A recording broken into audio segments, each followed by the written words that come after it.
Hey, what's up, guys? How's it going? So it looks like the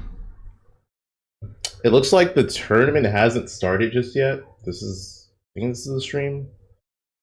Or it might be another one, but I'm pretty sure that they're running behind because I think they're doing like Mortal Kombat top 8 first. I don't think Mortal Kombat's finished. But, you know, while we're waiting, we could watch The Art of Sonic. Which is what we're going to do. I'm gonna play The Art of Sonic. We can all learn how to play Sonic together. This video is sponsored by Anime Apparel Store, a brand that delivers high-quality, super comfy clothes with tons of awesome designs. Right now, you can grab limited-time Is All Smash merch, or check out the rest of the collection over at Is All Smash merch. Use the code IsAllSmash at checkout for 20% off. Also, subscribe to this channel, my second channel, Is All Plus, and follow me on my social medias to stay updated on upcoming giveaways in collaboration with Anime Apparel Store.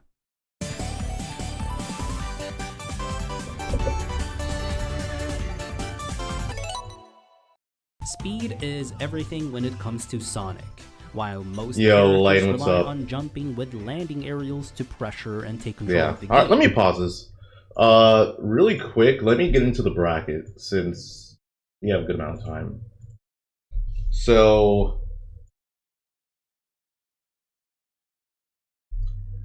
winners is going to be Spargo versus Leo. I mean, those are always amazing sets. Other half of winners is going to be Sonix versus Shinymark. That's going to be a long one. It's going to be a long ass set. That one I think could go either way. I want to say Shinymark has been winning, or won the last time they played, if I'm not mistaken. And then the loser part of bracket is Toguro versus Big Boss. I think Toguro plays the Mario Brothers. Let me check.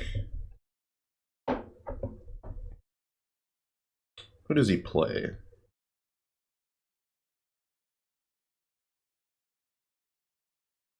Yeah, it says he plays Mario and Luigi. Or I guess it's mostly...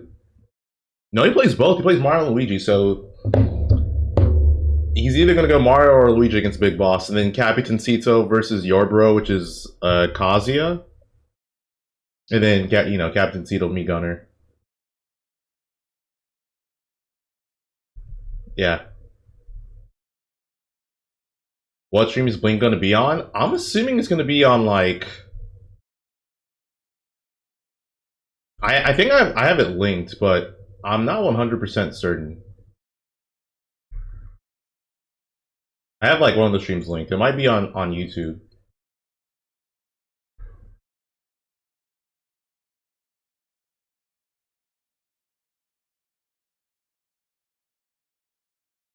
Shinymark, or you said Sonix beat him the last time?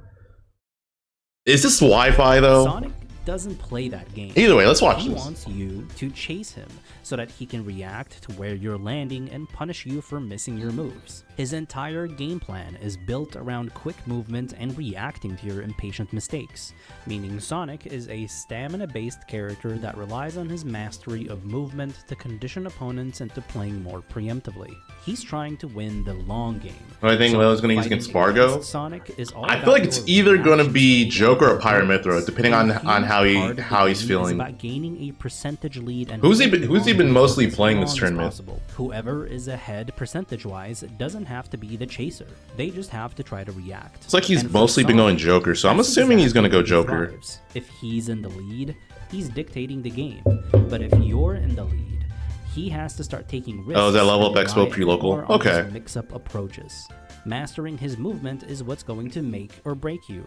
If your movement is clean, he will become slippery, frustrating, and nearly impossible to catch. However, being fast on the ground with Sonic is simple enough. What's difficult is learning how to stay fast and mobile while airborne, as one of Sonic's biggest weaknesses is how slow and vulnerable he actually is in the air, unless you learn how to move with spin dash and all of its tricks. Another weakness is that he's also a lightweight. How does it feel to be top, one of the players that have been ranked top 104 games at some point? I don't fucking care. Sonic's burst range is way further than I don't think about it, which makes playing neutral against him incredibly difficult and almost completely reliant on cornering him. It's cool, I guess. Dashing in and out of the opponent's burst range is super important to bait opponents into an approach, while also remaining at the range where you can. The last time that Spargo and Leo played, Spargo won, but that was at Gommel. Yourself better and changing the pace of the game. Sonic's landing aerial pressure is generally terrible. The only exceptions are neutral air and up air, but even those are extremely hard to find because of their low range, unless you're looking to punish spot dodges, regular get-ups, pressure platforms, attempt to juggle landings, or as a rare mix-up. Either way, if neutral air crosses top 8 should, yeah, but they're like running behind because like Mortal Kombat or something. Safe no matter what, and is always recommended to be followed up by a dash away. Other aerials, such as forward air and back air, have a much bigger focus on anti-airing, short hops, and full hops. They can work out of shield in some situations, especially footstool down air being the fastest option, but Sonic's out of shield game is generally weak, which is why Sonic tends to play a bit more defensive.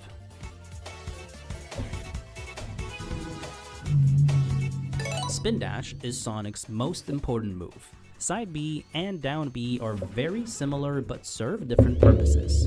Side B, also known as spin dash, is a bit more defensive as it takes a bit longer to charge up, is a bit slower at coming out, and only hits once, so it provides a bit less mix-ups. They looked burned out when he fought Spargo at Gommel. Released, he'll gain 6 frames of invulnerability. I feel like Spargo's playing very hot. Excellent at getting through projectiles and punishing approaching areas. Spargo's one of those players where it's like if he has like momentum from like a bracket run, he's very difficult to stop. Also known as spin charge, is a lot more aggressive, as you can quickly mash down B to charge it up faster. It'll immediately move. Lammers, what's up, bro? As there's no you don't see Leo being able to beat Shiny or Sonic. How much you charged it. It's definitely one of those things where punishing shield it's going to be really hard for him. It's possible, but yeah. Up and release it in the air, it'll beat certain projectiles as well. Once both of these are released and rolling, you'll only be able to jump out of it. And once you jump, you'll only be able to double jump, Kirby, what's up? Or press a special move. Your Sonic, man, his video was interesting. Side B during the initial hop by double jumping and air dodging down or down airing. Down B, however, can easily be cancelled into down air at any point. And by pressing attack or jump, you'll launch yourself upwards instead. This does work for side B as well. I'm sure Sonix really wants to win this because this is his home country. Once you spent your double jump and spin dash onto the ground, you'll still be out of a double jump until you touch the ground with your actual feet. Even though these moves are extremely fast, Sonic is still very vulnerable while spin dashing, since the hitbox is smaller than the hurtbox, so it still loses to disjointed or long-lasting aerials, while usually it'll just clank with grounded moves, which is why aerials are more reliable. Be careful with how you jump against spin dash though, as not only is spin dash amazing at punishing landings, but it can also be jumped with to anti-air. However, it'll still lose to superior aerials. One advanced technique is that after the initial hop, if you time a jump just as you touch the ground, you'll short hop the spin jump instead of full hopping it. So shielding is just you'll short hop the spin jump instead of full hopping it. So shielding is just as important for dealing with it in neutral.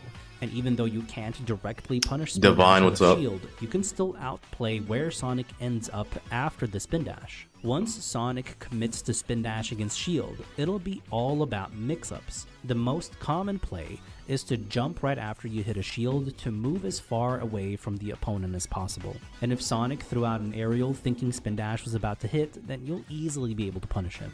And even if he doesn't jump with an aerial, Sonic will still be at a disadvantage, as he'll be above the opponent or off stage, which is the worst possible position for him. Another mix-up includes spin dash jump into differently timed homing attacks, which, if charged, can be hit before the attack even comes out, and even if it hits shield, it'll typically be unsafe and punishable with something quick. You can even react or mash with rolls to cause it to miss. You need a Capitancito. Sonic extremely vulnerable for a long time once he hits the ground. Another mix-up is to spin dash jump into up B, which I feel like Capitancito's ideal grants would probably be him versus if it doesn't Sonix. hit, however, then Sonic will be in an awful position, as he'll be limited Or to maybe fall Shinymark. I don't know. I don't know how he does it fast against fall or no Shinymark. fast fall neutral air dodges. But I mean, he could definitely beat. I mean, he's beaten Sonix multiple or a times. Down air. Sonic can also up B, fast fall, and hold down just as he lands, letting him skip all landing lag. If he hits your shield with the initial hop of side B, he'll also be able to immediately jump upwards for potential mix-ups. And if you time the jump just as you touch the ground, you'll do You lost a to Yourbro? jump instead Oh, of okay. another potential mix-up. On rare occasions, he'll just simply mix up by stopping right next to your shield, which is extremely risky. You tell him to run away. Stopping right in front of the shield, or roll past it with enough charge only to stop a bit further away, which I still mean, makes him vulnerable.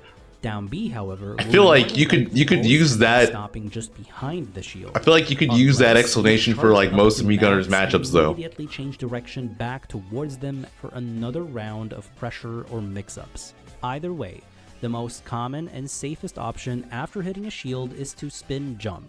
This is important as Sonic might immediately get cornered while jumping and even end up off stage, and he'll most likely look to spin dash in from being off stage, at the ledge, or while cornered.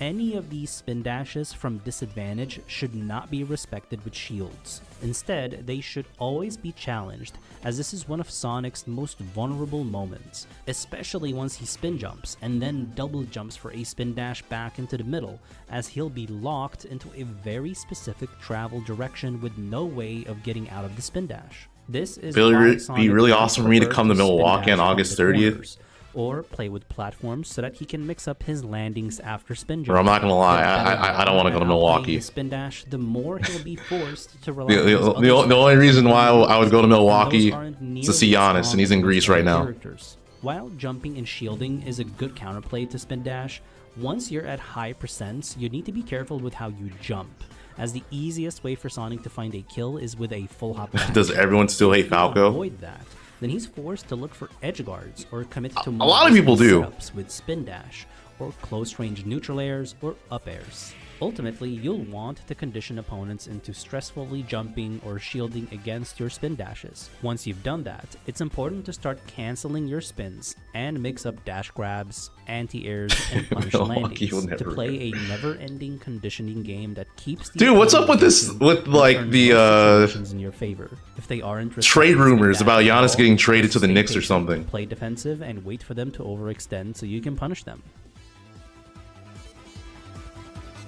Also, keep in mind that homing attack can be decent at punishing exceptionally mashy or jumpy opponents as well, and will lock onto opponents from Sonic's burst range, unless Sonic is turned around, in which case the range becomes much Falco's shorter. cheese Be laser careful, spam though, bat. as it can Bro, still miss Gunner has any better other lasers. fastballs or moves. If you hit homing attack around the corner at mid-percent, you'll be able to follow it up with a fast fall back air if they mash attack to go low, or double jump back air if they double jump for a 50-50 setup. In fact, back air comes out fast enough to immediately punish any air dodges. This means that you can spin dash into a reverse neutral B and attempt this 50-50.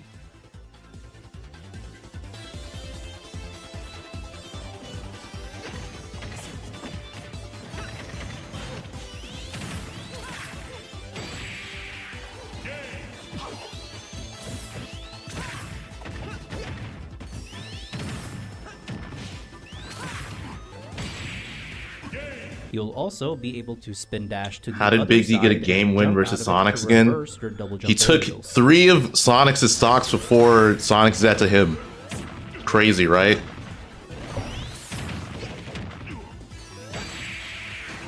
One extremely important advanced technique for Sonic is spin shot. The input is simple, side B to A. However, it's a frame 1 input. One way of explaining it is that the timing of pressing A after side B is as if you're strumming a guitar string. Press A too early and you'll go up. Too late and you'll waste your double jump, meaning it's extremely risky if you haven't mastered the timing. It is an amazing option though in disadvantage and great for getting around projectiles. This also works for spin charge, by mashing down B while airborne, then releasing the control stick and jumping at the same frame. Another advanced technique is spin charge into C stick down.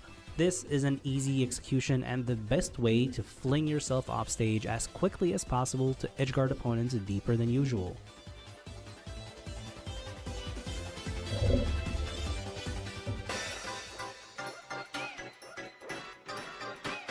When launched off stage, okay, looks like Mortal Kombat's done. So I guess even mix up with a spin shot. After this shouldn't be that much longer until top 8 starts for Ultimate. Makes you invulnerable at frame 5 to 7. Meaning, yeah, for anyone wondering, the reason why we're not watching top 8 yet is because they're doing top 8 for Mortal Kombat. You'll also be able to do it higher up than usual to surprise opponents with an aerial. If you're sent high off stage without a double jump, you'll still be able to homing attack to aid your recovery. Otherwise, spring jump can serve as a great way to escape combos or even as an edge guard. Keep in mind, however, that if you hit this spring, it'll no longer serve as an active hitbox. This spring can also be planted mid-stage after a KO to disorient opponents respawning. You could also try recovering with a mix-up homing attack above the how's it going, Peach? Especially if you think you can whiff punish the opponent. However, if they dodge it, you'll be going down and need to recover from really low. So at least make sure you don't. Dude, I'm still bummed about the Wordle thing. The ledge, or you'll end up dying. I should not have read the spoiler. If you find a way to always safely spin dash into the middle from the ledge, then it'll always be a good option. It was my weekend. Yeah, it's been alright. How about yours? Get up and run into the middle. And if you feel limited at the corner or while off stage, you'll have to just try your best playing as patiently as possible.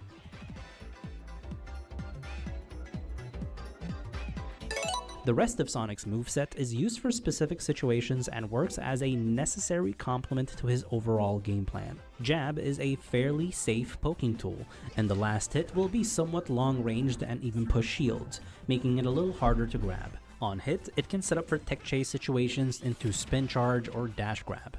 Superman movie, yeah, dude, the Superman movie was really, I enjoyed it a lot. And catching landings. If you space it well, it might be safe in certain matchups. If you pivot forward tilt, you'll only hit a single the Rocco drip. For a tech chase. Down tilt is also typically safe if spaced.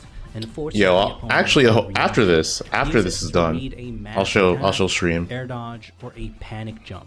It'll combo if they DI in and can be used to force platform tech chases. Up tilt is used to catch landings on platforms or extend combos. Up air, however, will typically be better at catching landings as it has a great disjoint and provides a better reward. Dash attack is a fast burst option for long-ranged whiff punishing and puts the opponent into a landing situation. Forward smash has amazing range and is safe on shield if spaced. It's one of Sonic's strongest moves to read opponents with, and 2 framing options for early kill. I just want to see that again. How far away was this? Why does it hit that far? Why does it hit that far? Like, why, bro? Look at how far he is. It's crazy. Moves to read opponents with, and 2 framing options for early kills.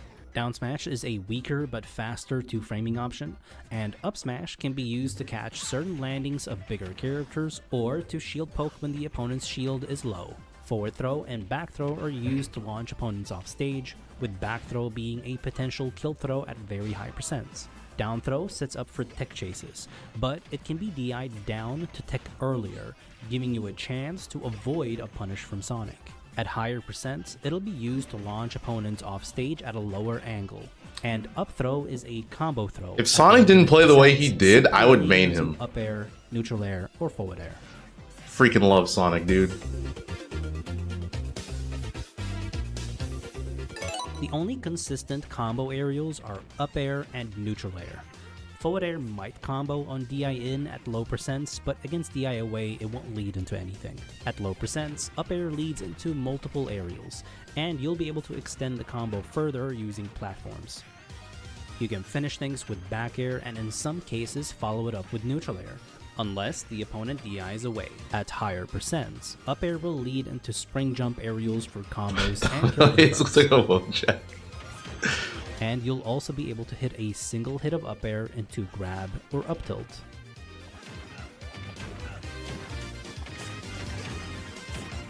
Neutral air's initial strong hit will combo into grab, tilts, and eventually aerials.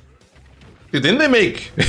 But didn't someone make hit Cosmos that a wall becomes more check? valuable at high percents, as it can combo into almost anything and open up multiple kill confirms. Spin dash and spin charge combos are a bit more advanced.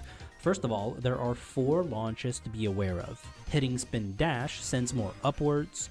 Hitting the initial spin hop has a similar angle but a shorter launch.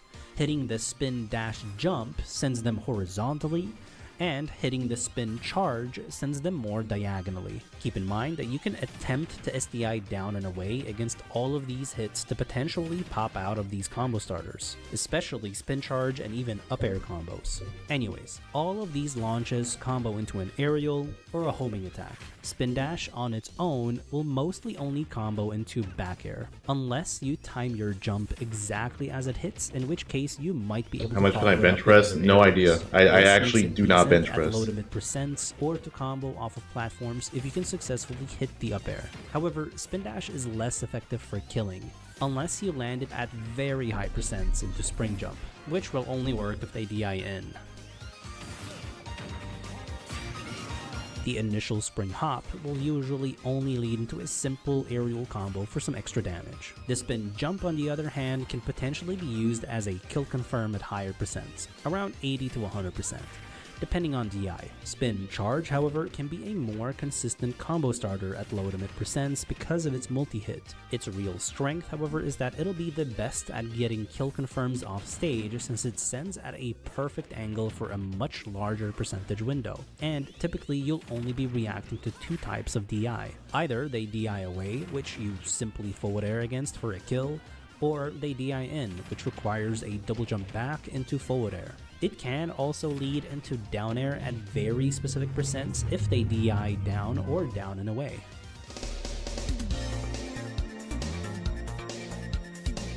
Prefer machines. Will be one of the most important ways to secure yeah, doing machines kills. and then like This just is like why calisthenics stuff. Sonix should be launching you off stage a lot more than attempting to send you upwards. Whether you're edgeguarding through back airs, forward airs, down air spikes, springs, homing attacks, run off stage and spin dash towards the ledge, or even forward smash 2 frames. Sonic is also able to go really low for an edgeguard and immediately also go high because of spring jumps. And homing attack can be great for edgeguarding specific recoveries which are slow or linear. If no edgeguard is found, he'll shift into ledge trapping, using forward tilt to cover regular get-ups and rolls, and neutral air, which is amazing at covering regular get-ups and ledge jumps, while also allowing him to react to get-up attacks, or ledge rolls with a dash grab. He'll also use retreating short hop or full hop back airs. Yeah, they are. I mean, they also help avoid injury. Against predictable regular get-ups, get-up attacks, or aggressive double jumps in. It's like my biggest fear when working out is getting injured. Back into the middle stage, focusing on covering grounded ledge options and then attempting to catch landings after a ledge jump is already a strong strategy, especially with how good spin dash and spin charge are for punishing landings. Either way, Sonic will try to wear you down, tire you out, make you Why are we impatient, watching this honest and question? capitalize on your I'm just lack waiting of for understanding freaking where top it 8 to is start for after the Blink. spin dash. Blink respawn. So, That's it. stay That's it. focused, stay patient, and learn how to keep hitting him after spin dashes. Turning his strongest move into a weakness is how you break Sonic's endurance and make him feel limited. You just watched my timeout vid. What did you guys think? Or for those of you who watched it, what do you guys think of it? Let me show you guys something really quick.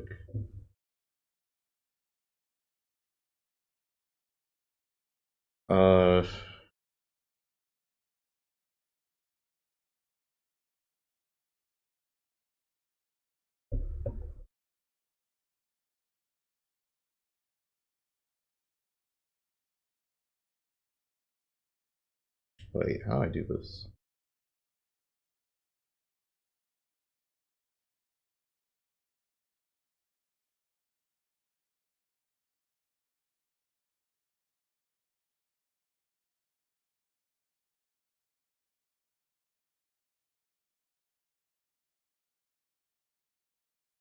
I like want to show you guys something that Peach made. Just have to remake it. Yeah, look at that. Shouts to Peach for making this.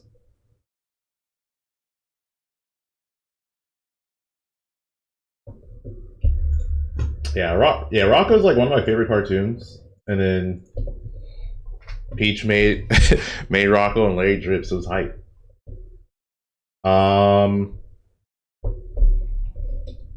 Let's watch my video. Nah, let's watch something else. Or let's... I feel like it should be starting soon.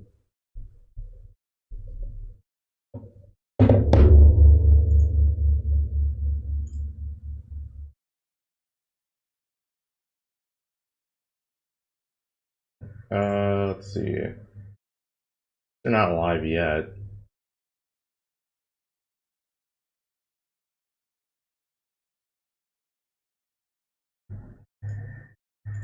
Yeah, they should be live in like any moment though. Let's watch a Saw compilation.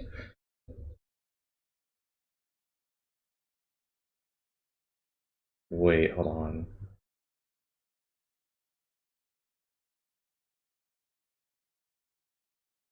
I do want to... There's like a recent video of Careflex popping off. See if I could find it again.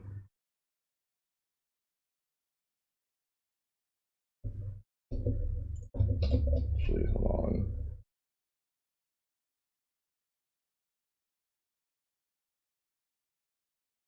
Okay.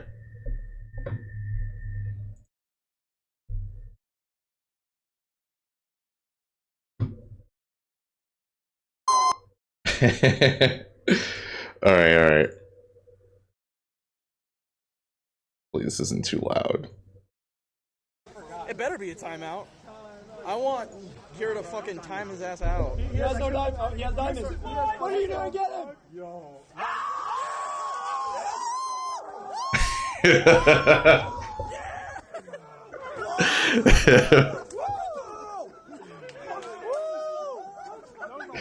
Happy feet. Let's fucking go!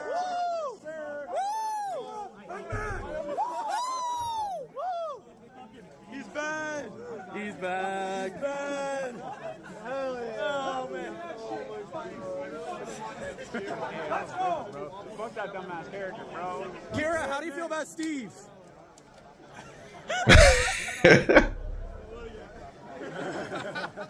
Steve is fucking bullshit. Freaking Careflex. Oh my god. I miss that guy. This is recent. That's recent. Yeah, that's I don't know how recent, but that's pretty recent.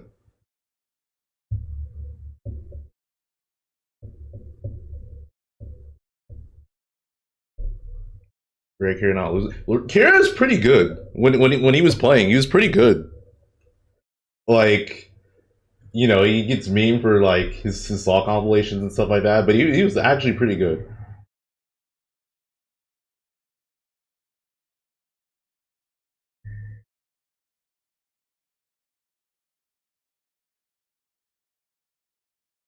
Let's see here.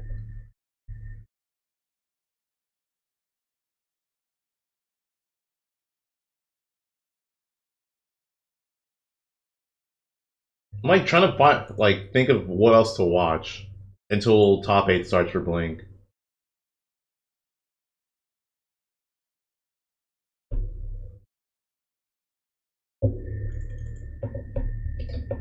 Summoning Salt, I guess.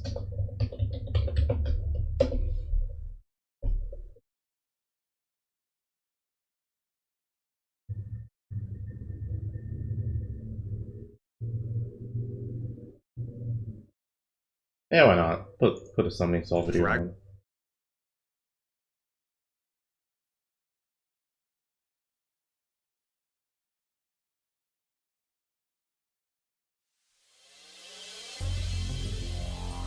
August 4th, 2012.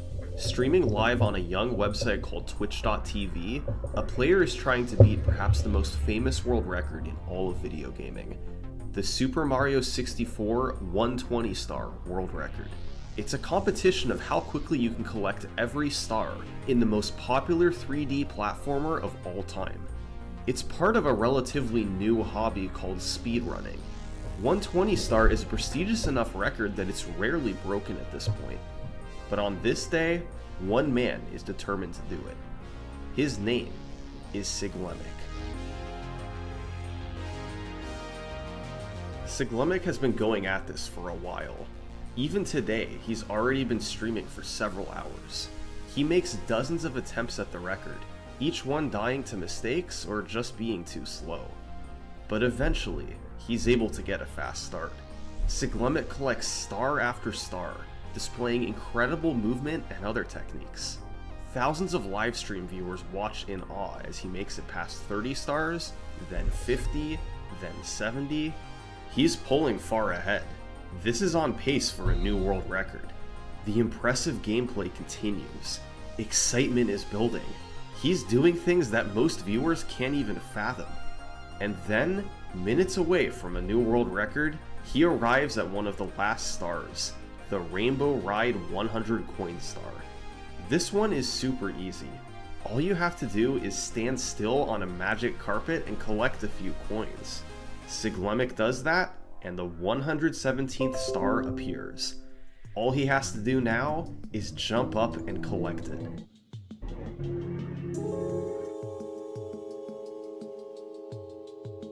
This is the worst way to lose a record. An hour and 41 minutes of beautiful gameplay, and it had all been for nothing. Siglemic could do some things in Mario 64 that nobody else could. Yet, right here, he could have handed the controller off to anyone, and they would have collected the star. After finishing the run, Siglemic talked to his stream about what happened. Like, I couldn't even believe it. Like, I paused and I was just like looking at it. I just felt nothing. I don't even know that's how crazy. long it would take me to get a run like this. Again, it'll probably take a while. I can't believe I threw that kind of run away. In this moment, Siglemic felt tiny. His best ever chance at the record thrown in the garbage. Sometimes, attempts at greatness end in tragedy. It's a necessary evil, because if there's never any tragedy, then greatness would feel insignificant. Oh my god, dude! I'm a legend! Oh my god. Oh my god, dude! No way!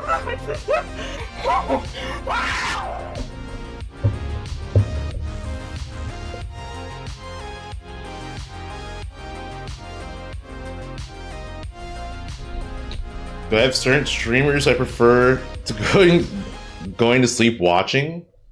And now, a word from this video's sponsor, Factor. Factor lets you pick from a I'm not gonna variety lie, of meals and have them I've delivered just to been your door. Just watching put it in the microwave and eat it. reruns Factor of is a great shows product if you have a type of diet in mind. and fall If asleep you're to on that. a keto diet, they have higher fat options that are Like low recently, carb. If you're they on have like a low-calorie Yu-Gi-Oh diet, live they have stream. lower I just go to calorie sleep watching options. this Yu-Gi-Oh Different diets 24-hour are live recommended for stream. different lifestyles. So you should be mindful of how This much has been my each macro go-to you eat go in each to meal. for going to sleep. Luckily, Factor is transparent about the nutritional value of each meal on their website and on the back of each package. Check the daily recommended values to make a plan that's right for you.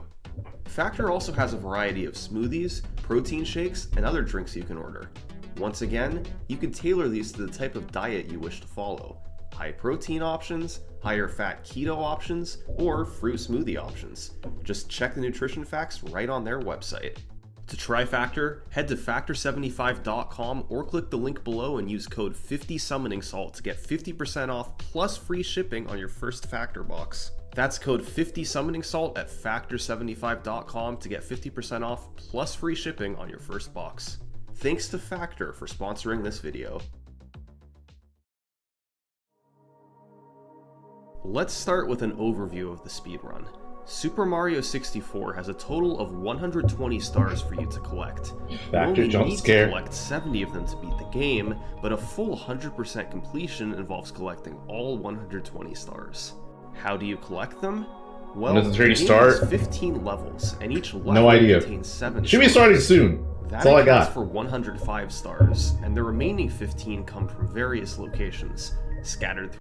Oh wait, looks like it. No, it didn't start. The castle, substages like Peach's Slide, and the Bowser levels. Most of the game's stars involve defeating bosses or completing objectives. Each level also has a star you earn from collecting 100 coins, known as the 100 coin star. Once you collect enough stars, you can fight Bowser to earn keys. These keys unlock new sections of the castle. There are 3 main areas.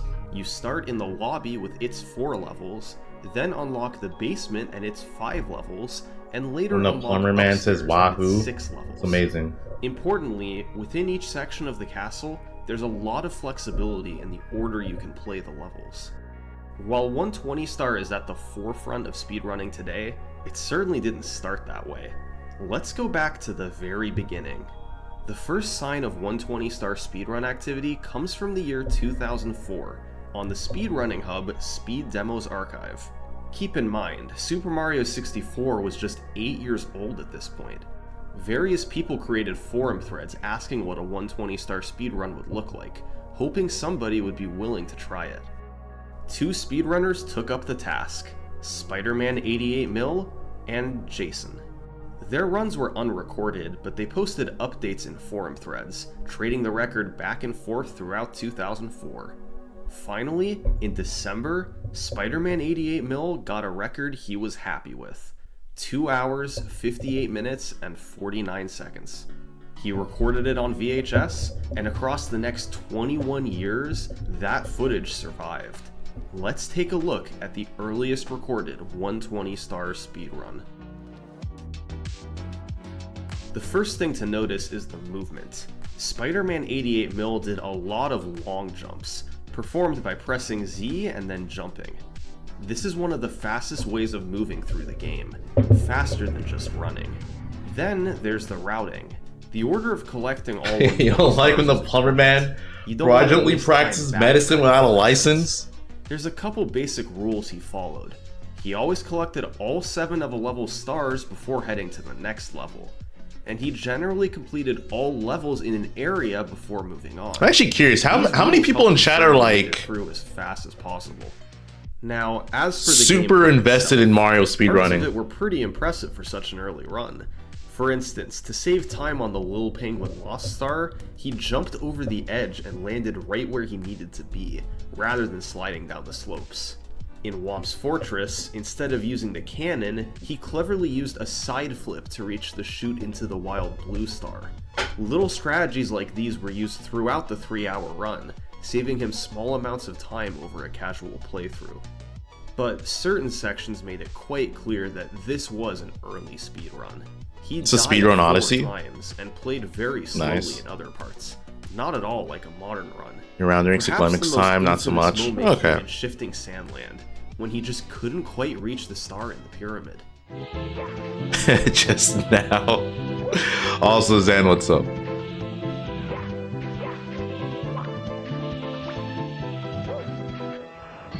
Oh my god. It's silly to think of such moments being in a world record today, but in 2004, things were bound to happen across a 3-hour speedrun.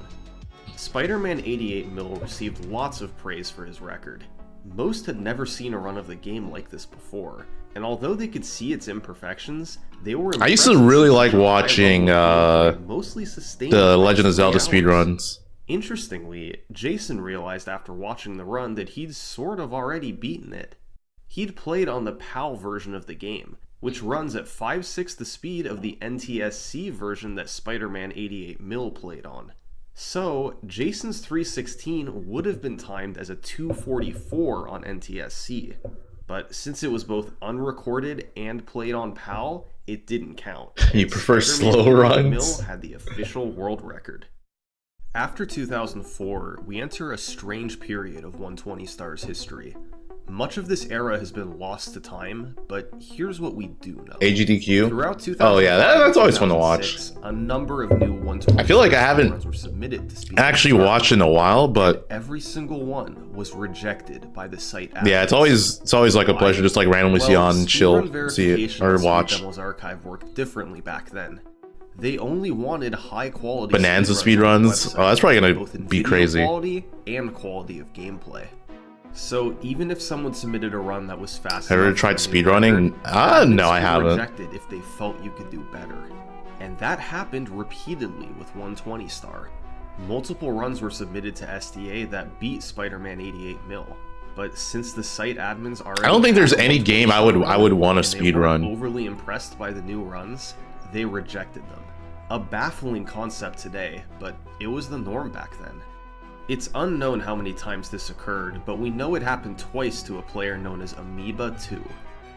In May 2005, he submitted a 254, and in February 2006, he submitted a 247. Both were rejected from SDA.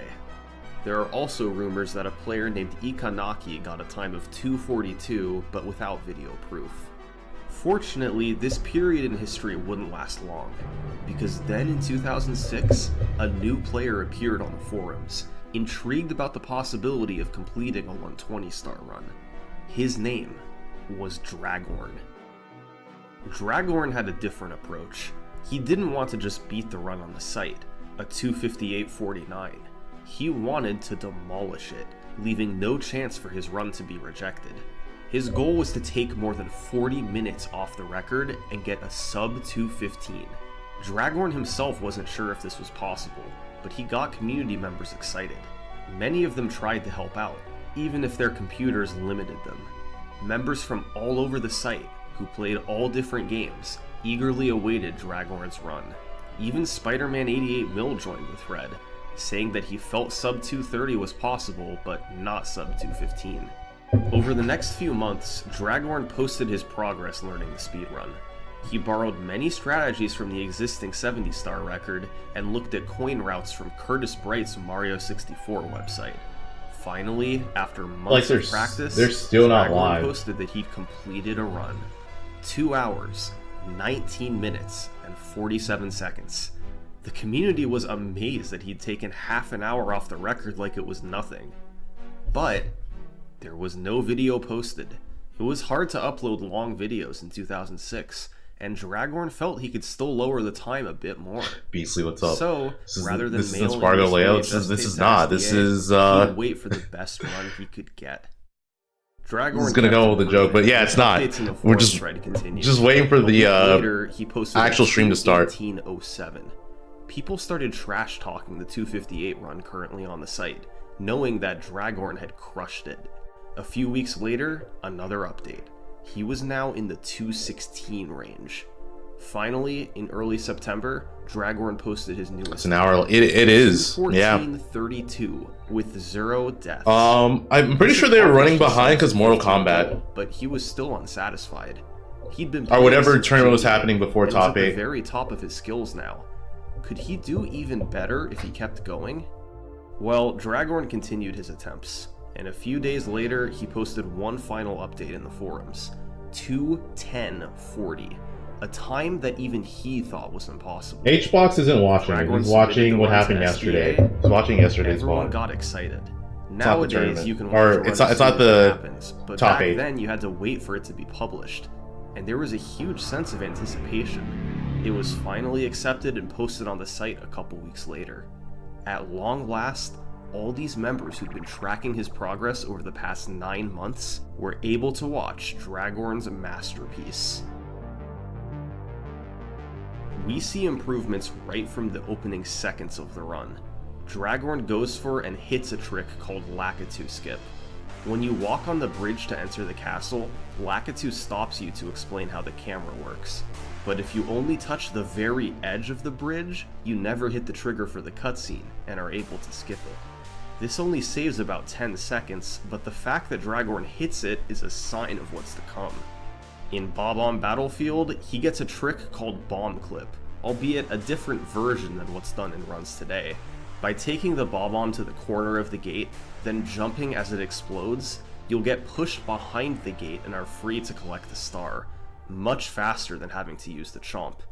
In general, there was much less playing it safe, and more tricks used to shave seconds off here and there. In Cool Mountain, he quickly dropped down to the wall kicks will work star instead of slowly floating down like the old record. In Dire Docks, instead of using the slow poles to collect I'll be balloons, back. he did a series of difficult jumps to reach the platforms. This was a true speedrun. There were strategies, there were tricks, there were things you would not see in a normal playthrough, and importantly, Dragorn completed the entire run without dying. This was all everyone was hoping for and more. Dragorn stepped away from Mario 64 for good after this. Before he left, he posted a comment talking about the future of 120-star speedruns. He felt that a 209 was right around the human limit. A sub 2-hour speedrun was completely out of the question. After Dragorn's run, the SDA community lost interest in 120-star, as well as most other Mario 64 categories. Throughout the rest of 2006, 2007, and 2008, Dragorn's record stood unchallenged. Then, in 2009, a new Super Mario 64 community popped up, but this time, it was in Japan. Prior to now, 120-star hadn't seen competition from this part of the world, but in 2009, a group of runners from Japan started streaming speedruns to Nico, a site that let you both live stream and upload videos. This new community turned into the best speedrunners the game had ever seen. They were aware of Dragorn's 120-star record on SDA and set that as their goal time to beat. Once they blew past that record, they competed against each other to take the 120-star record as low as possible. How did they do it? Well, on SDA, all the runners had to go off of was their own records. But by 2009, this new community had a great advantage. They had the SDA videos, plus their own live streams, a thriving community filled with players, competitive single-star leaderboards, and more. Runners were able to better collaborate, and it led to way more optimization than the game had seen previously. However, there are a couple caveats about their runs. For one thing, Nico didn't save livestream recordings over 30 minutes long, so the majority of records from this time period are lost. A few videos did survive, and we'll talk about those in a minute, but most records only exist as text on a web page. And then there's the other caveat: version differences. All early runs of the game were played on Nintendo 64. However, by 2009, it was very possible to play the game on an emulator. While Speed Demo's archive expressly prohibited the use of emulators, that wasn't a universal rule. And over in Japan, the Mario 64 speedrunning community was essentially starting from scratch. They decided to allow emulators for speedrun submissions, and as it turns out, there's a key difference between emulator and console runs. An emulator has much faster load times and much less lag than a Nintendo 64. The time adds up quickly. Over the course of a 2-hour run, an emulator picks up about a full minute compared to an original console. That means emulator runners have a roughly 60-second advantage. Players in Japan couldn't agree if they should prioritize original hardware or the fastest version available, so there was high-level competition on both. For the next year and a half, the majority of world records were set on emulator, and most were set by one player, Honey. He repeatedly lowered his time down through 2:05, down to 2 hours flat, before finally achieving a 1:59.20. On Nintendo 64, this time would be a full minute slower.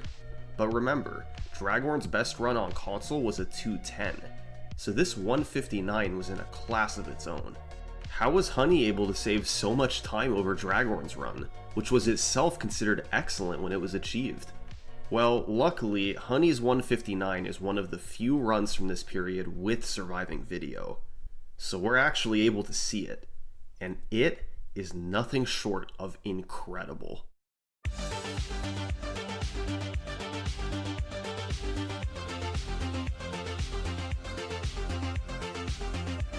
Once again, we'll start with the movement.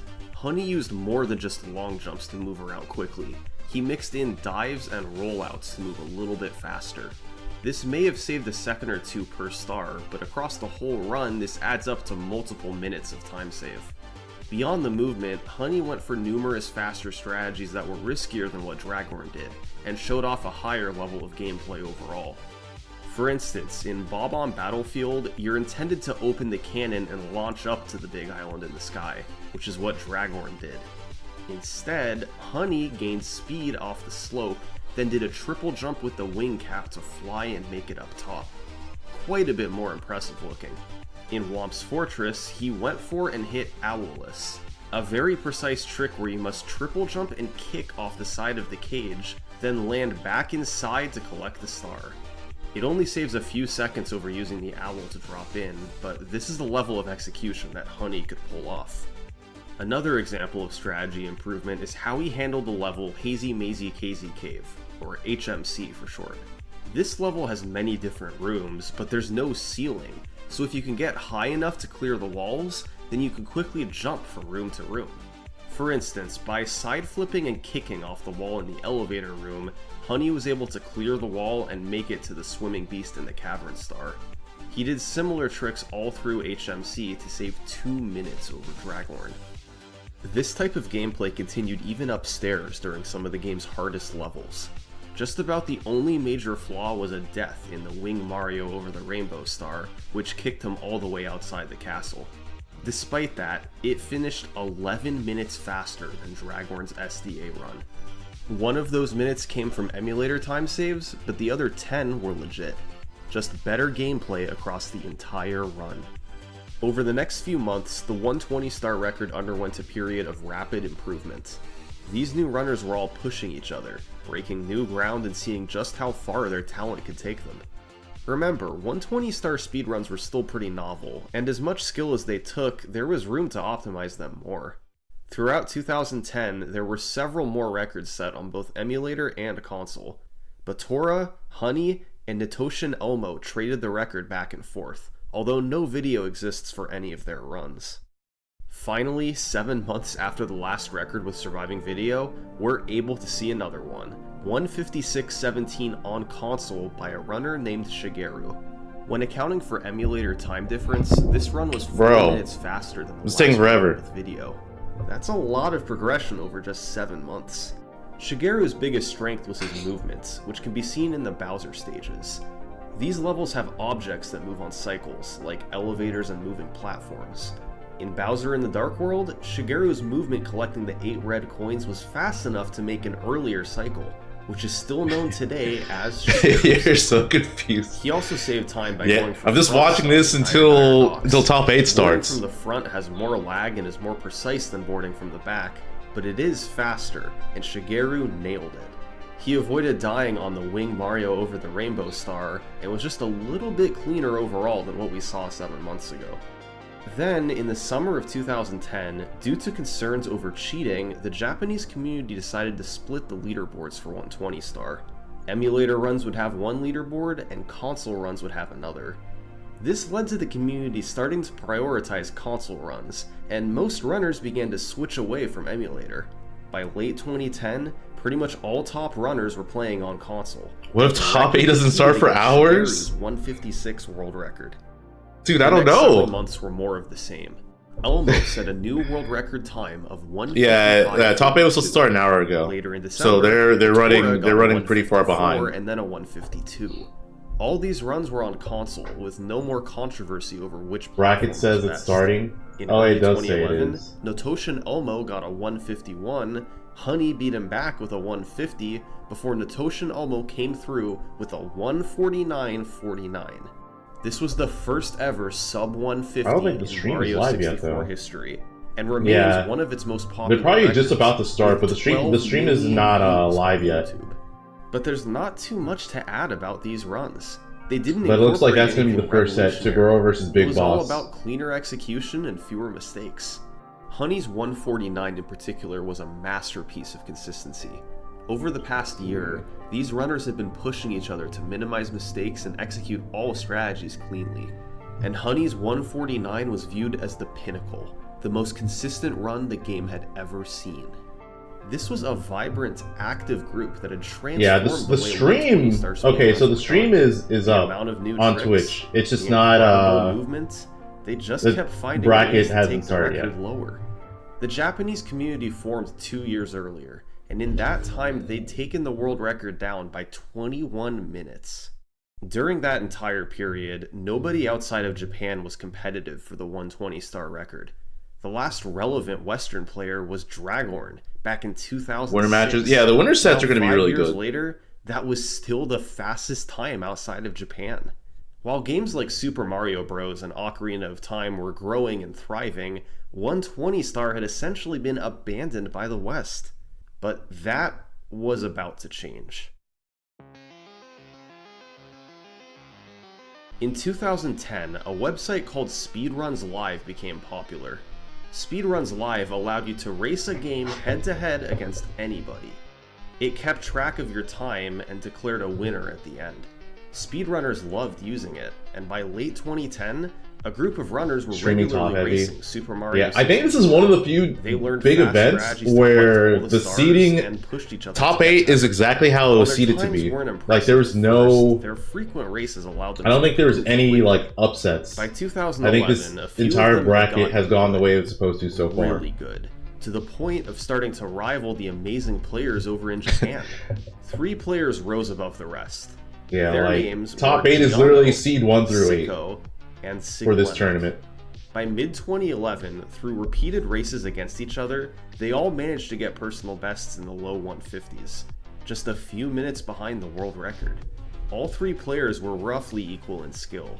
They raced every week, and it was a mix of who came out on top. But that gradually changed. Over time, one player came out on top more often. By the summer of 2011, the winner of the majority of these races was Siglenek. He took the game more seriously. He practiced more often.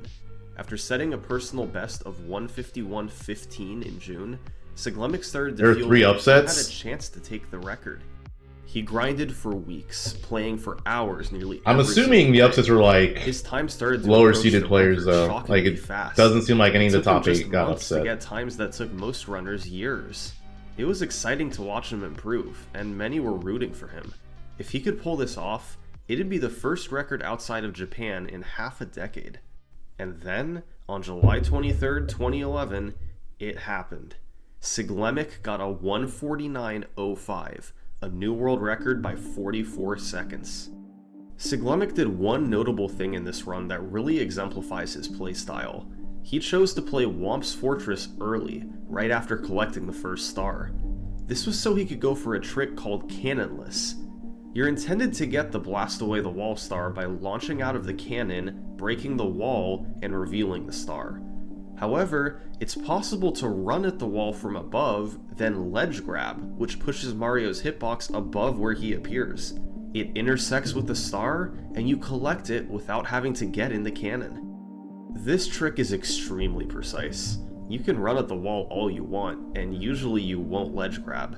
So, Siglenek chose to go for this trick very early in the run. If he missed it too many times, then he'd just reset, not having wasted too much time.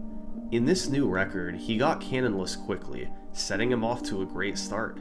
But here's the weird thing.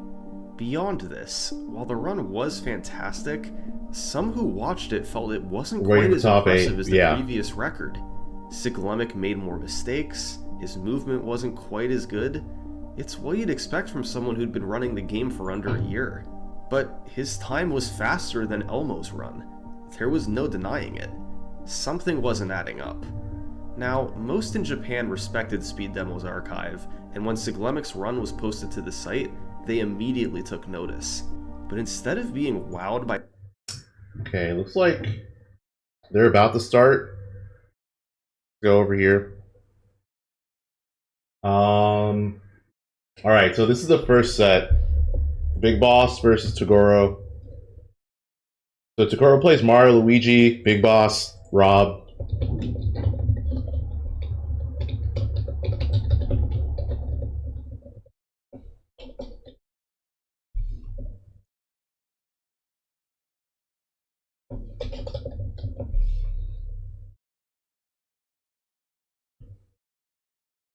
Or are they just like introducing everyone? Okay, it looks like they're just introducing everyone. But it looks like Big Boss Toguro is supposed to be the first set.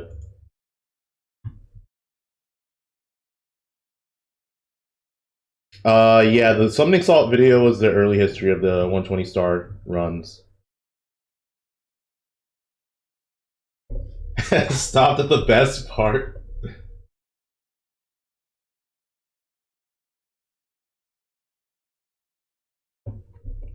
We could watch more until they actually start. By Siglemic's achievement, many of them were upset. Especially since like I'm gonna have that had a meeting good so like the reason. actual gameplay See, happens. Siglemic didn't play on an emulator, but he also didn't play on a Nintendo 64.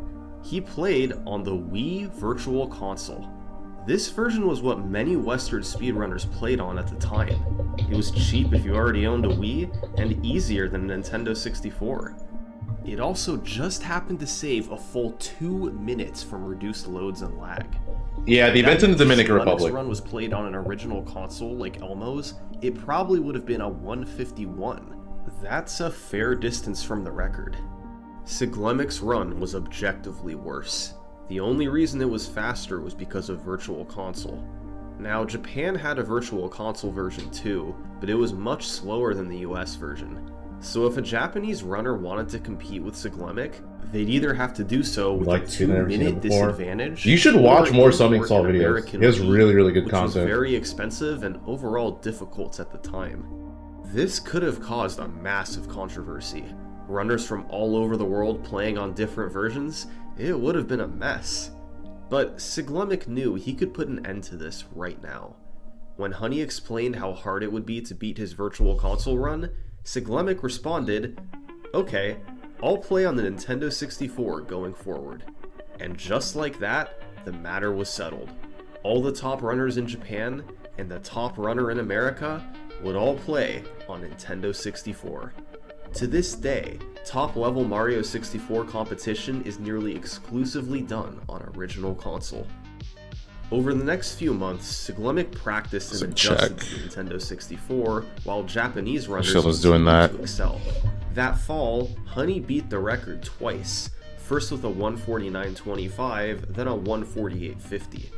But in November, You're so immersed in the video. Japan took over. Nero. And he You know what? became the Yeah, first while we're organized waiting in racing between, I'll have this at the playing. start of the I think this is LBLJ. Bear with I think me that'll be for a fun. moment, because this is a strange one. In Super Mario 64, there's a trick Matt Turk one's hype. called the backwards long jump, where you build up reverse speed by repeatedly long jumping backwards. Now, LBLJ stands for Lobby Backwards Long Jump. By jumping into an out-of-bounds area accessible from the basement, you can repeatedly BLJ into the basement's ceiling, which extends upward. You land in a black area right outside the front door with a lot of speed built up, then rotate the camera to help navigate Mario toward the 8-star door and through it. What's the benefit of this? Well, you normally have to collect the first star of the run in Bob on Battlefield, but you can't. Have I ever collect seen the all Summoning Salt stars YouTube there poops? until No. You have the wing cap. No. Unlocked at 10 stars. This means What you is have to that? eventually backtrack to Bob on Battlefield once you have the wing cap. With LBLJ, you collect the first star in Bowser in the Dark World, eliminating the need to backtrack and saving 10 seconds. It's a hard trick for not a huge time save, but Nero was good at it and pioneered it in 120-star runs. Ever since Siglemic's Virtual Console run, the Japanese community had picked up where they left off, continuing to improve and lower the record. Honey and Nero had each beaten the record twice, shaving 2 minutes off the time. Meanwhile, Siglemic practiced hard on Nintendo 64, trying to catch up to the runners in Japan.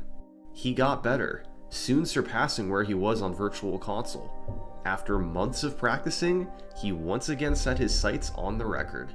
I'm gonna pause. Close to starting. Nope.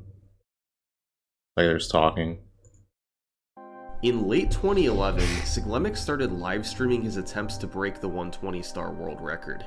He streamed to a brand new website called twitch.tv, and something strange happened. His live stream went viral. Many people had never seen Mario 64 speedruns before, and were captivated by Siglemic's level of gameplay. It was a novel concept to play the game like this, and seeing a potential world record live was exciting. His Twitch stream grew quickly. After a couple months, he was regularly pulling thousands of viewers. His community was determined to see him reclaim the record, loyally watching him play for hours and hours. The hype continued to build, while Siglimit continued to close in on the record. And it all culminated in a run just after Christmas 2011. Siglimit played a bit differently than Nero. He didn't go for LBLJ, but overall executed tricks a little faster. He hit Cannonless, got the fast cycle and Fire Sea that Nero missed, and went for a risky triple jump off the fin in Dire Doc's 100 coin. After all this, Siglimit made it upstairs 25 seconds ahead of the record. Hype was building in the chat as the viewer count climbed into the thousands. The fast execution continued upstairs. It's about to start. His practice Thank you for letting me know. Paid off. He closed out Am I sub to this guy? I am. Defeated Bowser and broke the world record in front of 4,500. Yo, thank you for letting me know, by the way. Subvertito. Subvert Ito. There we go. Yeah, thank you.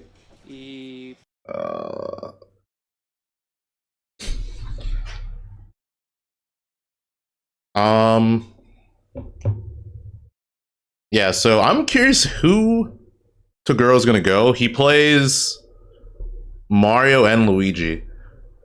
He's number 1, and does Sonix and Capitancito, I'm assuming, not go as often to like well, I guess for Sonix, he probably just grinds Wi-Fi and then like is traveling constantly. But what about Capitancito? He doesn't go to like a lot of local events?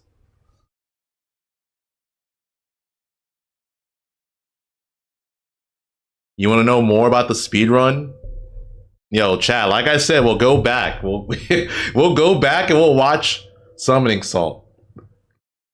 In between, like on breaks. They're not ranked? Okay. Sonix is in Vegas. I don't know if he lives in Vegas, but he goes there often because of his girlfriend. And I know Capitancito also goes to Vegas a lot as well. Oh, it's Capitancito sweeps Vegas. Okay. It's kind of funny how like both top Dominican players just they're in Vegas.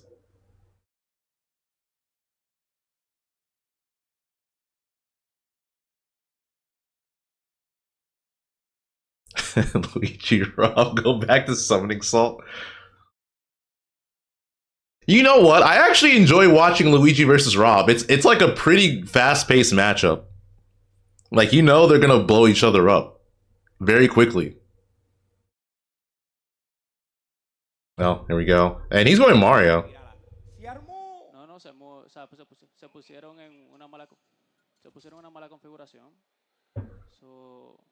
Una mala selección de las reglas de torneo. Ahí veíamos que tenía el primero a 2. Los muchachos ahí preparándose. Y con toda esta gente bella tratando de disfrutar. I'll put it slightly lower. I think that's fine.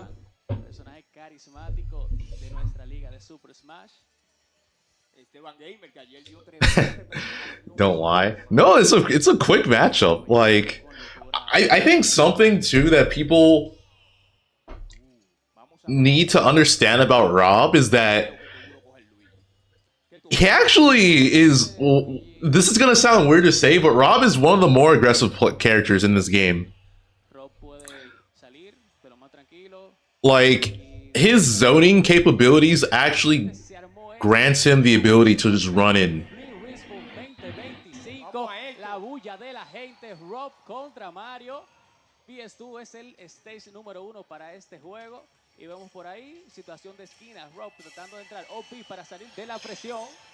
Ahí 29% a 38%. Vemos ahí a Toguro con... I thought he was gonna get the spike. Oh, what are you? You're gone. Never mind. But why did he not go for the second up air? Oh, there it is. There it is. Doesn't get the spike hitbox though. Yeah, fun fact about Mario's forward air spike. Only the first and last frame of the attack doesn't spike. So if you don't spike the opponent, that's why.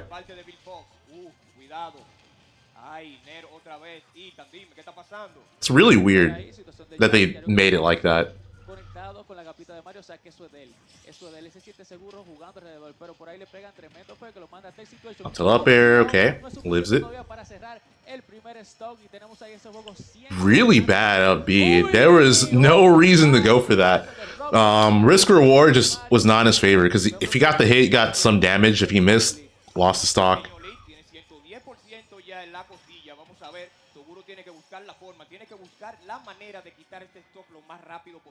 That's a goes for that was probably missing, but I'm assuming he wanted back air there. Got it there. First stock of Big Bosses is gone.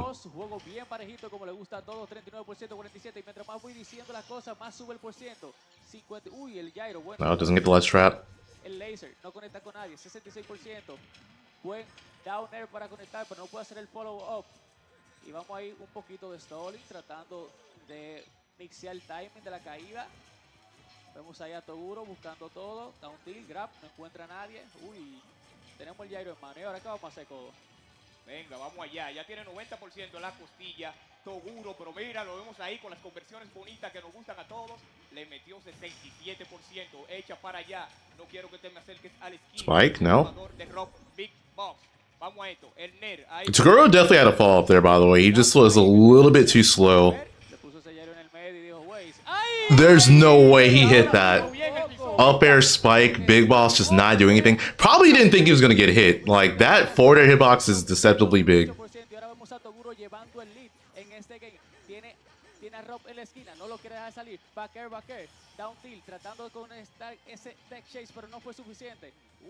Okay, let's see.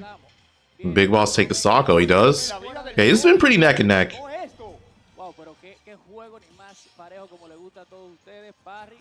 Toguro no logra capitalizar. El Ner que sí logra conectar con Mario, 23%.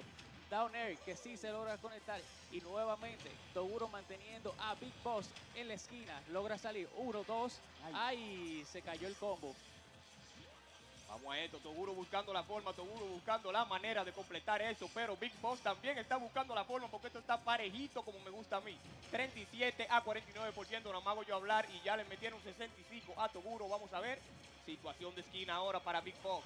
Toguro, tranquilito, buscándolo. Ay, consigue el grab Big Boss. Ooh, try to go for the deep bear. If that connected, though, that was game. Ner que logra conectar con Mario, lo manda fuera del stage. Ahí vemos que Big Boss logra salir rápidamente de la situación de esquina, pero Toguro metiendo la presión, no deja que pase de la plataforma. Gyro para salir de ahí, buscando el net. Toguro buscando los OP, buscando una ruta necesaria para conseguir esos combos tan devastados. Oh, doesn't get the combo. Yeah, if he was able to finish the ladder combo, that definitely could have been game.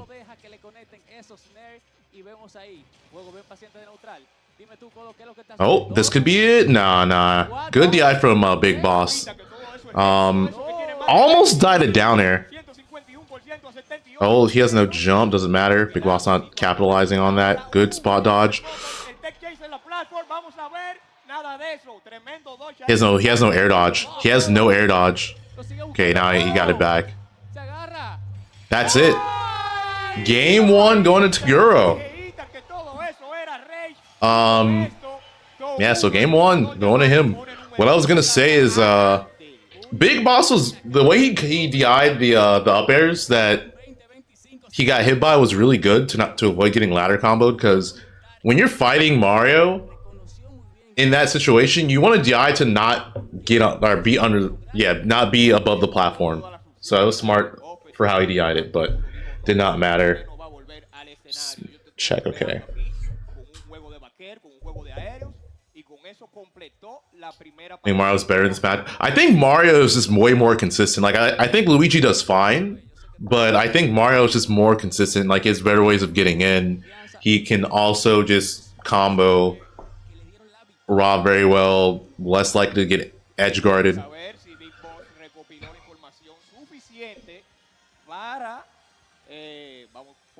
That was a sick Gurren Lagann tattoo Big Boss has.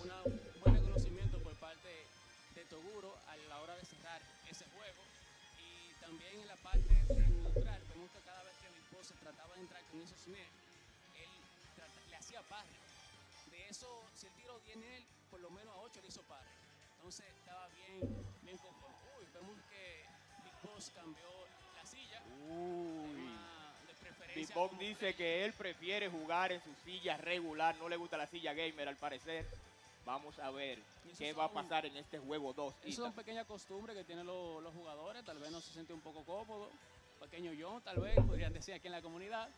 Y vemos que Toguro se siente conforme. Hay personas que luego de ese gran comeback que hizo Toguro, la confianza. Or like it speak. It is. Vamos a ver si eso va a ser el caso de Toguro. Y por el Dude, I haven't seen that since I should rewatch that. Vamos a ver la selección de Stage, siguen en PS2. Alright, game 2. Esto, juego número 2. Consigue el opening de una vez ahí en MKBigBoss con un combito de grab. Ahora le pega up tilt a Upper. Ya lo tiene en 46%. Toguro ahora consigue su opening con su down air. Le mete 13. Vamos a ver Ethan. Situación de esquina ahora para Big Boss. Estaba buscando ahí el pisón Toguro, pero Big Boss dice que no. Vamos a ver. Oh, that could be it. That's your life. Yep, dunked. First stock going into Toguro with the Mario Classic. Y esto es suficiente para cerrar el primer stock de MKBigBoss. Vemos a Toguro jugando un juego bastante cómodo.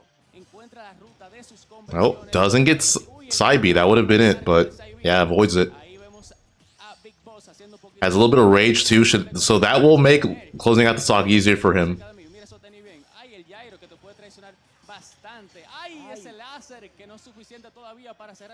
Oh, able to survive though. Vamos a ver, Toguro tiene que seguir buscando la forma de ordeñarlo, de meterle más por ciento, claro, antes de que le quiten ese stock. Y Big Boss tiene que buscar la forma más rápida de... Oh, that might be it. No, needed the platform. Oh no. Oh no, you're gone. You're gone. 88 after the hit. Max Rage Mario.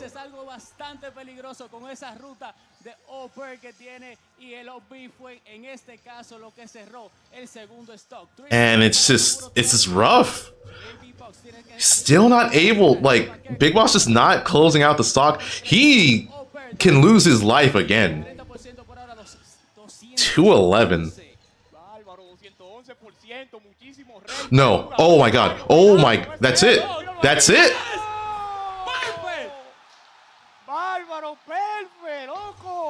Alright, if I'm Big Boss, I'm switching back into the chair I was in before, because it definitely didn't help. Go back in the other chair, bro. Go back in the other chair. El gran Toguro demostrando el nivel, el conocimiento que tiene de su personaje y acaba de conectarle un tremendo perfect. Y mira quién, no aplica a MKBigBoss. Álvaro. Okay, I guess he's sticking it out, dude. El cada vez veía la ruta, primera con un first, segundo con un OB, tercera con like, on a serious note, he should definitely try another stage. Let's see if he does. He does. Okay, goes to Hollow Bastion.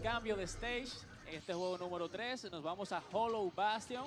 Parece que Big Boss ya no quiere seguir jugando en PS2 luego de esas conversiones tan peligrosas que vio con Toguro. 2-0. Toguro llevando la mejor parte de este enfrentamiento. Y como te decía, Loner cada vez que tira un... He almost had it. If he ran out like just a bit sooner. Nada de eso, dice MKBigBoss. Consigue una bonita conversión ahí a Oper. Ok, down tilt. A forward tilt. Vamos a esto. Parejito como me gusta a mí. Parejito como le gusta a ustedes. 65 a 59%. Down tilt. Dash attack. Fair. Lo tiene fuera del stage. Tiene que tener cuidado Toguro. Ooh, nice. That could be it. Yeah, you're gone. First stock going to Toguro. Now, if you're Big Boss, you do not want him... Yeah, you saw what he did with Max Rage, so don't let him come back. There it is. Evens it up.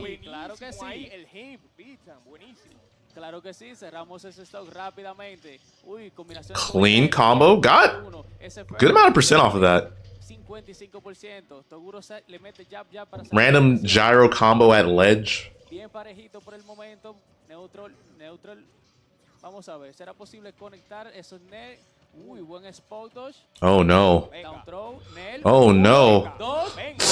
That was close. That was close. I want to say Toguro just messed it up. He needed to jump a little bit more forward in order to get it. But then, like I said before, like when you're getting the fair spike with Mario, you need to avoid getting the first or last hit of it in order to get the spike. Down tilt, cuidado. Puede ser muy peligroso la conversión de Mario con esos upper. Tratando de darle a Jairo para que el Jairo sea de él y que no tenga que tener tanto miedo.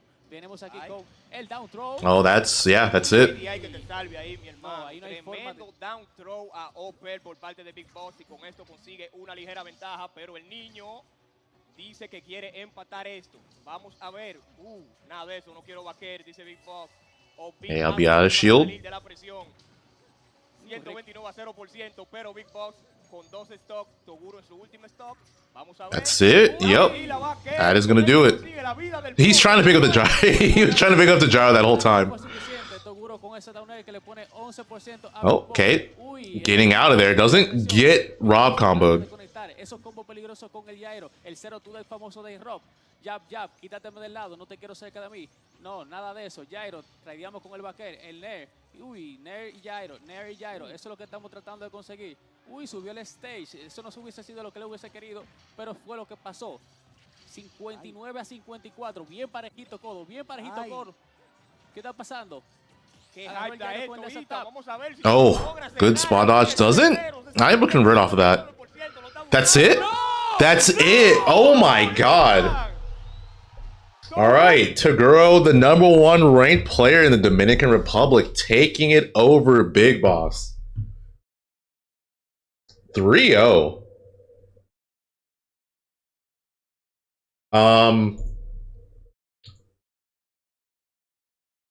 It's crazy too, because like I don't even feel like he comboed him that hard. Like he just kind of funnied him. Like, you know, obviously Mario's gonna get his combos and stuff like that, and Rob is going to get comboed, but it didn't feel like he was just like super overwhelming with his combo game. He just kind of put himself in good spots, got the hits he needed. He dropped some stuff, but when he dropped his combos, he just made sure to just keep himself cleanly positioned.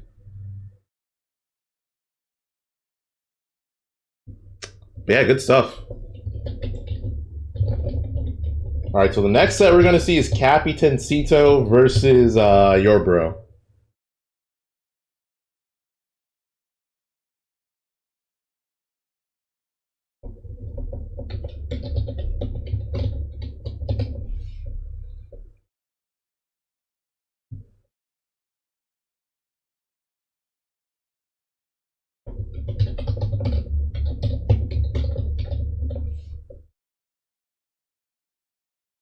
So I think Lammer said the last time that Capitancito and Yourbro won, Yourbro played, Yourbro won. Put on summoning salt. We'll see. They're gonna start soonish. You know what? Why not? Let's do that. This record made Siglemic an internet phenomenon. Threads appeared on all different forums. News articles were written. They have 2 sponsors now. Yeah, apparently it's sponsored by like Club Smash. Siglemic had escaped from the niche of speedrunning and entered mainstream pop culture. It was the most attention speedrunning. Oh, I put it wrong. Yeah, hold on. Let me fix wondered that. How they could get involved, while others were happy to have just witnessed it live. After all was said and done, Siglemic was satisfied and stopped playing 120 star. So, the Japanese community was able to take over once again. The 3 top runners in the world were Siglemic, Honey, and Nero. He's sponsored by Club Penguin. Once Siglemic broke the record, Honey and Nero quickly followed suit. In March of 2012, Honey got a 147.05, then Nero got a 146.35, both new world records. So, the ball was back in Siglemic's court.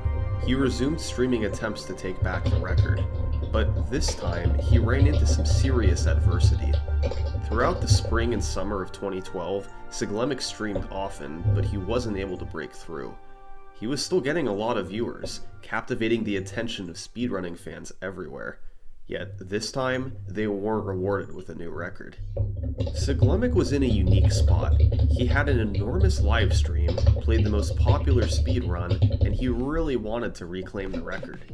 So, that summer, he devised a plan. A plan that, to this day, remains a famous part of speedrunning history. The August Marathon. Throughout... Okay, let's see. They're probably starting. Yeah. Subway Surfers.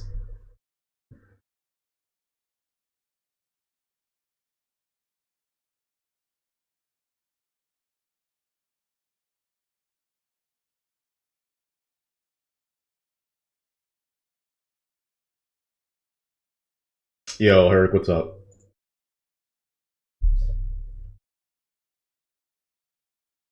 He's got the Kazuya shirt.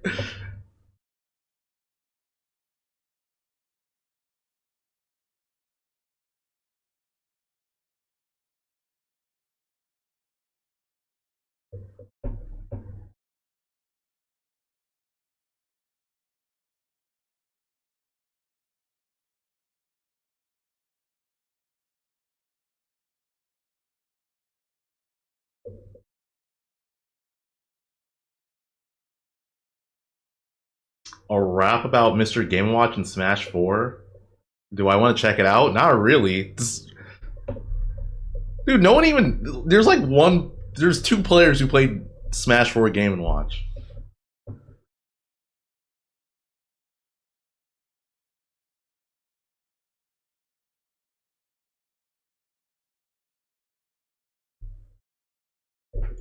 Contra las AX y contra su Corey. Y quedó muy cerca de lograr la victoria, pero... Alright.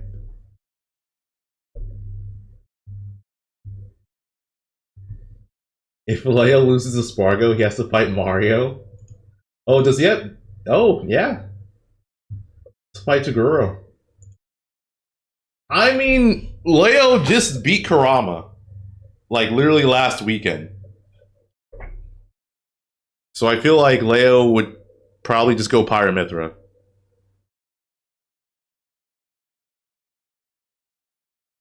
Gamer, I'm not counting Gamer. But the Meister and Reggie.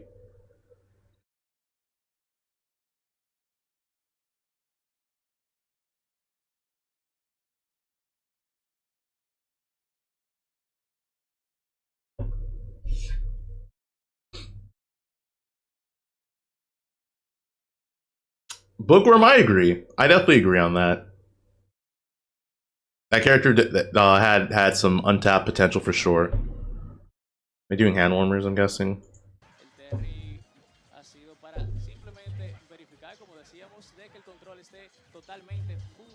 Yeah, it's like they're just doing hand warmers.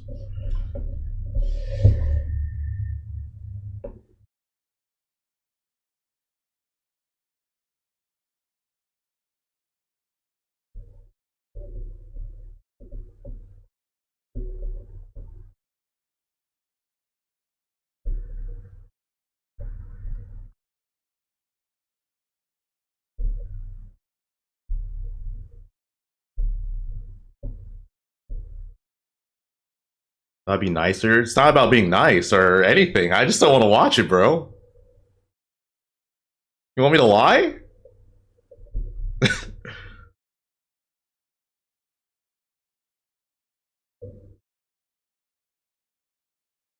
Karama threw. He did. I saw that he talked about what happened at the end. He like misinput. He tried to dash grab and like it misinputted forward smash.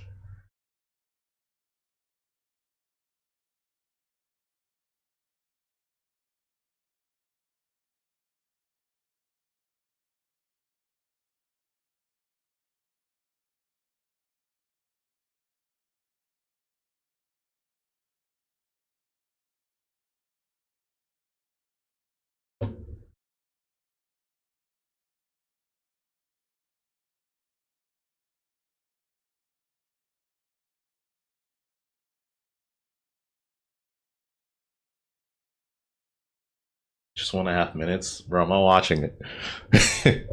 I feel like I'm like walking into like a 7-Eleven or something, and someone's trying to like sell me their album or something. Oh,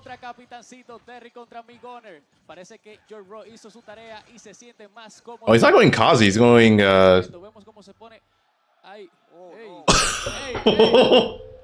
Oh, okay. Wait.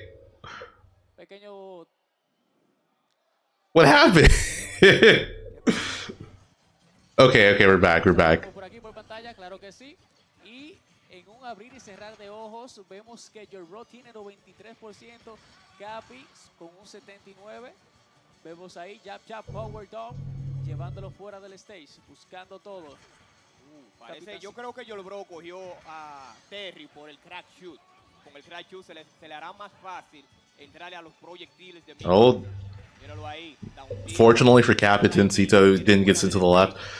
And good SDI, because I'm pretty sure he probably wanted to do EX Rising Tackle, but he saw. Oh, good catch.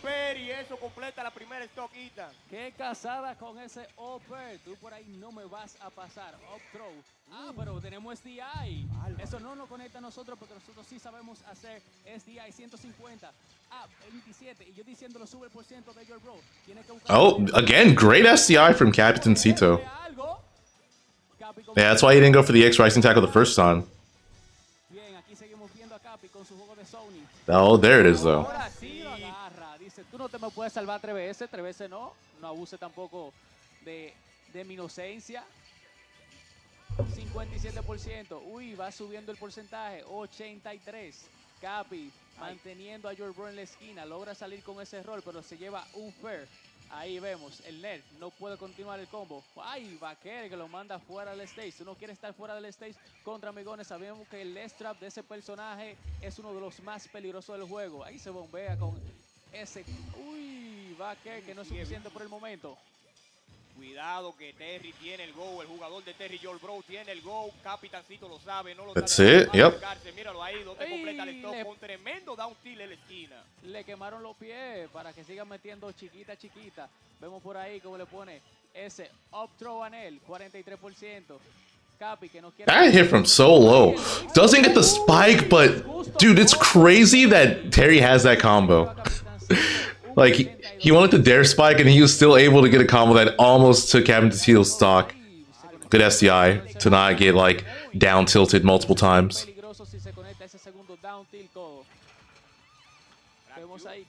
That might be it. Nope.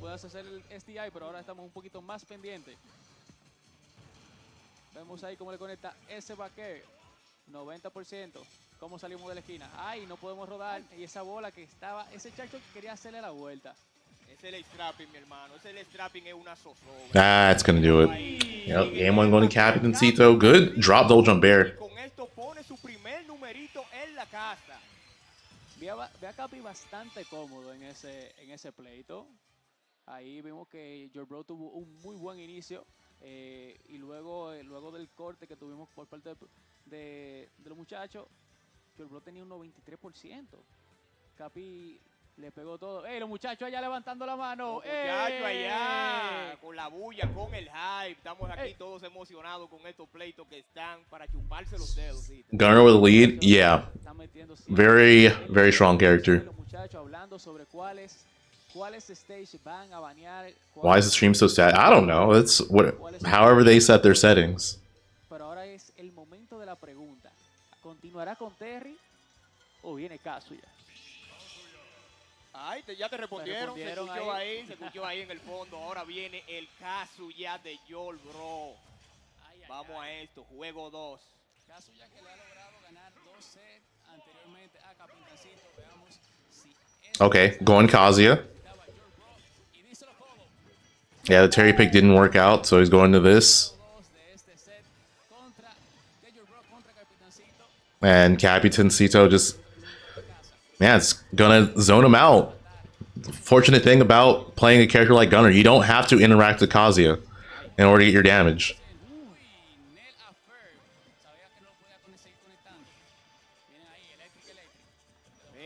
You have to be careful about that, though. If he reflects a charge shot, especially, that's like instant. That's like an instant stock.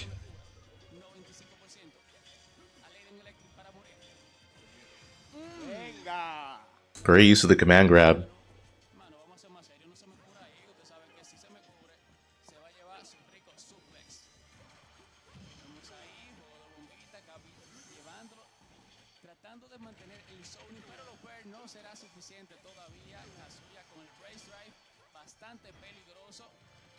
Oh, that he jumped.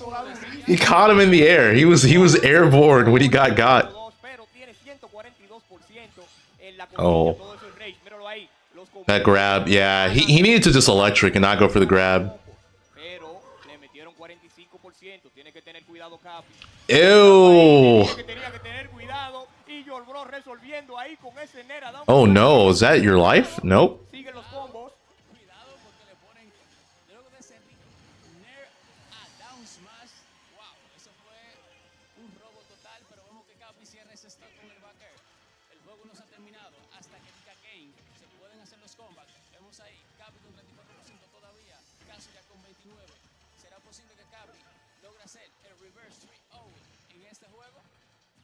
Nada es imposible, mi hermano, en este juego. Esto está a 2 stock a 1 stock, 65 a 34%.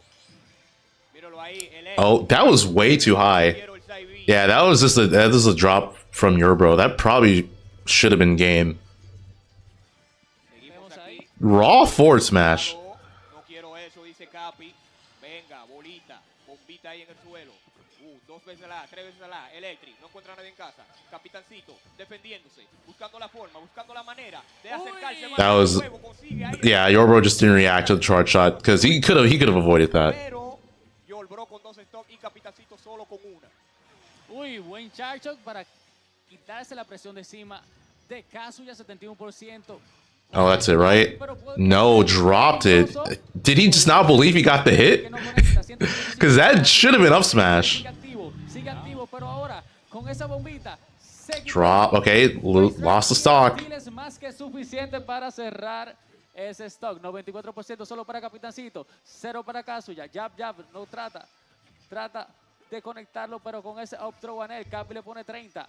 Situación peligrosa, nadie quiere que se le pegue un electric en ese por ciento, pero la bomba sí. Yourbro could still lose this. And if he does, he would have no one to blame but himself, like straight up. He had multiple opportunities to end the game, and he just missed. Or messed up. There it is. What are you doing? Well, like, why did he nair? Tiene que tener cuidado. No ha caído. Capi no quiere que pise. Okay, took it. Game 2 going to Yourbro, but like, that was way closer than it should have been.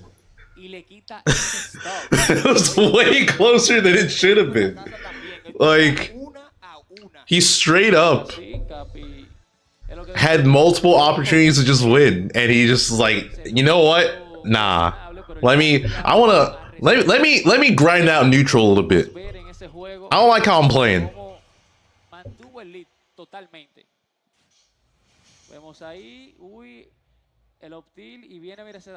Nerves? It probably is nerves, but yeah, I don't know. Okay, Capitancito running it back to Kalos. Vemos a Yourbro manteniendo a Capi en la esquina, 13%, se le pegó una bombita. Oh, doesn't get the electric. Logra conectar de la manera correcta. Capi tratando de mantener a Kazuya, 56 a 56, más parejo de ahí no se puede. Uy, el Ner que lo pone en tech, no se logra hacer tech. 86% para Kazuya. Bombita. Ay, cuidado, si hubiese tirado un down smash hubiese sido suficiente. Codo, ¿qué está pasando? Codo? Oh, up smash? Okay, I don't... 77.9% a 87.8%, cuidado. Yeah, I'm just gonna assume Yourbro is super nervous. Because, yeah, the drops he's doing. Okay. Y el race drive activo. Cierra la primera stop de Capitancito. 115% para Kazuya. Capi tiene que cerrar ese stock lo más rápido posible. Uy, pero try to jump side. He doesn't get it. Lo logra con ese vaquero y más parejo no se puede pedir. Eléctrica conecta. Cuidado, no. Can you go off of this though?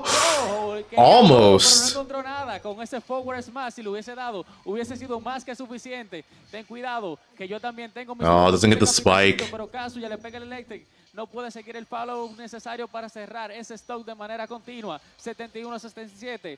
Vemos ahí el juego de Fair, juego de Capi. Bien pasivo, no te quiero cerca de mí. Cuidado, cuidado, es Electric que lo tira, pero falla por poquito. Ahí vemos a Capi jugando inteligentemente en las plataformas, porque como sabemos todos, si no hay plataforma, eso facilita que Kazu ya pueda pegarte esos combos. Short shot, yeah, that's gonna take it. Y vemos a Capitancito ahí que con el chart shot consigue la segunda stock. Segunda stock que se quita con Capitancito. Vemos ahí en la esquina tratando de meter toda la presión. Kazu ya con esos parry bien on point. Up throw a él que no se conecta. Ese laser, tómatelo ahí para que tú juegues para atrás. Tú quieres jugar para atrás, toma eso. Pero también te damos ese vaquer y sale de la esquina sin pagar el peaje. Kazuya. Ahí, juego de zoning de ambos jugadores. Uy, conectó con el net, pero no confió. No sabía que iba a conectar así. Vemos ahí, Capi se siente bien seguro en esa esquina. Ahí trató de buscarlo todo Yourbro, pero no fue suficiente. Vemos ahí misiles bomba, misiles bomba. That was a good catch. All right, let's see. Can Yourbro get a death combo? Oh, gets a grab. Gonna have to do the platform extension. Doesn't get the tech chase. Buen reconocimiento de Capi por rodar hacia adentro mientras Yourbro quería pegar Oh, el side beam, pero uy, too high. que no logra conectar con el nerf para seguir el combo. Bombita. Capi tampoco puede conseguir la conversión. Fair, para atrás. That could have been game. That was that could have been nair down smash. Oh, that's a miss input. That was electric. Just he held the A button for just a little bit too long. Let's fish for that rage drive now.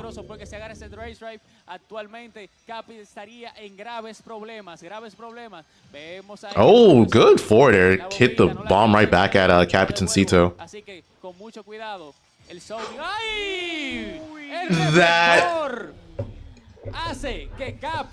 That reflector, and he's pointing to his he's pointing to the picture. Yeah, so if you didn't know, Kazi has the strongest reflector in the game. Why? I don't know. Has everything else, so why not?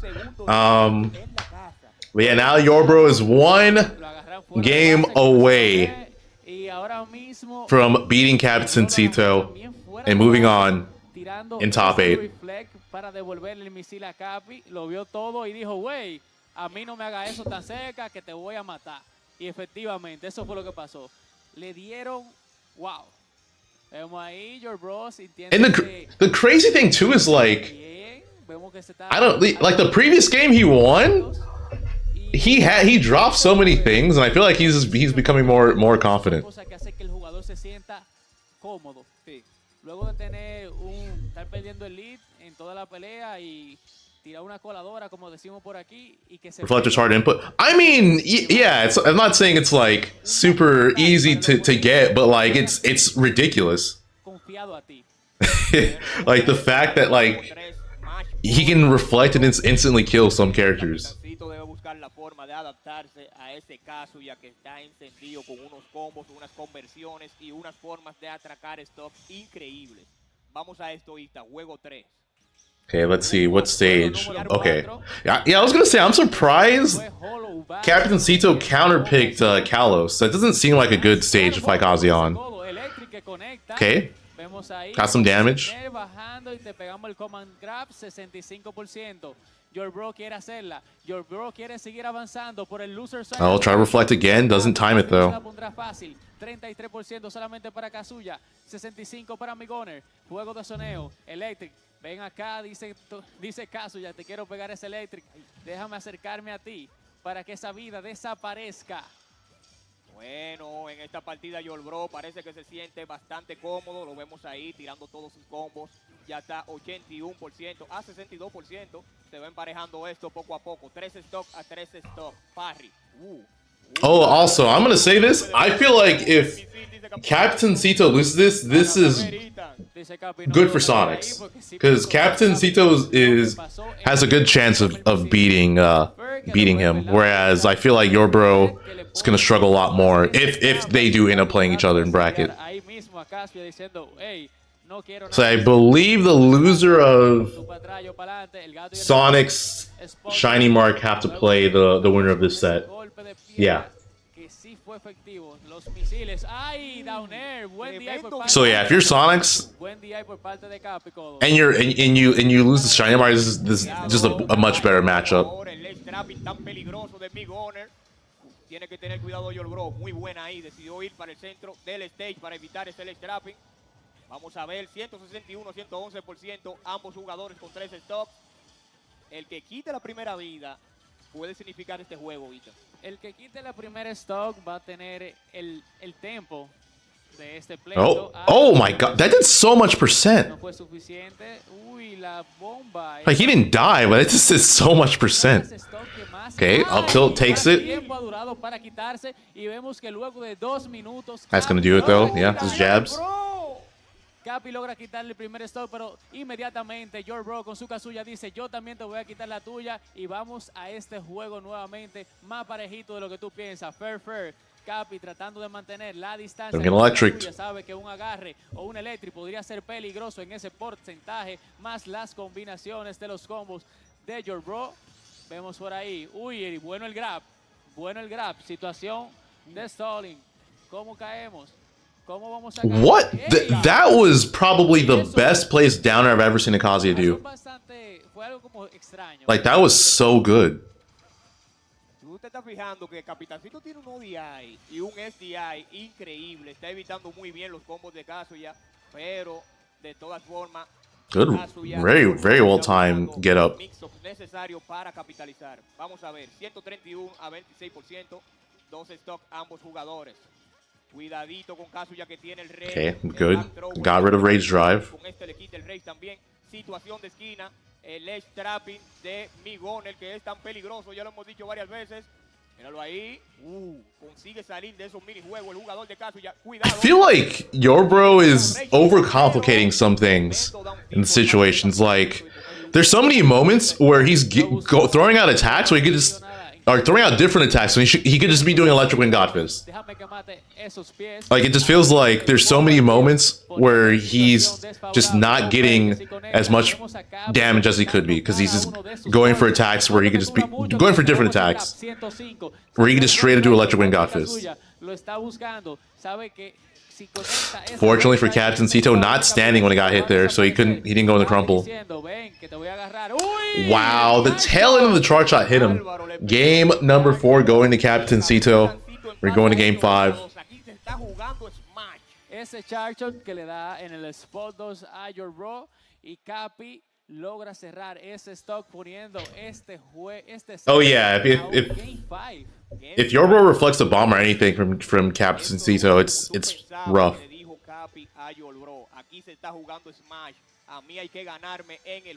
Mischief, what's up?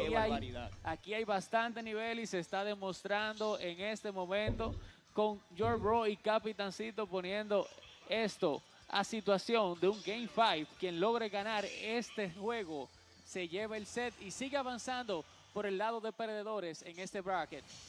Juego número 5. Capitancito needs to forward smash for ledge trap. I mean, he could forward smash, but it's a big commitment, and it's only worth it if you're gonna take a stock. Se armó el pleito, señores.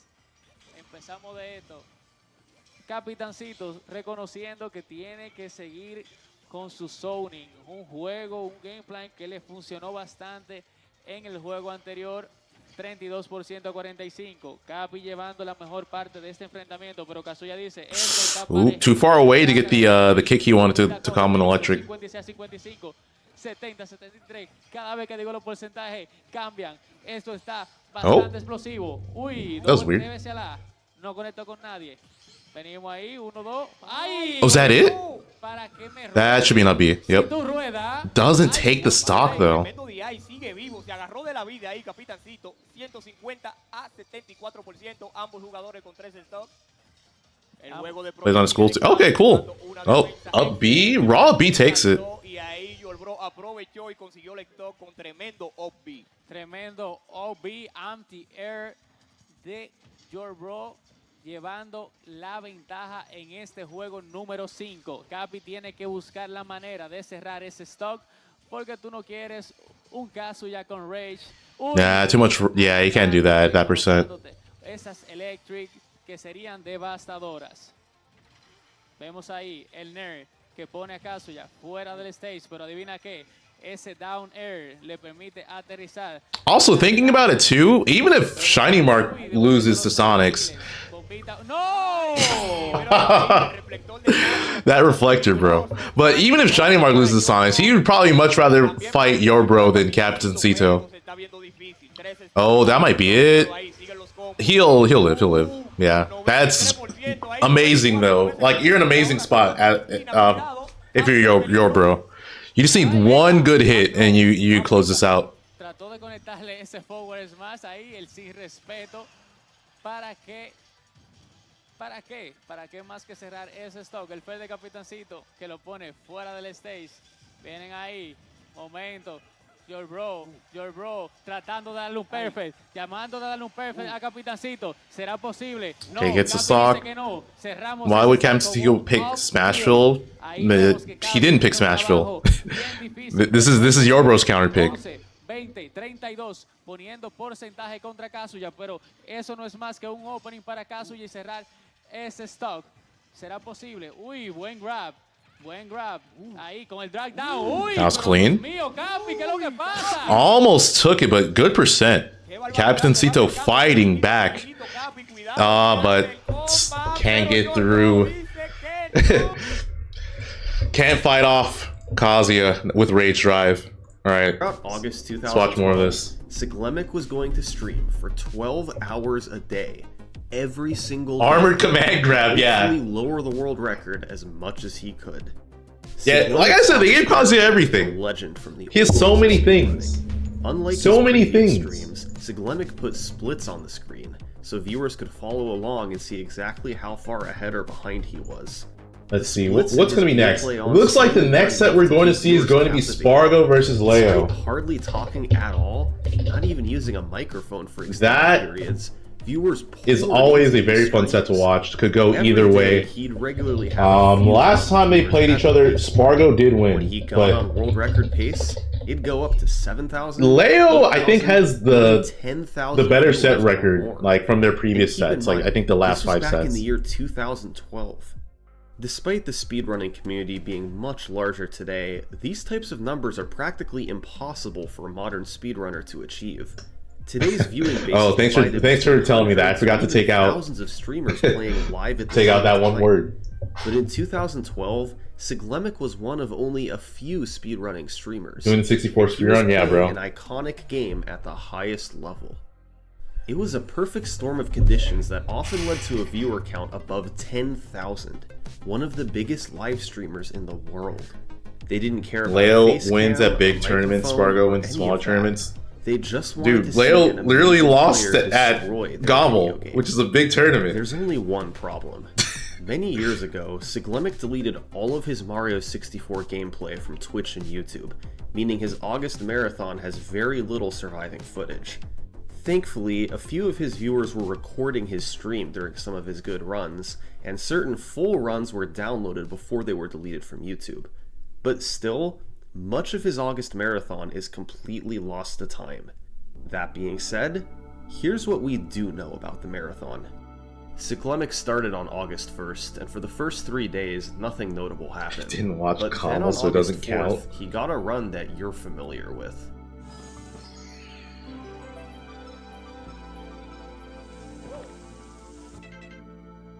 It happened in front of 8,000 viewers during his August marathon. He had to come out of his crouch before jumping, then messed up his angle toward the star. As painful as this was, Siglemic was at the top of his game, and with daily 12-hour streams, there was no doubt he'd get another chance soon. Sure enough, on day 5 of the marathon, he got another run on record pace. Not quite as fast Yeah, what's as up, what he had Nico? yesterday. How was the tournament yesterday? He made You went to? mistakes upstairs, but nothing catastrophic. And after 5 days, 60 hours of streaming, Siglemik managed to break through. Oh my god, that was really the world record. 14,000 viewers had just witnessed a new world record. Once again, the news made it around the internet. But this was only August 5th. He still had more than 3 weeks to go. His record was 146.23. If he could clean up mistakes in Tiny Huge Island and Rainbow Ride, a 145 was within his reach. Not much happened on day 6, but on day 7, Siglemik set another new record, 146.21, during the day. Yeah. Just a 2-second improvement. Unfortunately, no footage of this run survives today. All we have are a couple screenshots from the end of the run, showing his splits and the chat that was popping off. The August Marathon was already a huge success. In only a week, Siglemik had broken the record twice and had the attention of the entire speedrunning community. Still 24 days to go. The 12-hour streams continued, and just 2 days later, something genuinely shocking. Has Spargo only been going corn and plant this tournament? Was achieved by Honey. I saw there was a lot of plant. While all eyes were on Siglemik, Honey had been doing 120-star runs too. Not quite as much, but still several hours per day. The final time was 145.41, and the video still You want to play my Palatena? I'm down. The notable part was a new trick he went for called Pillarless. Normally, to enter the top of the pyramid, you must reach the top of all 4 pillars to cause the pyramid's top to fly off. Pillarless is a complicated trick that skips this. You throw and re-grab a bob-omb just before it explodes, pushing Mario backwards, then enter a state called hands-free holding and carefully navigate inside the top W haircut. I actually need to get my haircut again, like, go for in a long 120-star soon. Run. Beyond that, Honey didn't add anything new. I think Smash Factor's gonna be a P tier. It's close, isn't it? Ride where Siglemik had struggled so much. Siglemik was a good sport about being. It's starting. After all, right. It is not starting. You lied to me. He had 22 days left to beat him back. Surely that would be enough time, right? Well, it took him 3 hours. This run too has become lost to time, but on the same evening as Honey's record, Siglemik beat him with let it grow out. I'll let it grow out when summer ends. We have but one screenshot of this run, showing 7,300 viewers losing their mind in the chat. Very little is known about the run itself. Judging by his splits, there was a major time loss in Shifting Sandland, and he capitalized on time save in Rainbow Ride. In just the first 9 days of his August marathon, Siglemik had set 2 records, been beaten, and then reclaimed the record. What's happening? He couldn't have asked for a more exciting start. These 12-hour streams continued every day for the rest of the month, with thousands of viewers watching at all times. But over the final 22 days of August, he didn't set any new records. While we have a poor account of these remaining 22 days, Siglemik was known to have had some close calls. On August 23rd, he had a beautiful run. All this info comes from a single post on Reddit. He seems to have had a modest lead, got a huge time save in Shifting Sandland, then gained more time upstairs. He was about a minute ahead of his 145.35, on pace for a mid 144. But something went horribly wrong in Rainbow Ride.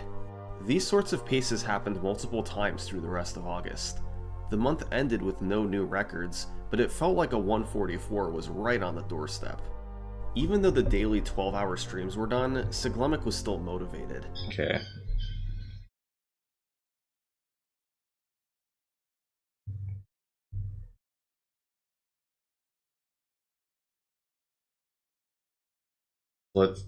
Okay, so it looks like most people have Leo winning.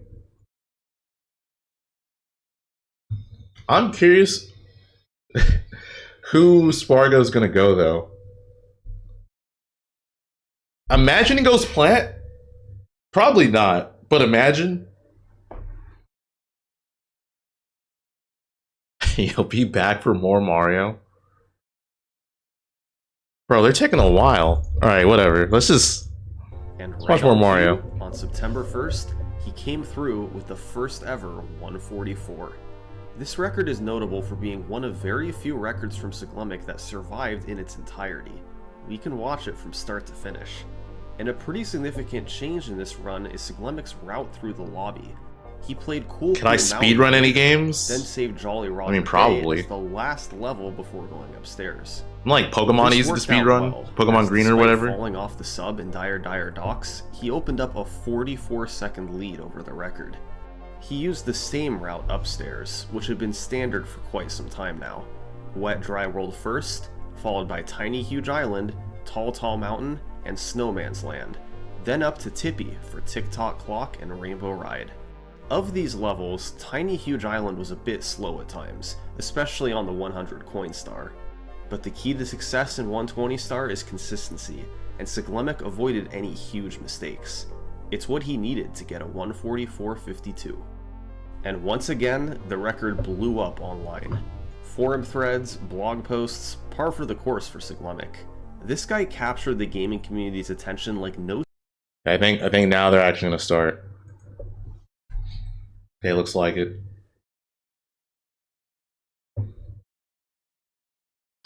We're getting Plant versus Corin?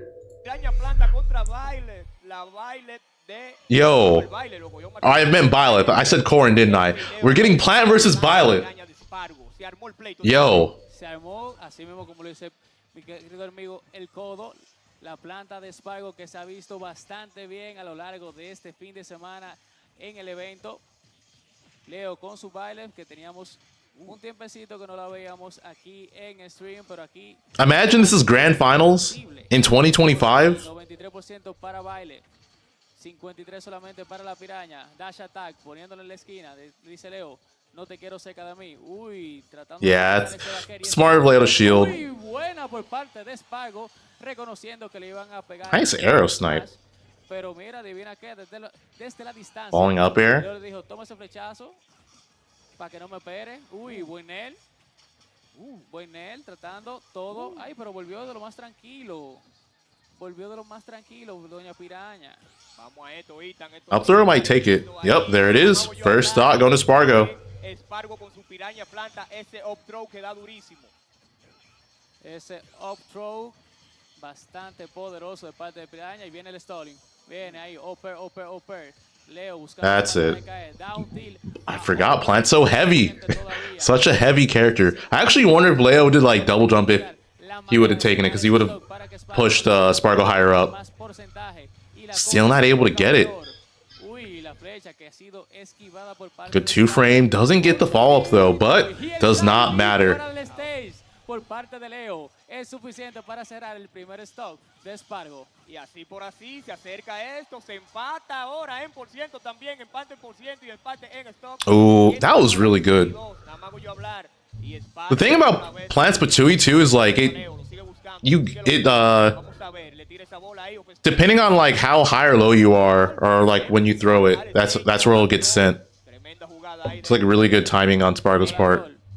Yo también ruedo, 79% a 129. Leo tratando de conectar ese Nair a Dash Attack, que están devastadores. Pero en cambio, Spargo encuentra ese Falling Nair a Down Smash y le quita el segundo stock a Leo. Uy, nos salimos de la esquina con ese Fair. Quítate de ahí que voy para allá. Te damos con la maceta. Ay. Nair poniendo a Leo fuera, con veneno también. Pero no podemos... Ooh, nice. Good conversion. Buenísima ahí de MKLeo, consigue el baquer luego de los B ahí en la esquina y con esto se empata esto, mi gente. No me salte, le dice Leo a Spargo, la planta con ese Nair que pone a Leo en tech situation con el stage. Uy, jab, despégate. Up, till. Vemos el Nair buscando la situación. Toma ahí, veneno. Te queda ahí o te me va.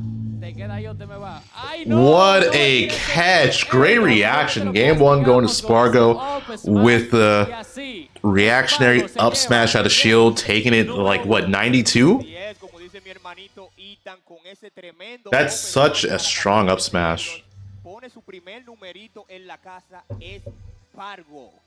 Spargo que logra cerrar el juego número 1 en contra de MKLeo con esa piraña plan.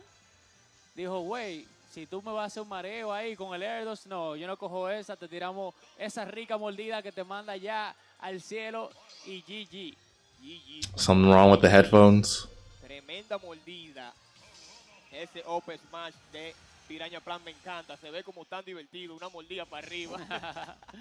Así es, mi hermano Godo. Y juego número 2. Okay, I'm guessing this is gonna be the set. Like, I don't think either player's gonna switch. Personajes, ahí Upper. Adivina qué, 70% para Leo. Tiramos esa bolita que no logra conectar, pero el dash attack sí. Lo pone en la esquina. Ahí haciendo stalling con el neutral B. ¿Será posible que Leo le quite más porcentaje? Pero Spargo dice que no. Uy, vamos a hacer un viaje.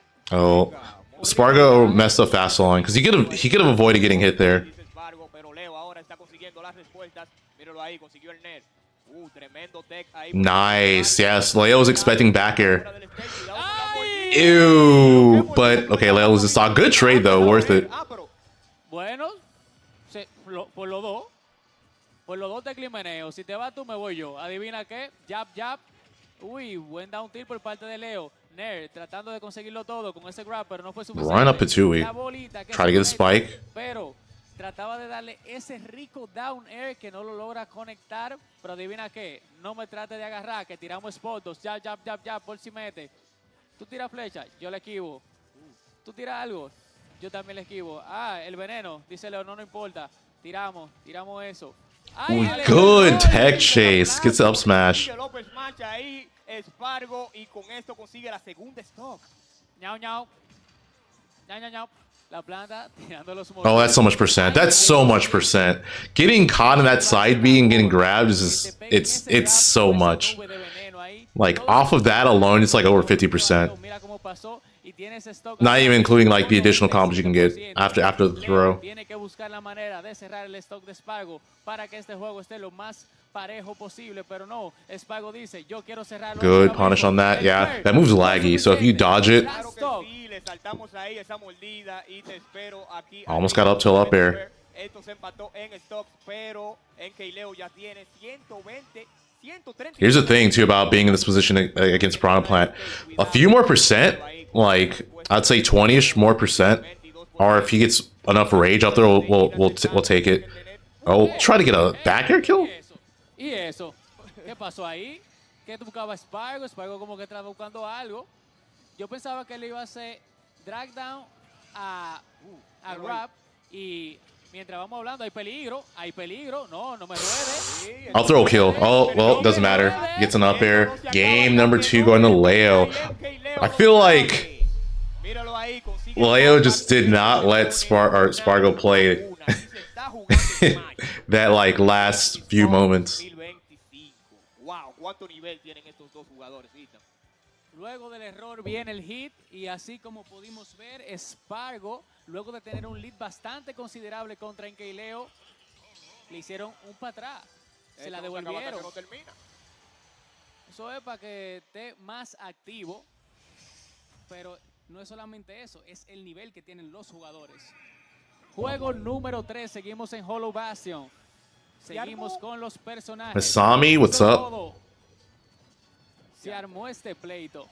Ahí vemos a Spargo. Clean combo. Ricas conversiones de Piranha Plan, lo quiere todo. Oh my god. 0 to 89. What a sequence. Still going? Okay. It's over. Ahí, con ese upper a Nerir, esa conversión que solamente Leo la puede conocer con su personaje tan característico, Bailes, que le dio tantas victorias. Vemos ahí, buen upper, lo manda hacia abajo, cuidado, forward tilt, no te quiero cerca de mí, se agarra de la esquina, ahí, tratando de hacerle ese pisón con el up B, pero no pudo conectarlo. Vemos ahí, conversión clásica que no la consigue, down tilt, solamente, pero... What? I feel like that could have been a stock for for Spargo. Like, I think he had enough time to like get a smash attack. Okay, up air takes it.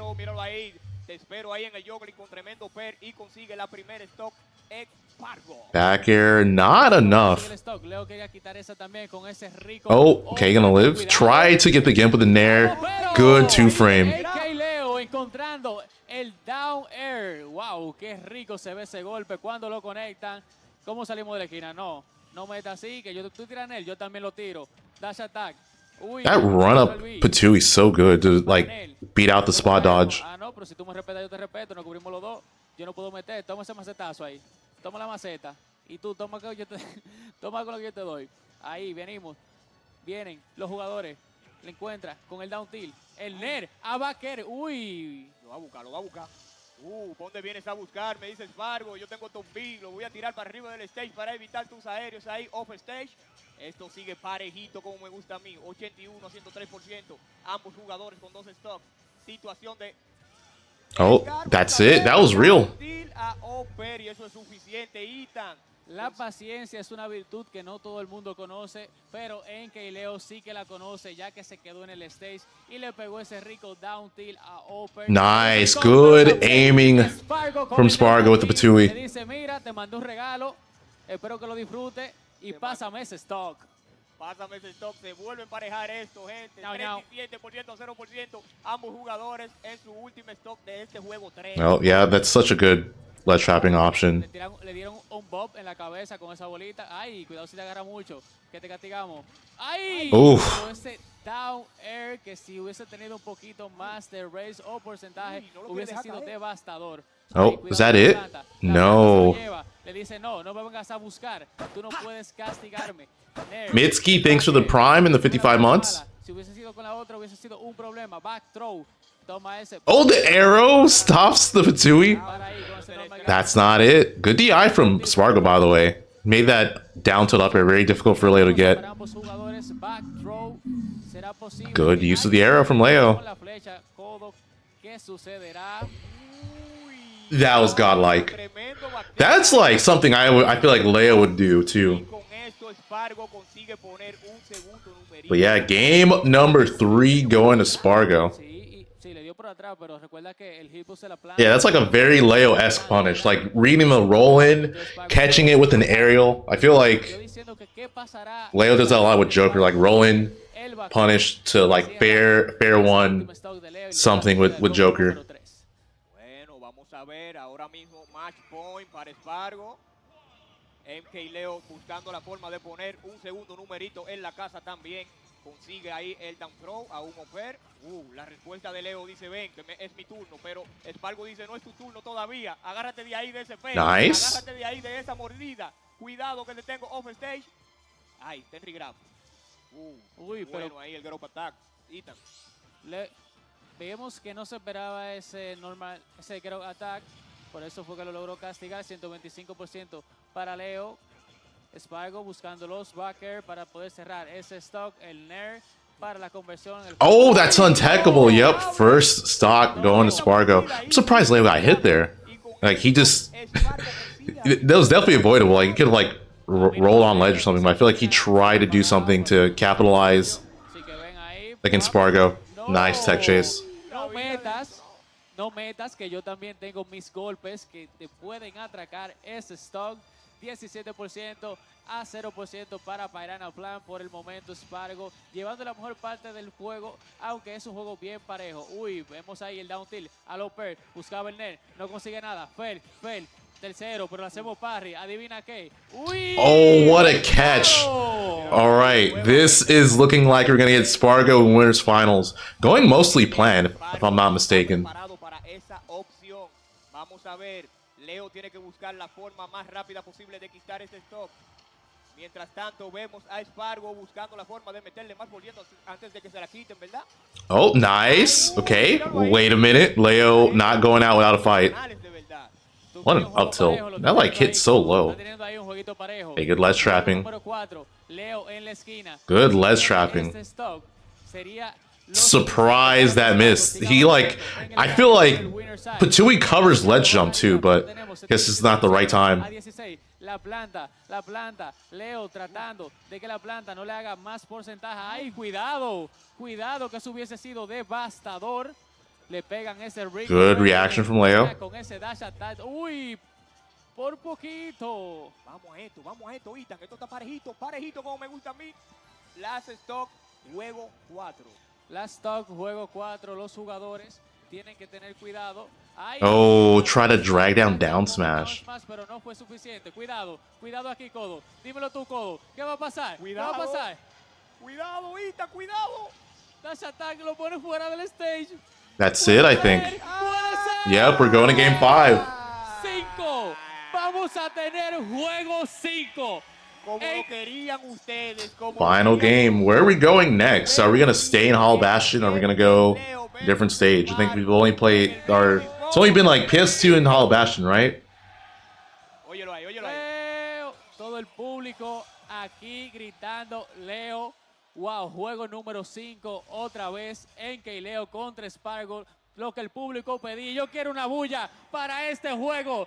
Okay, I'll back to Hollow Bastion. ¡Se armó! Vamos allá, se armó el pleito. Último juego. Aquí veremos quién sigue avanzando por el winner side y quién baja al loser side. Recuerde que la persona que pierde no es eliminado del torneo, sino que baja. Surprised Spargo doesn't rapid jab at all with Plant. His Plant's rapid jab's actually pretty good. 65%. Grab, grab.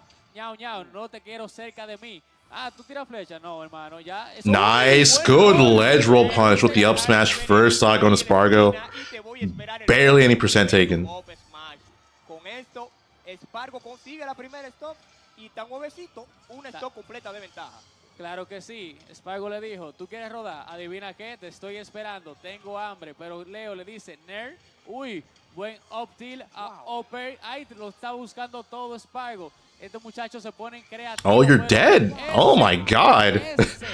Throw a backer es más que suficiente para. It was like bad yeah on the initial attack. Did he get grabbed? Was that what it was? Down throw? Leo pellizquito a pellizquito acercándose en los porcentajes. 2 stock a 2 stock. 96 a 29%. Consigue el Ner. Cuidado, el Oper no encuentra a nadie en casa. Optila Oper. Cuidado. That was Rising Bear that hits? Alright. Again, Spargo one stock away from closing this out. So regrab. Try to punish it with Spike. That probably would have ended it too. Down throw into fair. Doesn't get it. Nair. Oh, that was so close.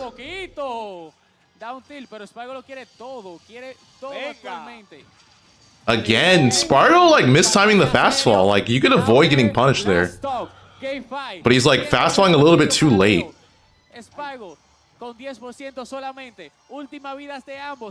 Down throw? No, goes for forward. I want to say next grab Spargo gets, he can kill with up throw. Doesn't even need an up tilt. Up tilt also kills. That is the crazy thing about Piranha Plant. All of his up moves kill except for up B, which I mean that can kill, but normally doesn't. But yeah, Spargo takes it over Leo 3-2 and Violet every record was in versus Piranha Plant. Viewers, and really was fun heard set. by many thousands more in the following days. So yeah, Spargo's in winners finals. He's waiting on the winner of Shinymark Through and his August Sonix. marathon and hundreds of hours of dedication, he'd achieved a 144 while making speedrunning more popular than ever. Throughout the rest of 2012, Cyclomic played the game off and on. His motivation dried up a bit once there were no threats to his record. He developed a cycle where he wouldn't play for several weeks, then came back and did a 12 or 24 hour stream. It seemed like a perfect run with his strategies and skills could be a 143. He had a high 144 right now. Being above, yeah, being above plan is not, being near plan is not the move, to be honest. But sustaining that level of gameplay over an hour and a half would be tough. In October, Cyclomic took a step in that direction with a 144. Summoning Salt Frame 1, you know it. As opposed to his last record, practically nothing is known about this run. No footage exists, and no splits have been provided. All we have are a couple screenshots someone posted to Reddit seconds after the end of the run. Cyclomic continued this sporadic playstyle over the next couple months, and on December 19th, he came through with one more world record, 144.01. This is another run with a full surviving video. His only significant mistake downstairs was when he messed up pillarless and died, costing him 25 seconds. Upstairs, he had a slow rainbow ride star when he missed the switch and then failed to back up. Those were his biggest mistakes across an hour and 44 minutes. If he'd only been 2 seconds faster, this would have been the 143. But it was still a really solid run, and a big cut off the record. This run finally satisfied Cyclomic. He was now ahead of second place by a minute and a half, and his motivation died down even more. He was the king of Super Mario 64. He had the notoriety, the name recognition, and of course, his records spoke for themselves. When anyone thought of Mario 64 speedrunning, they thought of Siglemik. He ran 120 star live at Awesome Games Done Quick in January 2013. This was the first time most people had seen him before. Many called his run the best part of the week-long marathon. Entering 2013, Siglemik's streams really slowed down. He went months at a time without playing. A 143 was still possible, but it wasn't a high priority for him. There was no telling how long it'd take for Garbage Can 97, thank you for the prime. Of everyone else, with his legacy already set in stone, Siglemik rode off into the sunset. Siglemik face reveal. On August 18th, 2013, the Super Mario 64 community woke up to some pretty shocking news. A player named Hyacinth27 had supposedly just beaten Siglemik's 120 star record.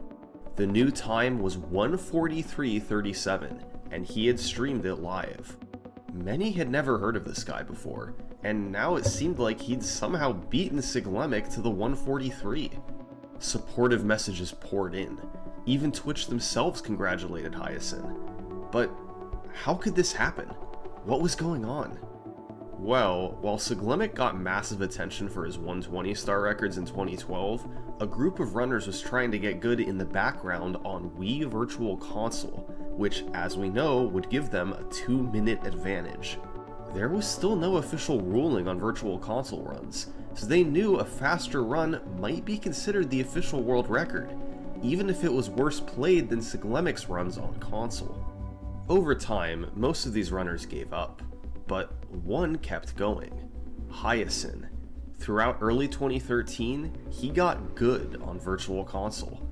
By August, with the built-in advantage, he was good enough to beat Siglemik's time, technically achieving the first 143 in Super Mario 64 history. And controversy erupted. Hyacinth was a very good player, but the footage showed he wasn't on Siglemik's level. He got some hard tricks, like cannonless and pillarless, but he had plenty of slow moments. And overall, it's not his starting movement yet. wasn't as clean either. The community was divided on how to treat this run. Some felt it was a legit new world record, and Siglemik should have been playing on Virtual Console all along. Others disagreed, and thought Virtual Console was its own separate category. It was a valid question. Do you prioritize original hardware, or fastest version available? There was I'm surprised that was even a debate. How did Siglemik feel about all this? Well, he wasn't too happy. Here was this new guy. It should have obviously been separate to begin with. Run, claiming world record based off a technicality. Siglemik could have been playing on Virtual Console too, but remember, he chose not to all those years ago so that he could be on equal footing with Japanese runners. Hyacinth did the exact opposite. He specifically picked Virtual Console so he could have an advantage. So, Siglemik devised a plan. He created a brand new Twitch account, Based Earn God. He stuck a weird looking timer in the top left. He booted up Mario 64 on Virtual Console. He distorted the colors to deliberately make it look horrible. Seems obvious now because I had the debate earlier. In the background. No, even then. He beat the run. That the fact that even Siglemik switched to 64 when the Japanese players were playing on 64 to achieve.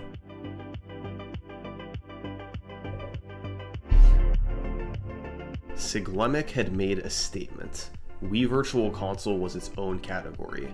Nintendo 64 was the only legit way to run the game. Just like he'd done in 2011, it more or less ended the platform debate. The recognized world record was Siglemik's 144.01 on Nintendo 64, and to this day, nobody else has ever threatened the world record on anything other than an original Nintendo 64. After that curious saga was over, things went back to normal. Siglemik did attempts every now and then, but for the most part he left the 120 star record alone. He was tired of resetting over and over again early for cannonless. It wasn't too fun. But finally, in early 2014, Siglemik started to get some legitimate competition. For the first time since Honey in 2012, somebody moved within half a minute of his world record. The runner's name was Puncation. Punke started running the game in 2012, inspired by old school runners like Giano and later Cyclemic. He began streaming in 2013 and steadily lowered his 120-star PB from the 150s to the 140s, gradually approaching Cyclemic's level.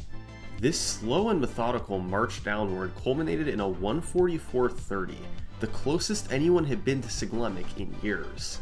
Punke's run had a particularly slow start, with a bad Womps Fortress and Cool Mountain, but that just showed he had more time to save. The potential was there to get a 143. With Punke closing in, Cyclemic ramped up his attempts again. He was so close to a 143. Just 2 more seconds and he'd be satisfied. He started doing 24-hour streams of 120 most creative custom and supposedly combos. had some amazing attempts. A Reddit post from March 18th details one run that was on pace for a massive record deep, but Sig made catastrophic mistakes at the end to kill it. This continued into April. Cyclemic just couldn't beat his 144.01. Then on April 22nd, it was Punke coming through with another PB, 144.11, performed live in front of thousands of viewers. He was now just 10 seconds away from Cyclemic. This run was also on 143 pace deep, but he died on Rainbow Ride going for the Lakitu bounce. You're intended to go above the red coins to get to the cruiser, but by precisely wall kicking and then bouncing off Lakitu, you can take a shortcut to get there faster. It's difficult, and Punke died going for it. Had he not, this would have been the first ever 143. Cyclemic was on the verge of this slipping away. He'd been dominant ever since the record was a 146. It seemed like 143 would be his natural end goal, but now Punke had swooped in. And it might be too late. Determined to get the 143, he started up a stream the same day as Punke's 144.11. Just as usual, Cyclemic played for hours, much of that time spent at the start of... A este juego número 1, Winners Semifinals, la bulla de la gente. Vamos a esto. ¡Vamos! ¡Se armó! Juego número 1, Winners Semifinals, Sonix contra Shinymark. Vamos ahí, el juego de Pikachu. Ahí, consiguió el opening, poniendo a Sonic fuera del stage en una situación no muy agradable para él. Neutral para salir de la esquina. 36% a 21. Atrás hacia adelante. Uy, es up tilt. Forward tilt. Despégate de ahí. Yeah, so I feel like Le tiramos con ese up throw a Nel. Winners Finals, Spargo would probably have the most trouble against Sonix, especially considering I don't think Shinymark's ever taken a set off of Spargo offline. So, yeah, I think... Oh, footstool homing attack? But yeah, I think it would probably...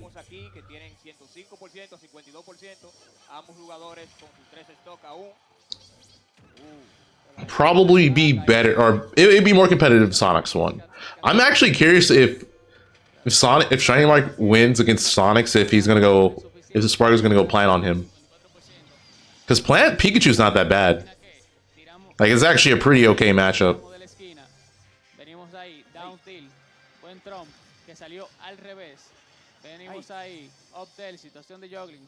No queremos que tú caigas. 1 minuto y medio.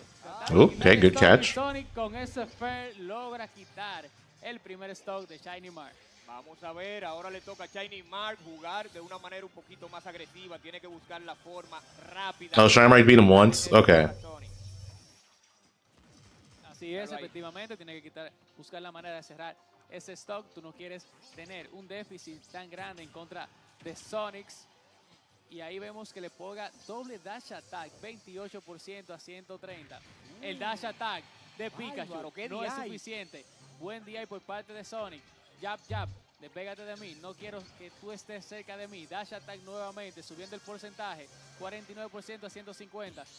Uy. Oh, he thought he was gonna get crossed up. Pero no, otro parry al upper que le conecta a Pikachu. Y vemos ahí a Sonic con 157% codo. Oh, I thought he's gonna live that. Por fin consigue quitar el stock a Sonix, aunque duró mucho tiempo, solamente logró ordeñarle 46%. Eso no es nada, Ethan. Eso es un combo de pico. Oh, that was so close. If that fair connected, that most likely would have been a stock. Sonic con 2 stock ambos, pero llevando el lead en el porcentaje. Vemos ahí 5%, 70%. Juego paciente, hacia atrás, hacia adelante. Thunderjolt, jab, jab, jab. Adivina qué. ¡Ja! No hay nadie en casa. 80%. Ese fair que sí conecta. El jab no es suficiente. El dash attack sí. Drag down air. Y venimos ahí. Shiny siempre trata de conseguir esos Lestrom. Si te duermes lo suficiente, lo vas a pagar bastante caro. Vamos a ver, situación de esquina ahí, Sonix lo sabe, Shinymark dice que no, consigue ahí el opera dash attack, vamos a ver, bárbaro. Tratando de conseguirlo todo, viene, quick attack, no conecta, 67%, nadie quiere perder ese stock. Ahí el vaquerito. Están tratando de jugar lo más conservador posible, pero cada vez que va pasando el tiempo, la diferencia de porcentaje que hay entre Sonic y Shinymark se hace más pequeña, 84 a 124. No quiere que salga de la esquina. Situación de regrab. That's a good catch. Es suficiente. Aquí guardadito. Te tengo un fer aquí guardadito en la esquina. Queda durísimo. Y con esto Sonic consigue la segunda stock. Con 103% en la costilla. Pero hay que llegarle a él. Ahora hay que alcanzarlo en su juego defensivo. Shinymark lo sabe. Shinymark lo está buscando. Ahí le tira rayito en la esquina. Vamos a ver. Permiso. Este para allá. Upper a forward tilt. Vamos a ver. Vamos a ver, así mismo, ese fair será suficiente, claro que no, para cerrar el stock. Sonic con un low recovery, tratando de volver al stage. Y uy, ese rico air dodge que le permitió regresar. Uy, no te me agarres tanto ahí de la esquina. I'm not gonna lie, I'm surprised Sonix lived both those times. I thought for sure Shinymark was gonna get the edge guard. Especially because there wasn't really much Sonix could have done in that position, like mix up his recovery. El bait con el fair, 167, 53. Juego bastante paciente, como te decía, pero adivina qué. Le pegan esos tenis. Le pegan esos tenis ahora. Míralo ahí. Pikachu. Yeah, this is looking really good for Sonix right now. Like, I feel like the only way Shinymark wins this is if he gets like some crazy early stock on Sonic's final stock. Yeah, because Sonix is gonna play the timeout game. Like, yeah, there's less than 2 minutes left. He could play for time, then obviously Shinymark is at kill percent. 109%. 109% a 7. 1 minuto 30. But yeah, like I said, Shinymark potentially could get like some early kill. I'm assuming it's gonna be with like Thunder or something. Or some sort of offstage shenanigans. Thunderbolt. Ahí, tratando de conseguir el upper. Continuarlo. El sprint para que no te me acerque. 1 minuto 13 por jugar. Up tilt. Nair. Drag down. Down smash. Oh, Dios mío. ¿Qué está pasando? Oh, that's it. Yep. Game 1 going to Sonix. Sonix se lleva el juego. Número 1. Así es, como dice Ethan, Sonix poniendo numerito en la casa alante. Optimus is wild as a melee player because you make a read and get like 13%, whereas melee, if you read, it's like you can die. I mean, it's the same for ultimate. You're like specifying like particular matchups, because what in floating matchups you could take like 13% as well in melee, and then you have characters like Kazi or like Luigi where it's touch of death. No se comprometían mucho, no tratamos de buscar cosas que lo pudieran dejar muy vendido en cuanto al oponente, y así entiendo que va a ser en general el set. Sí. The rage. I don't know if the rage made the combo untrue. It could be. Con este maravilloso evento. Seguimos ahí con los mismos personajes, Sonic, Pikachu. Game number 2. Vamos a esto. Juego 2. Se armó, Ethan. Se armó el juego número 2. Small Battlefield sigue siendo el pick que van a tener los jugadores en cuanto al stage. 7%. Uy, Sonic consigue un opening, pero adivina qué, Shinymark también consigue otro. 23% a 26. Ahí, para atrás, para adelante, para atrás, para adelante. Tú saltas, la cueca. Yo salto, tú tiras. Venimos ahí, conectamos con ese side B. Uy, Downel. Ten cuidado, no meta mucho que te damos. Nel, Opel, que le gana al Nel de Sonic. El drag down del Nel. Well, I mean, he missed the footstool, but still got the dare. Quítate de ahí, no quiero. Despégate. Con esos doble pies. Dash attack.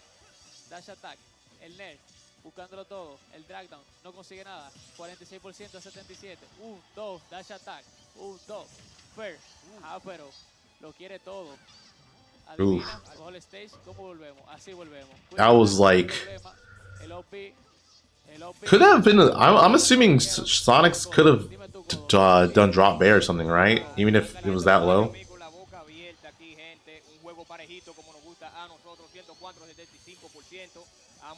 That's it? No, he overshot the bear. But yeah, that weak nair that Sonix did get would have comboed into back air. Spin charge fair is not going to do it. It's goes under both the T-jolts and fairs him. Gets a good edge guard. Naker, what's up? Yeah, Toguro Leia is going to be an interesting set. What? There's no, like, I feel like that was on Shinymark somehow. Like, why was he there? What happened? Your mom says hi? Okay, hello, Mother Herc. She likes my voice. We'll tell her to say thank you. Yeah, this is not good.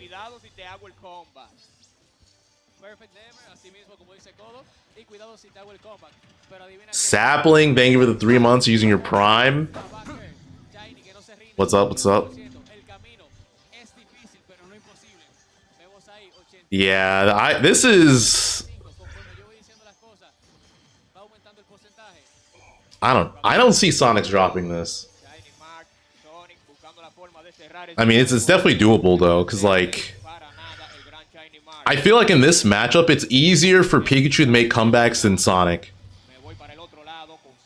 Like, I just feel like Pikachu has more potential to close out stocks in like at earlier percents than Sonic does.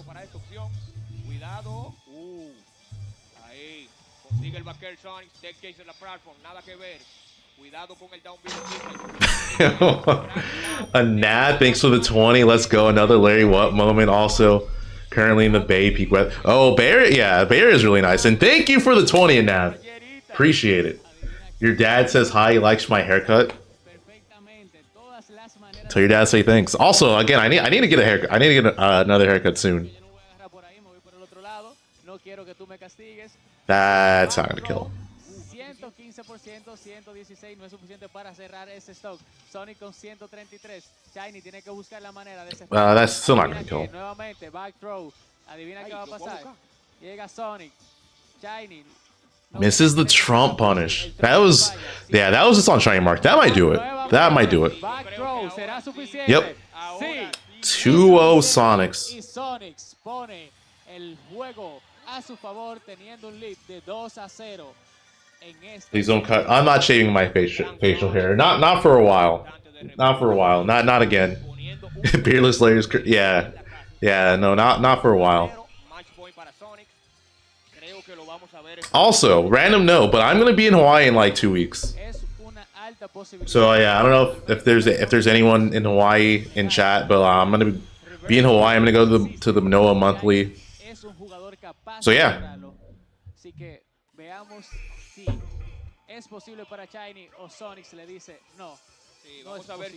Yeah, for anyone wondering why, it's my homie's birthday, so I'm going to celebrate his birthday. He lives in Hawaii.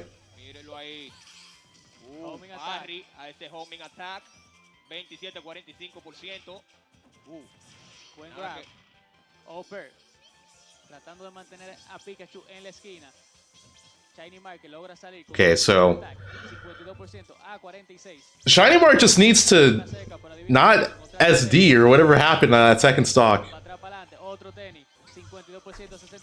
Kawaii-Con? No, not Kawaii-Con. Qui-Gon's like in spring.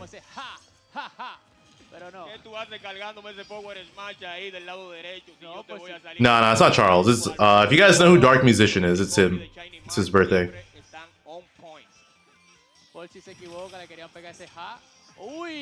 Ooh.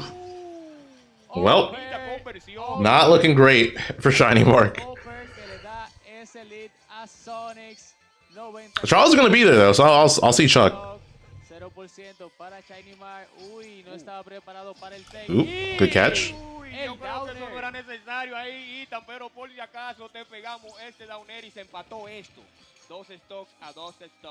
Es mejor asegurar las cosas y no dejar ningún tipo de duda en el aire. Shiny no sabía si se iba a agarrar al 100% y dijo, tú sabes que vamos a mandarte hacia abajo. 23%. What a trade, and then keeps hopping over him with the spin dash. Tratando los muchachos de encontrar el opening. Consiguió los pairs, pero el fair no fue posible. Para atrás, para adelante. Vemos ahí 34-22 codos. ¿Qué pasará en este enfrentamiento? Álvaro le leyó el rol ahí con ese dash attack. Ahora lo tiene en la esquina. Nada de eso. Vuelvo para el centro del stage, dice Sonix. Pero Shinymark dice, venga, vuelva para el... What a reaction on that. The fact that Sonix knew he had enough time to get an up air out, that was really good. Vamos a ver. Pleito aquí en el medio del escenario. Vamos allá, Ita. ¿Te gusta esa bolita? Mira, adivina qué. 76% a 85. Shiny, ¿por dónde volverá? Adivina qué. Volvemos por este lado. Tiene toda la posibilidad del mundo para regresar como él quiera. Tiene todos los mixups habilitados. Lo conoce todo. Nope. Almost put himself in a position to get reversal again, like the previous game. Vemos ahí cómo viene, buscando todo. Jab 1, por si acaso te cubría. Vienen, pacientes, hacia adelante, se come un montón de ellos. Ahí en ese lo Ooh, I wonder if he had enough time to get like up air and air. And because I think those two, like those moves would have taken the stock. Back throw, it's gonna live. Oh, okay, that was close. That if he got the grab, that would have done it. Sonix lo sigue buscando. Shinymark también lo busca. Consigue el fair ahí. Sonix en la esquina. ¿Por dónde me va a salir? ¿Por la izquierda o por la derecha? Ah, por la derecha. Pero aquí donde está el gran Shinymark, como siempre, con los mix-ups en el recovery. Vamos a ver. Nice. Feel like Sonix is trying to parry there, and then yeah, Shinymark just running in dash attack because he's not expecting it. Good catch. Es el rico back air de Sonic. Con este juego 0-0 otra vez. Dash attack que no conecta. El castigo va a ser grande. 43% por parte de Sonic hacia Shinymark. Vemos ahí el drag down del Nair que solamente conecta con una parte, pero no puede hacer el follow up. El down B conectando. 1, 2, Pearl. Claro que no. 15%. 1, 2. El sprint para salir de esa presión. Nair, caemos con Nair. Caemos con Hope. Caemos con todo. Uy. Spin charge under the T-Jolt. 75-36%. Situación del asset stock en este juego 3. Sonic consigue el back throw ahí.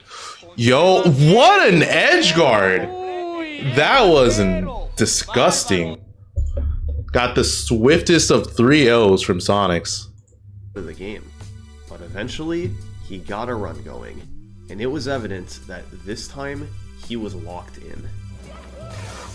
No. Alright, so next set we should see is going to be MKLeo versus Toguro. So that's going to be Mario versus Leo. Star after star went down. Leo's made it up. I don't know if it's I think that might be his least favorite matchup or one of his least favorite matchups. Now. He was entering the home stretch, but also some of the game's hardest levels. Despite this, everything went smoothly until he played Tall Mountain. Siglemic failed to enter the wall and had to bail to another star. Not a huge mistake, but without splits he couldn't tell how bad it was. After, things went well for a while, but he had a rough 100 coin star in Tick-Tock Clock. He missed one single coin from a question mark block, and when he tried to chase it down, it had fallen over the edge. So, he had to go out of his way to collect more coins. After tick-tock clock, Siglemek was 4 seconds behind the record. The 143 might still be possible, but from here to the end, Siglemek would need near perfection.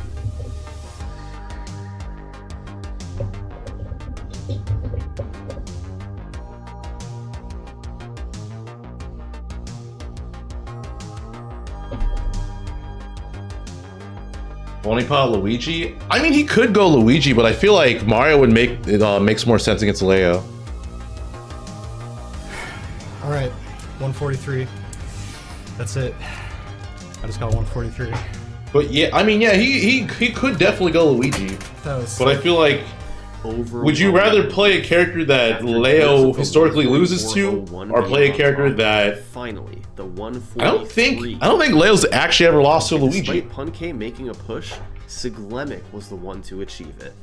While he did have his share of slowdowns, the ending of this run was amazing. You know, Leo did recently beat Kurama, but even still, I feel like it would make more sense to go Mario. An extremely well-deserved record, and a massive milestone in the game's history.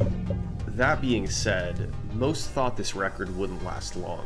It seemed inevitable that any day now... Okay, looks like Leo is going Pyramithra. We're starting it off. Oh, hand warmers. Alright. Punke was going to take over. His time was on a collision course with Siglemek.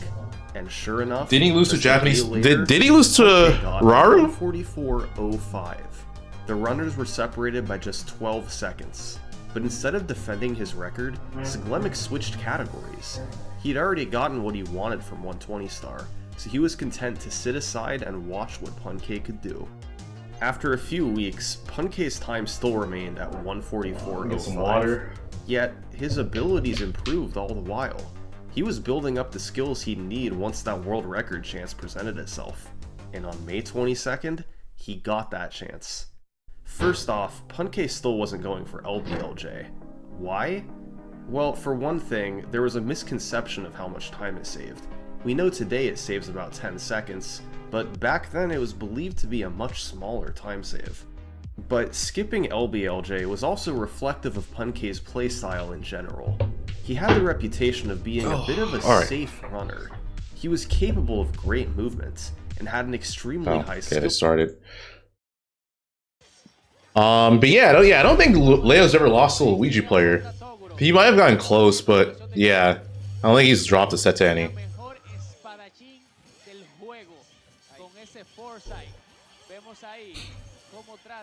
De mantener la presión en la esquina, 92%, no lo quiere dejar salir. Toguro buscando una apertura que le dé ese aire de respiro que necesita. Vemos por ahí, bien paciente los muchachos. Uy, buen spot por parte de Leo.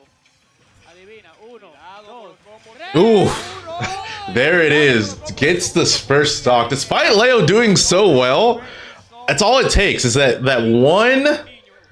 that one good hit from Mario, and he can just take the stock. If you're in the right position, you could just be gone. You could just become a mere thought.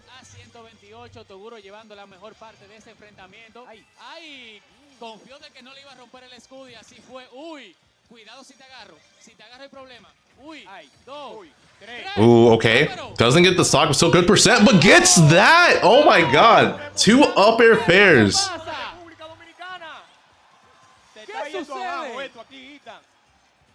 For anyone wondering why Toguro's not going Luigi, this is why. This right here is exactly why. Leo que por fin consigue el primer stock, pero Toguro con esos combos bien pulidos tiene 2 stock a 1, 37% a 27, 29 subiendo los porcentajes conforme uno va hablando. Down throw a Nel. Adivina, Mario logró caer. Grab, 1, 2. He's alive, but still. So much percent.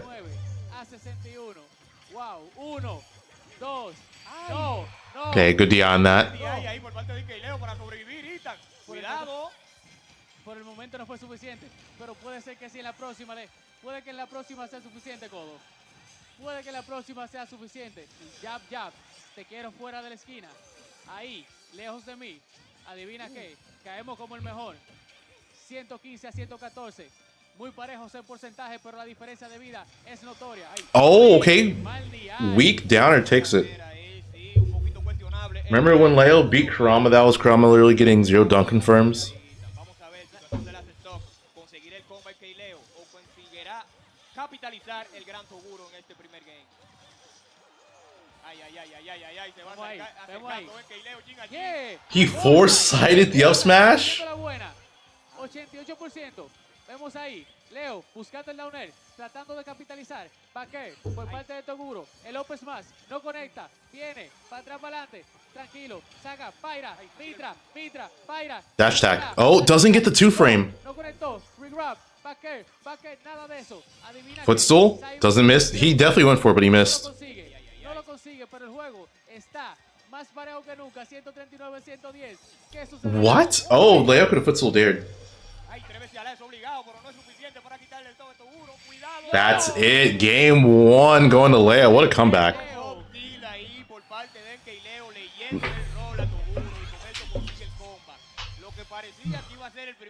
Para Toguro, que viró la torta, mi hermano. Lo que parecía un juego para Toguro, Leo logra convertirlo a su favor, la veteranía, demostrando por qué es y fue uno de los mejores jugadores de todos los tiempos. Le devolvieron ese juego y nada. Juego número 2. Vamos a esto. Se armó. Juego 2. Mitra contra Mario, juego número 2. PS2 o Pokémon Stadium continúa. Vemos ahí cómo viene. All right. Bakel, OB. Leo buscando. If you're Toguro, that's not a good sign that you could have such an amazing lead, and Leo just like that can bring it back and win. That is not good. And now Leo has a lead. He has a very, very strong lead currently.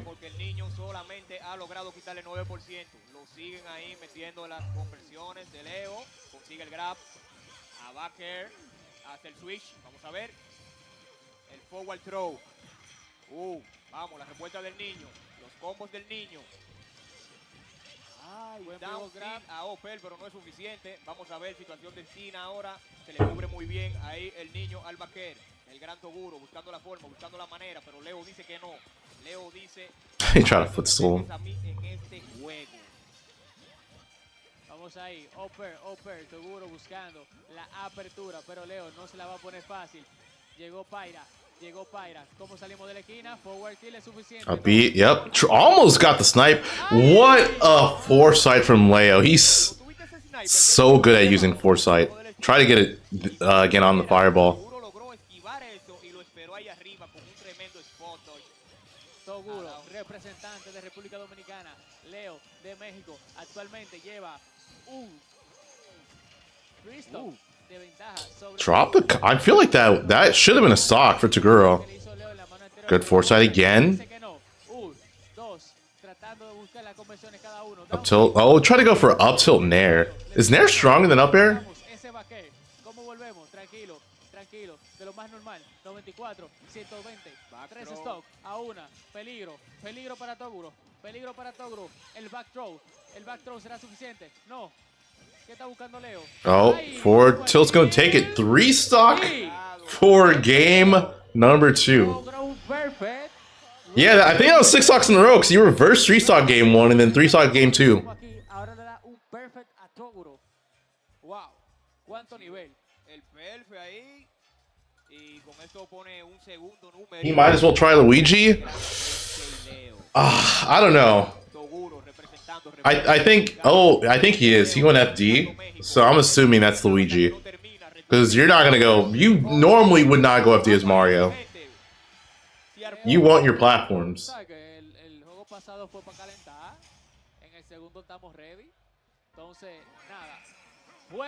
Yep, he is going Luigi. Final destination. Okay, yeah, let's see if this could do anything.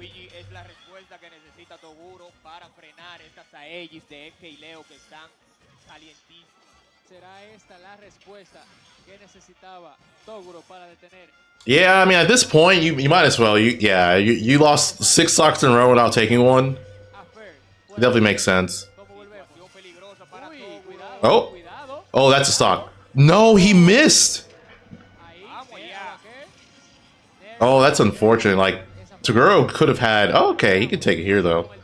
There it is. Yep, down throw B, first stock. Conversión clásica. Good catch. Pero adivina qué. Viene Leo y le dice, con ese first también será suficiente. Oh, Uy. got grabbed. 2, 3, 4. Okay, you didn't lose your stock when you took 53. Leo dice, no queremos eso. Viene, ¿cómo salimos? Nair, traer el Nair. Up till, Nair, first, high, forward smash. Ay, lo busco todo. Uy. What a reversal. That should be it. There it is. Okay, great. Great from Toguro so far. Permitió regresar al stage. Uf. Viene Leo con ese grab, back throw. Uy, se quería caer del stage el Luigi, pero no lo logró. Down tilt. Uy, Up smash, yep. Ahora sí, conversión clásica de Pyra. Down air a up smash. Low key, if you win this one, you go out to Mario. I get what you're saying, because it's like easier to... I mean... Beating Luigi or beating Leo in a full set as Luigi doesn't seem as doable as Mario. Mitra, que es experta en hacerle juggling a los personajes y un personaje también como Luigi que tiene una mal forma de caer al stage. Vemos ahí tratando de regresar. 21%. Oh, that might be it. Yeah. Leo just does not miss that. Level, but he didn't always go for the riskiest strategies. All right, so next set is going to be Shinymark versus Yourbro. Time from his gameplay, yet also made fewer Does mistakes. Yourbro only play FGC characters, or does he have anyone else? Of the record. In this particular run, because I fell a bit behind early. I don't see him beating Shinymark with Terry or Kazuya. So heading upstairs, he was 15 seconds ahead of the record. The name of the game upstairs is consistency. Since 120-star runs are so long, filled with non-stop tech and execution, small mistakes are inevitable through the run. The key is to avoid the big mistakes, especially upstairs. And that was Punkei's specialty. Yeah, game one was rough. He made up time by making like if you get a lead like that, you need to finish the record it. Going into Bowser. But despite over an that's just like so demoralizing. Gameplay, he still had to land 3 Bowser throws, or it would all be forever. Jesus, that was loud. Shinymark lost to Sonix 3-0.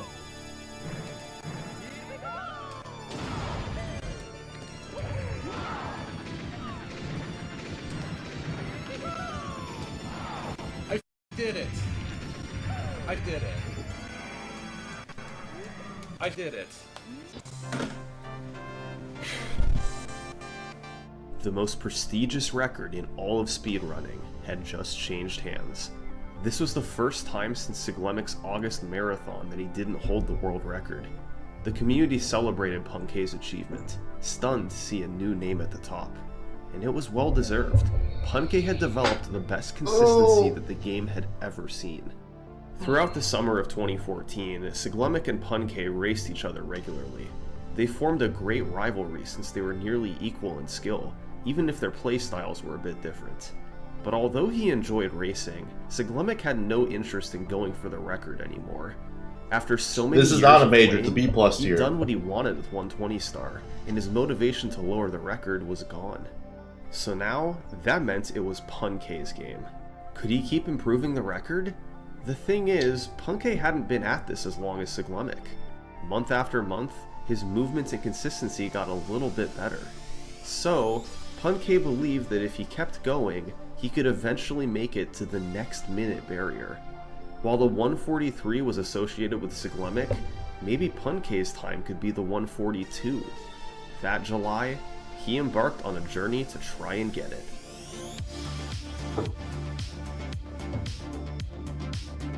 Let's see. Nice dude. You did it. Nice dude. Good gameplay. Armada. Alright, that's a new world record. take it. I still don't think this run is that good.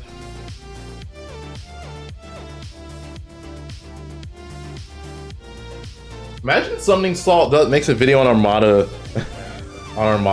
and him transitioning to becoming a speedrunner. No, dude, why? Are you freaking kidding me?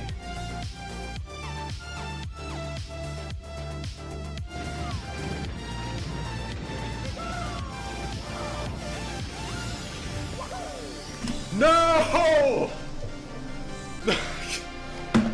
No, dude. While the records kept coming, Punke couldn't help but get frustrated. He'd come so close to the 142, only to have it slip away in the final seconds. By late July, he'd set 5 world records in a row.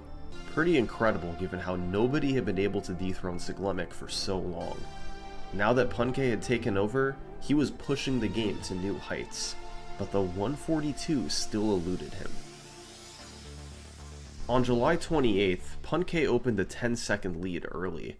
He maintained that lead all the way through the basement. Top 3. Wasn't he like top 15 at some point? Or top 20? Minor. He then balanced a big time save in Fire Sea with a bad Jetstream star in Dire Docks.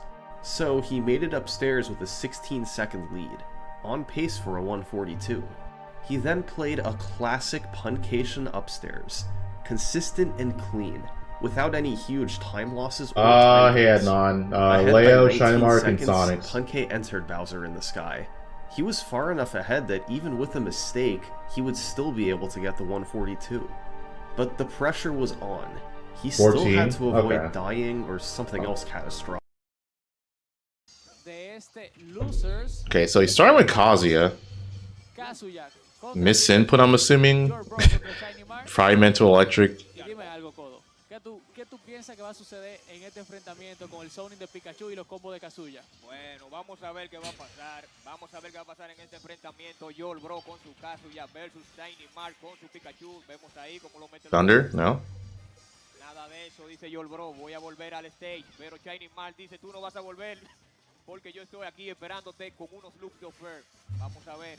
Ok, consigue el down throw a down air. Oh, clean. First stock. Con esto consigue la primera stock, Ethan. Double down air para cerrar ese stock. Bien por parte. Up smash? That was clean. Wow. Yo diciendo que bien por parte de Shinymark por reconocer ese doble down air allá abajo, pero muy bien por parte de Yourbro por reconocer ese side B a up smash. Adivina qué, se le pegaron. ¿Cuánto? Viene por 84. Viene por 92. Dude, this advantage states, that was disgusting. Pikachu 114%. A lo que se averiguó el caso y otro down air por parte de Shinymark a Yourbro. Wow. Hang on, yeah. Pikachu acaso ya en la esquina se está dando a notar. Muchos loops, mucha presión. Míralo ahí. Down throw spike? Try to go for it, didn't get it. Si no me hace día y te muere. Mira, venimos ahí con las conversiones. El drag down, quick attack. Viene, tiene que hacer tech. Hacemos tech. 134. Shinymark buscándolo todo. Ese forward tilt. El forward tilt buscándolo todo. Traidea. Y adivina qué. Game 1 going to Shinymark. Dice Yourbro, yo me voy a tirar, vamos al juego 2 mejor para avanzar esto de una forma más rápida y eficaz. Shinymark le dijo, ese air dodge, perfect para mí. Eso estuvo excelente. Y vemos ahí como Shinymark gana el juego número 1 con un lead bastante considerable, 2 stock. Vamos a ver cuáles van a ser los ajustes. Where was this against Sonic? I mean, it's much easier to combo Kazuya. Es que Pikachu con esa velocidad. Cornholio, yeah, I will. Con ese quick attack es un poco difícil de tú castigarlo. Vamos a ver si Yourbro sigue con su Kazuya o si decide intentar con Terry. Va a seguir con el Kazuya. Entonces vamos a ver juego 2. Kazuya versus Pikachu. Yourbro versus Shinymark. ¿Se armó? Oh, okay. Cause an FD. Selección de stage es Final Destination. Kazuya que tiene... Uy, ese down smash ahí. Can you not electric there? Empezó caliente Yourbro. Parece que el juego Like just yeah, I'm curious if that's just like a big misinput or if like it just doesn't work on Pikachu because yeah, Pikachu's so tiny. Like this is like one of the issues about being Kazi against Pikachu. He could just go under a lot of attacks. I'm surprised I missed. Uy, tiene que tequear, 102 a 102. Más parejito no puede ser, pero casi ya con el race drive. Viene ahí, down tilt, buscándolo. Side B contra down B, con un man grab, no se conecta. El up B que no. Yes, Jelani, it's true. What's up, by the way? Are you excited for tomorrow? La primera stop de Kazuya. Yo iba a cuestionar el pick, dije, oh, ¿y por qué no le baneó final? Pero es que los loops de Pikachu aquí también ponen en zozobra el poker Kazuya. Entonces, muy buen Yo, thanks for the prime in 60 months. What's tomorrow? Tyler's dropping. De 3 stops a 2 stops, aunque la tiene lastimada en 118. Vemos ahí cómo lo meten los loops. Tremendo OB por parte de Yourbro y con esto se pareja de nuevo el juego, gente. Sí, algo que tú decías es que, bueno, Kazuya He said, "Don't get your hopes up." Combo, tiene el stage completo para hacer todas sus conversiones. ¡Uy! Down air. Tiene el salto. Okay, barely made it. Logra volver. Kazuya. Uy, cazó a Pikachu. Jab, jab. 3 veces a la. 38% 45. Forward smash que no conecta a nadie. Uy, upper. Upper. ¡Ay! Y ese DI. Parece que falló el DI ahí. Yourbro se confió. Pensaba que no iba a morir, pero sí. Y con esto, Shinymark ahora mismo tiene un stock. Okay, I thought something crazy was gonna happen. Vamos a ver. Down air. Jab, jab. 3 veces a la por si acaso. 1, 2. Ay, el grab falló. Estaba en el lado contrario. Quick tap. Viene ahí. Shiny. I think too high. Like you got electric too high in the air. Para Kazuya. No, para Pikachu. Kazuya con 77. Viene, down tilt. Quick attack. Down. Ajá, pero quick attack de nuevo. Thunder, no. Si acaso te equivocas. Up tilt. Tiene que hacer tech. Tiene que hacer tech. Viene con el race drive. Ay, pero el Nel le gana el race drive. That's probably it. El Nel le gana el race drive. 2-0 Shinymark. Ok, Shinymark dijo, ok, no hay plataforma, tú puedes pegar tus combos, pero ¿cómo tú vas a caer?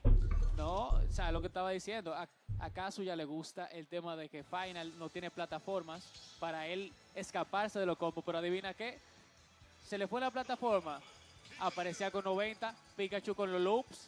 Yeah, so one more we get Shinymark versus Leo loser semis. Tengo mi combo loops bien preparado para ti.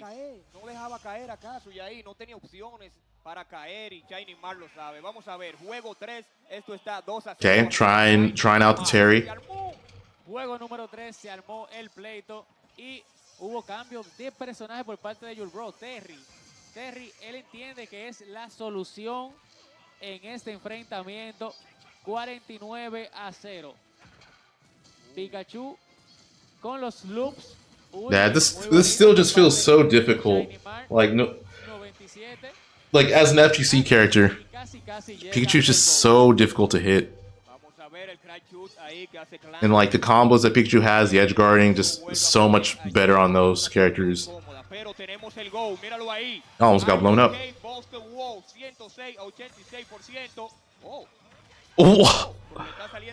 Oh my god, did it the wrong way. Chiquita a Power Dog no es suficiente. Parejito como me gusta a mí, 114 a 113%. Ahí. Pero que no coge nada de eso. El gran han sido muchos mis inputs. Uy, up smash que cierra ese stock. Como te decía, han sido muchos mis inputs por parte de Yourbro. Una vida que pudo haber cerrado bastante tiempo. Mira cómo le pasó factura. Él pudo tener la ventaja, pero le cerraron primero. Y por ahora vemos a Shiny con los Quick Attack, las conversiones, 34% para Kazuya. Segundo stock, 122 para Pikachu. Drag down. Uy, nice. That was actually really good. Y cierra very quick de Pikachu. Vamos allá, Codo. Vamos allá, se emparejó en stock 54 a... nada más voy a hablar y ya está 68 33%. Los loops nuevamente por parte de Shinymark, lo tiene fuera del stage y consigue el downer. Ya se quitó el empate, Estaba empate ahora mismo y ¿qué fue? Estaba empate, pero Pikachu dijo, tú sabes que tú no me vas a volver a mí. Se te va a pegar ese rico down air. 61 a 35. 75% para Pikachu, 40%. Yourbro llevando, tratando de cerrar ese stock. EX, yep. Great catch. Okay, this is pretty doable. Especially considering, like, if he gets go, taking Pikachu stock, he can take Pikachu stock like super early with go, or even without go. I mean, Terry's skill power is just really, really good. Quick attack, buscando todo. Shinymark, Oper. Llegó el go para Terry, buscando la manera de cerrar ese stock. El Fer, venimos ahí, 124%. Ay, no pudo hacer el wall jump. Oh, no Buster Wolf? El go de Terry puede ser peligroso. Power jab. Ay, oh, he threw. 141%. Ay, okay, Shinymark. Not really throwing, but yeah, just missing. Cuidado que tenemos go, una conversioncita go ahí puede significar este juego y ponerle un numerito en la casa a Yourbro. Okay, that's not gonna kill. But one more hit will do it. Like one jab or down tilt. He does not need a power geyser. If I were Yourbro, I would just try to get a jab like that. That was game. Oh, okay. Shinymark just not ready to avoid that.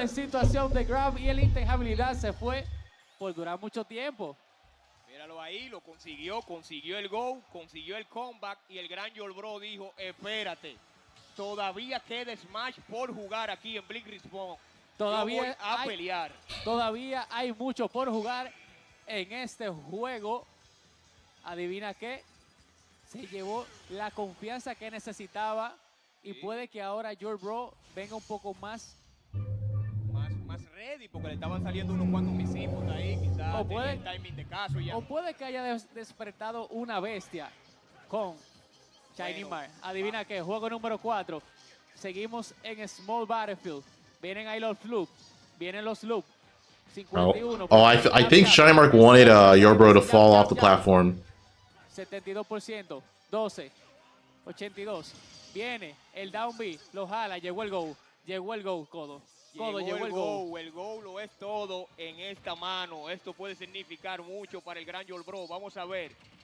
Consigue el vaquera ahí, el tech chase. No lo consigue. Nel a running. Claro que no. Oper lo tiene en situación de juggling. No lo quiere dejar caer. Nuevamente el Oper. Nice, good catch. First stock going to Shinymark. Y con esto consigue la ventaja. Wow, 42% solamente para... ¡Ay! I almost took that. I feel like if he had a bit more percent. Pero no encontró a nadie. El Fer que conecta con el backer. Se agarra de la esquina. Oper no consigue el segundo. Yourbro tiene que buscar la manera de cerrar ese stop lo más rápido posible. Viene la conversión. Se agarra de la esquina. Uy, trató de pescarlo con eso. 3 veces. Hit that low. Corrió ahí con esos down tilt a side B y con esto se empata nuevamente este juego. 2 stocks a 2 stocks, pero Yourbro Trump dare spike. La cotilla y le pegaron tremendo pisón. Shinymark con ese last round tan peligroso logra conseguirlo y le quita ese stock a Yourbro poniéndolo en su last stock. Si Shinymark saca esta última stock, avanza en el bracket, mientras que Yourbro es enviado al viewer bracket, pero adivina qué, 2-2. Por si acaso, no, ten cuidado. Oh, that's probably it, yeah. Que sí. Shinymark takes it. Shinymark logra cerrar. And we remember what happened last time. Yeah, so next set should be winners finals. Spargo versus Sonix. Okay, nice. I think I'm safe from dying now.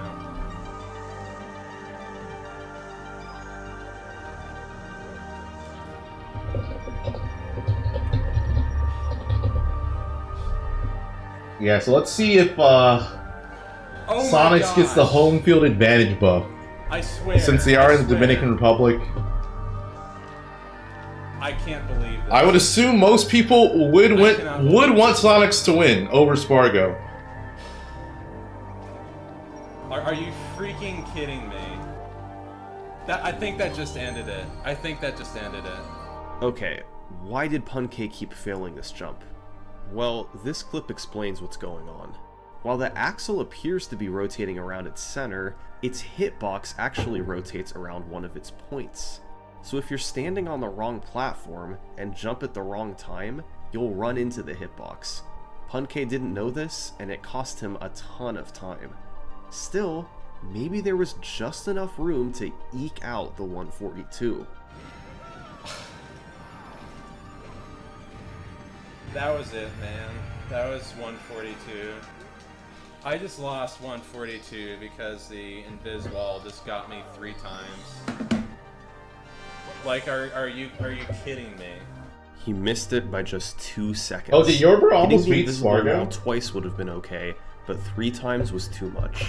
He couldn't have found a more disheartening way to lose it. Was that? This was the sort of thing Spargo? that Was it Plant against Yourbro? Months. He could have been thinking about it every time he had a run go deep, and never quite been able to close it out. But Punke was getting so many chances, and was improving so much, that he powered through. I'll be right back, chat. And just a few days later, he came back and finished the job.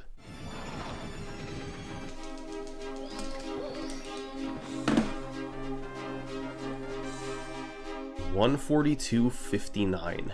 By the skin of his teeth, this was the run Punk'd been chasing after all summer. And yet, he barely seemed to care. Probably because he knew his work wasn't done yet. The run started with a slow Womp's Fortress, and in Fire Sea he fell down to miss the cycle. Those alone were 30 seconds of possible time save, not to mention other small mistakes throughout the run. So, rather than being satisfied with the 142, Punke just kept going. On August 16th, he got a run that capitalized on the Womp's Fortress and Fire Sea time save, but got hit by a shark in Dire Docks. Bad, bad, bad, bad. No. Despite that, he kept the run very clean all through upstairs, and going into Rainbow Ride, he had a 13-second lead. Nearly perfect Rainbow Ride so far. This is exactly what I need. I don't want to get like a tiny world record improvement, but I don't want to get an improvement by like 2 seconds or something. I just screwed it up! Yeah, dude. Okay, so maybe not the record he was looking for, but he wasn't done yet. About a month later, Punke got another small improvement, 142.55. This time, he had slowdowns in Lethal Lava Land and the Vanish Capstar, but made up for it with a very clean upstairs. No death in Rainbow Ride. It all balanced out for another unsatisfying record. Finally, on September 24th, Punke got the type of run he was looking for. Over the past few weeks, his movement had been getting better and better, and it all came together in this one run. He gained time through the lobby, through the basement, and made it upstairs nearly a half minute ahead of the record. This was the fastest pace anyone had ever been on, and his clean gameplay continued upstairs. Punke gained time through the next 4 levels, and entering Tippy, he had a 40-second lead. In the last few levels, he finally faltered a bit. A coin fell off once again in Tick-Tock Clock, so he had to do the backup. And in Rainbow Ride, he made an all too familiar mistake. Still, he managed to keep a good chunk of his lead, and it culminated in a final time of 142.41. A sizable world record, close to what he was looking for. Had Tippy gone as smoothly as the rest of the run, this might have felt close to unbeatable. Punke was now more than a full minute ahead of Siglemic's last record. This was a similar level of domination to what Siglemic had had a couple years ago. Punke had done it through a combination of consistency and gradual movement improvements. He saved fractions of a second here and there on stars. That adds up to a decent time save across all 120 stars. Punke was the king. At least, until October 2014. When perhaps the biggest discovery in 120-star history was made. Alright, you're familiar with Cannonless. This trick was the bane of 120-star runners' existence. It was effectively random. Even if you performed it correctly, you just ran at the wall and hoped to collect the star. It worked around 20% of the time, and if you didn't get it within a couple tries, you were forced to reset the run. It was possible to get stuck in this loop for a long time, and top 120-star runners hated it. But in October 2014, it was Sockfolder to the rescue. Sockfolder is a legendary glitch hunter who has found setups for tricks in popular speedruns like Ocarina of Time and Super Mario Bros. One day, he posted on Twitter, "For fun, I will make a 100% cannonless setup." And that's exactly what he did. After a few tweaks to simplify things, Sockfolder had invented a setup to hit cannonless every single time. You grab the wall next to the plank and pull yourself up. Adjust the camera, then backflip onto the plank, punch once, hold down to grab the edge of the plank, then adjust the camera once more, pull yourself up, and hold down to run off the edge. If done correctly, you'll grab the star every time. There's several steps involved, but none of it's difficult, and it wastes only a few seconds compared to running at the wall. This was so huge for the speedrun. Runners no longer had to waste hours trying cannonless over and over. They could get so many more runs going. Now, it was only a matter of time before Pun-K would get another record improvement. He continued doing attempts in late 2014. Keep in mind, the record he was up against had a very fast start. It was only in Tippy that it began to bleed time. So on December 18th, despite falling as far behind as 28 seconds, he was able to bring it back. He had a very clean tick-tock clock to save 14 seconds, pushing him into the lead. And in the home stretch, Pun-K preserved that lead. He landed all 3 Bowser throws and closed out the run as a 142.32. This was Pun-K's 11th consecutive world record. Since taking over, he'd taken exactly 1 minute and 20 seconds off the 120 star record. The simple reason for this? Pun-K had consistency that was unrivaled, even by Siglemic at his best. While these two were roughly equal in skill in mid-2014, as the year went on, Siglemic stopped playing and Pun-K just pulled away. As of late 2014, that was the state of 120 star. Pun-K was in full control of the leaderboard. The new cannonless setup had opened the door to new possibilities. While Pun-K had already taken the time to a mid-142, there was certainly room to keep dropping it with more attempts. The future was wide open. But to show you the next chapter in 120 Star's history, I actually want to go back a few months. Back to that period in mid-2014, when Pun-K and Siglemic were both active, racing each other regularly and having a blast competing together. Now, we know that Siglemic's world records have largely been lost to time. So frankly, the clip I'm about to show you from a random stream of his, it's incredible that it somehow survived. This was most likely from June 3rd, 2014, just a couple weeks after Pun-K first took the record from Siglemic. Sig and Pun-K were about to race each other, one-on-one in 70 star. The two best runners in the world going head-to-head, with thousands of people watching live. This was gonna be good. But then, right as they were about to start, a third player joined the race. This player was a promising runner, rising up the ranks, but really nothing special yet. He was in 29th place on the leaderboard. Nobody was paying attention to this guy. Why would he join a race against number 1 and number 2? But maybe he was confident for a reason. Although he got crushed by Siglemic and Pun-K in this race, he wasn't discouraged. And over the next several years, this guy would go on to set more world records, and perhaps have the greatest legacy of anybody who has ever played Super Mario 64. And the very first time that people heard his name was this clip from Siglemic's stream. Dude, who's this random dude? Cheese05? Why did you join this race? This is the race between two titans. You'll get f***ed. Peak ending. With this one. The remaining two came...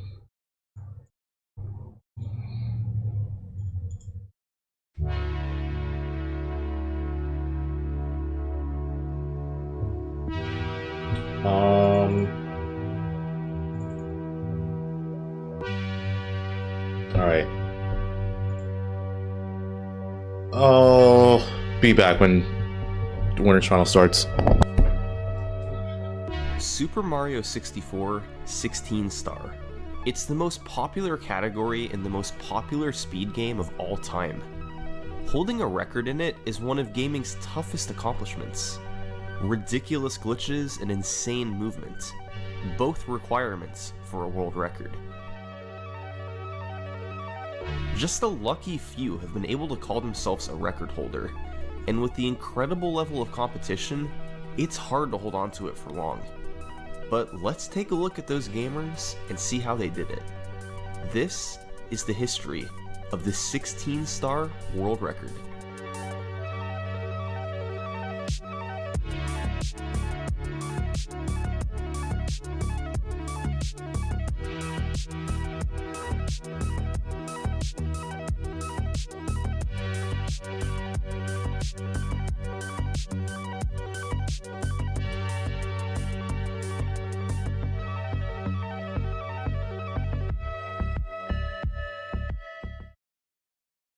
Super Mario 64 has 120 stars you can collect.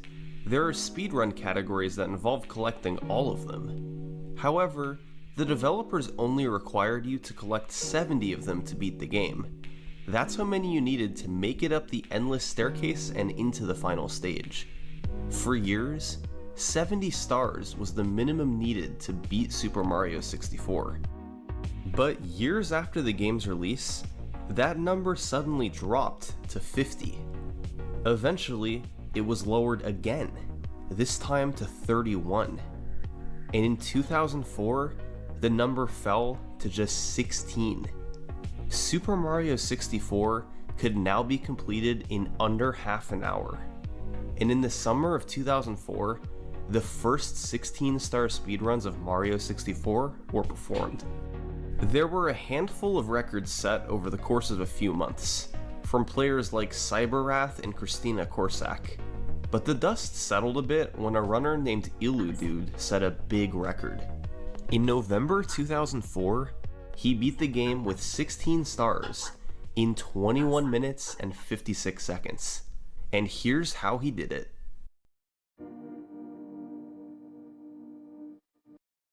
The first goal in a 16-star speedrun is to collect 8 stars, which unlocks the first Bowser level, Bowser in the Dark World.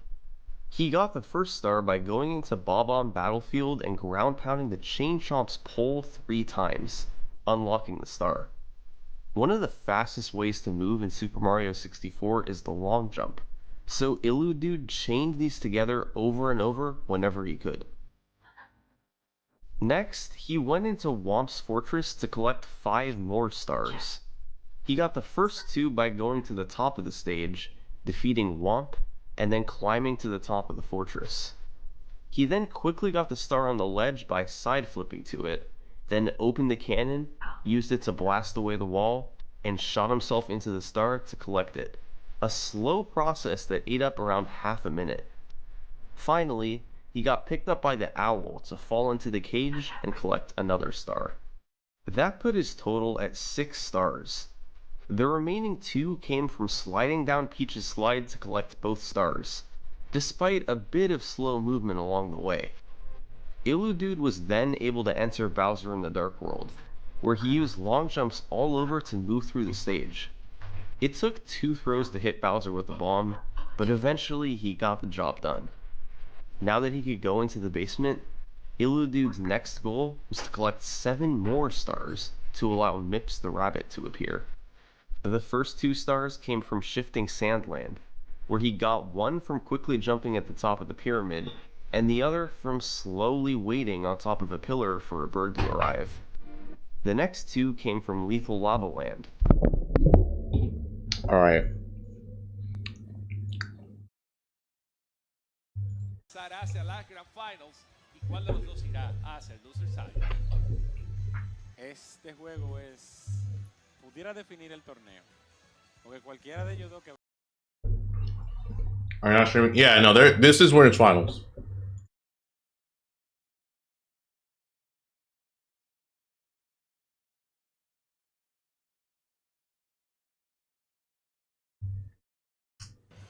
Correcto, vamos allá.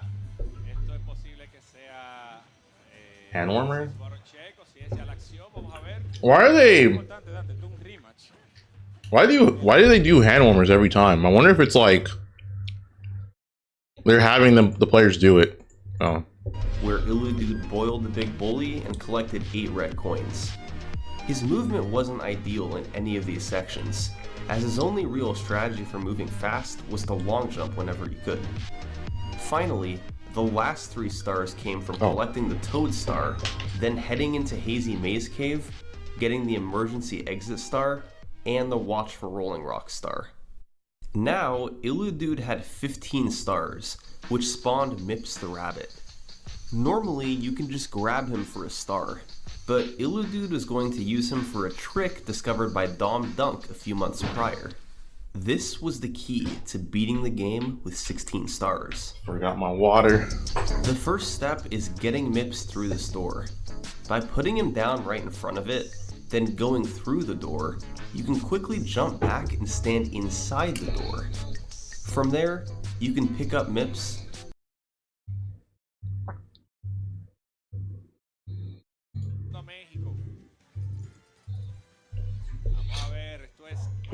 Contra la República Dominicana. ¿Qué va a pasar aquí? Como decía mi compañero Wally, la última vez que se enfrentaron, Spargo le ganó. Así que qué mejor escenario para que Sonix tenga el runback que aquí en el patio, en su tierra, en la República Dominicana. A punto de empezar el primer match del Winner Finals. Vamos allá. Oh, he's going plant. 25 con el tarro, con la planta. Is he gone all plant today? Or this weekend? I guess plant corn? Dice, vamos a darte, y es golpeado por esa nube de gas tóxico. Cuidado ahí, la situación en la esquina, Sonix con la ruedita, con el carrito, como le dicen, el carrito pip pip, ahí lo tiene, el down tilt affair, buenísima, buscando conectar con forward smash, está bien ansioso Sonix aquí en hacer daño, el neutral air, alo pair, combo clásico, abaker, muy buena por parte ahí de Sonix, cuidado aquí, ahora entrar en la esquina, el viejo fair que siempre funciona. Ahí está el Oper hacia Baker rápidamente, buscando seguir hacer daño. Sonic sabe que oh, he messed up. The crazy thing is, if Spargo charged like a little bit longer, he could have killed him. Like if he recognized that Sonix is going to be in that spot with the homing attack. Buscando la forma, señores. Buenísimo el Baker. Le está buscando ahí, casi conecta, pero no. Cuidado ahí. En el centro del stage los dos saben que ese es el lugar en el que tú quieres estar, bien cerca del stage, nadie quiere estar de espaldas al hoyo para que no te mate por ahí. Uy, ahí está. First stock with the bear. De Spargo haciendo un statement como quien dice, estoy aquí, vine a ganar. Déjame ese primer stock. Deja la nube ahí.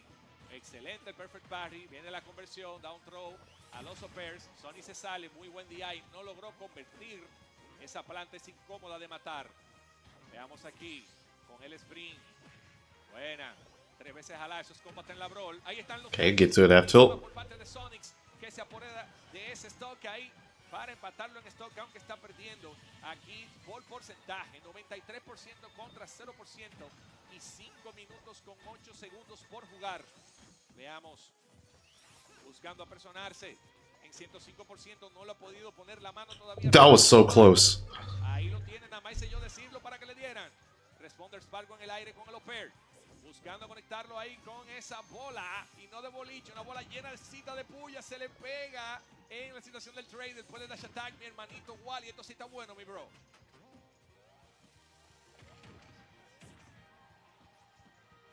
Buenísima. Vamos a ver ahí en la esquina. Los stock, a ver quién se lleva el segundo stock. Okay, very worth the trade for Sonix. Delantera, el lead, vamos a ver si Spargo, la famosa vida del pro Dante, o si no, vamos a ver que esa pelota sí le da en la esquina. Aquí hay que tener ojo con el up smash con la pelota. Bueno, de vuelta al neutral. Sonic en el dash dance. Up throw, yeah, that's gonna kill. Agarran con el up throw, empate de vidas, muy poco el lead de por ciento. Así es, solamente 34%. The gimmick. Esa jugada como se escondió en la nube para cargar ese movimiento del down B y conectarlo, mordió a distancia. Muy buena. Esa la hacen él y Batman nada más, que se esconde así mismo en una nube, en una cosa de humo. Cuidado ahí, lo tiene en porcentaje 41. Ligera ventaja para Sonix en porcentaje, pero desventaja en posición. Ahora sí tomó la ventaja en la posición porque está cerca del centro del stage. Uy, machó como el mejor del mundo. Se pareció a mí ahí machando. Wow, qué nivel. Se salió muy rápido de ese grab. Buscando Sonix aquí como entrar con el carrito pip pip. Ahí se puso un poco greedy porque ahí la que iba era el fair, pero tiró neutralera a ver si pescaba algo con el fair. Todavía está vivo. Todavía está vivo. Esa planta pesa pila con ese tarro.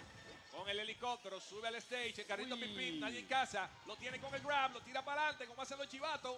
Ahí mi madre, buenísimo con el tarro. Dude, Sonix can die. He can die to up smash. With the amount of rage that Spargo has, up smash will take the stock. No, los matches hacia los grabs, Spargo debería ya empezar a hacer los throws instantáneos prácticamente. Vamos a ver, posible último segundo, ahí hay que tenerle ojo al backer. Está en juggling. Buscándolo por los pairs y cae de agresivo. No, todavía no se ha ido. Oh my god. He ran into it again. Up throw will kill now. He can if Spargo gets a grab or up tilt. Se agarra Sonix de la esquina, agarrado hacia la vida. Uy, se cubrió como mejor. Uy, nadie en casa. Los dos aquí en una situación de scramble, tirando a ver que se pegue el trade. Ay, mi madre, cuidado aquí. Ay, el balón falla. Ay, he's dead. Oh no. Sonix dice no me van a planchar. No me libro en dos. Cuidado ahí, ¿qué va a pasar? That's it. Game 1. Spargo takes game 1 with plant. Also, the reason why Patui didn't kill is because it hit the floor first. Patui does less knockback if it hits something. So, like, if it hits the floor or, like, wall or anything like that, it'll do less. Sí, pero ahora el que tiene la ventaja de stages, si el set se va, tú me ganas una, yo te gano. En el último set se jugaría en counter pick. Correcto, es así. Siempre el que muerde adelante, el que pica adelante, pica dos veces. Tiene la ventaja. Dicen los que saben. Señores, esto es Blink Respawn 2025, una celebración del gaming en toda la región a nivel internacional. Aquí tenemos gente de Asia, gente de Europa, gente de Latinoamérica, gente de Suramérica, gente de Norteamérica, del Caribe, de todos los lados. Tenemos gente aquí, señores, miren qué escenario. Público. Cuánta gente linda. ¿Quiénes son la gente que van a Sonix? Ahí, déjame verlas en la cámara. Levanten la manito. Los que van a Sonix. Ok, los que van a Spargo también, levántenla. Los traidores a su patria. No, mentira. Spargo's been playing plant for a while. I think he just really likes the character. A punto de empezar aquí en el segundo combate. Y Sonix ahí está chequeando los anotes. Como que déjame ver qué es lo que se le hace a la planta. Yo te digo, en definitiva, eso fue un... Yeah, he did use plant to win King of Fields. Like, he went mostly plant at King of Fields. Pero yo me esperaba el Roy. O sea, yo mismo verlo aquí contra Sonix usando la planta, hasta a mí me sorprende. Sí, que esa planta era de que malo, ese muñeco era de que malo, según la gente. Bueno, él ganó un torneo con la planta. No, y le ganó MKLeo ahorita con la planta, o sea que... Bueno, vamos al juego número 2. Mi hermanito Wally Respawn. Yeah, he beat Light in Japan with plant as well. Bueno, ahí hicieron el counter pick de stage, Final Destination, no platforms on play. El color negro, empiezan los combos. Quick 51, baja agresivo. Ahí lo tiene en la esquina. Falla, nadie en la casa. Intentó ir por el pisón para un early stock, pero Sonic evade. Oh, okay, we can live though. No vuelve por el otro lado, sí. Interrumpido. Ojo con la pelota, de lado a lado. Buen esquivo. Vamos allá. Mira adelante cómo está eso. Mira. Esto es lentico pero seguro. Eso es el destino final. Hay Final Destination, donde se sabe quién es el que sabe jugar de verdad. ¿Estás escuchando la canción atrás? Claro, el contralpida la canción de Sonic ahí, durísimo. Es el power up. Claro, es el power up, eso es lo que motiva. Cuidado. First stock with the up air. Ese upper. El upper. Para cerrar el stock, Spargo aquí no anda en gente, señor. Spargo quiere avanzar. Pero esa mordida. Okay, Sonix gets that stock. Dice, cógeme el side de Soteni. Para cuando venga de viaje me traiga algo. Se quiere pegar el balón de nuevo. Uy, lo muerde con ese tilt para adelante. Ay, ese balón se le pega. La conversión hacia el fair. Que la planta. Se queda activo mucho tiempo. Oh my god! Dude! Oh, Sonix is pissed. He is not happy. That walk away just tells you everything you need to know. La planta, Piranha Plant. Activo aquí, señores, desventaja muy marcada para Sonix de un stock. He took 39. Why did he do that? 40. Ay, Dios mío. Hey, Sonic está tomándose su tiempo. It's like, hey, what's going on? ¿Qué pasaron con la primera dos vidas? He's an SD? Okay. No, I feel like he wants to quit, bro. Like, he I feel like he doesn't want to continue with this set. It's like, why are you doing this to me, dog? I'm in my home country. All my homies around me. You're just beating me with freaking a house plant.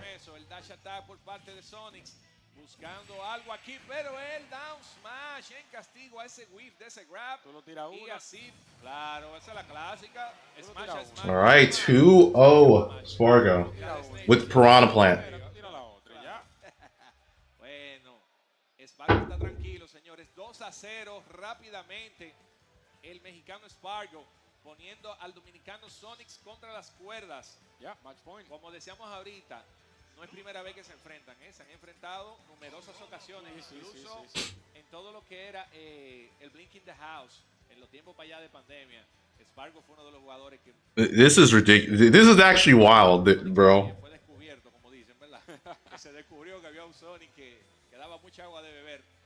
Así que estos jugadores, tanto online como offline, han batallado muchísimo. Pero ahora Spargo tomando la delantera rápidamente 2-0, diciendo como que si te me duerme... All right, what is Sonix gonna do?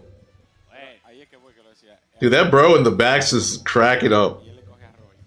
Cuando tú vienes a ver, la preparación de Sonix fue contra el Roy. Claro. Y ahora le sacan el Piranha Plant. Y tú te puedes sentir perdido porque no fue para eso que yo me preparé. B-Man next to the 2. Sonix looks pit. Dude, he's losing in his home country to Piranha Plant. His friends, maybe his family, other loved ones are just here watching. People he potentially grew up with are just looking at this happen. Final Destination. Hermanito Wally, ¿qué tú opinas de este stage y estos dos personajes? Bueno, de los personajes de Piranha Plant tengo opiniones, pero como tú dices, todo el mundo creía al principio del juego, incluso hasta la mitad del juego, que ese personaje no era para nada bueno. Así es. Spargo en una ganó torneo y dijo de que, güey. Okay, wait. Duffed. Esa la tiraba ya Veneno, tú estás loco. Qué forward smash. Logra robarse ese stock ahí rápidamente Sonix diciendo, yo estoy en mi casa, manito. En mi casa yo soy buena gente, yo dejo que la gente pique adelante y después que el otro pique adelante voy yo. Bueno, ventaja buena para Sonix. El power up del público parece que está funcionando. Claro, porque el público, manito, y es lo mismo cuando te dicen vamos que tú puedes, no hay forma. Buscando el golpe.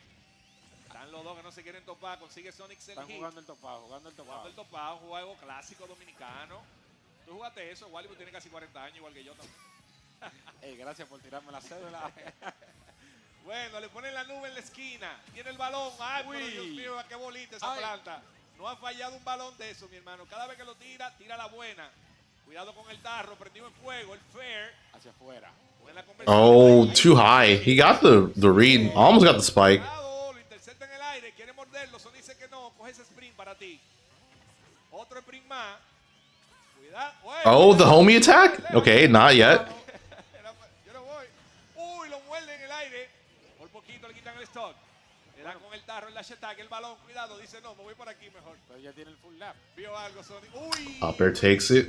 Para quitar ese stock. Spargo buscando la forma, señores, de empatar esto aquí en porcentaje, por lo menos. Bueno, ahí está Sonix tranquilo, pasa por el cloud. The thing too, like in this situation, as Sonix, you have to be so afraid because you could just lose your stock at 50 to like bear off stage, up smash could kill pretty early, probably like around 60.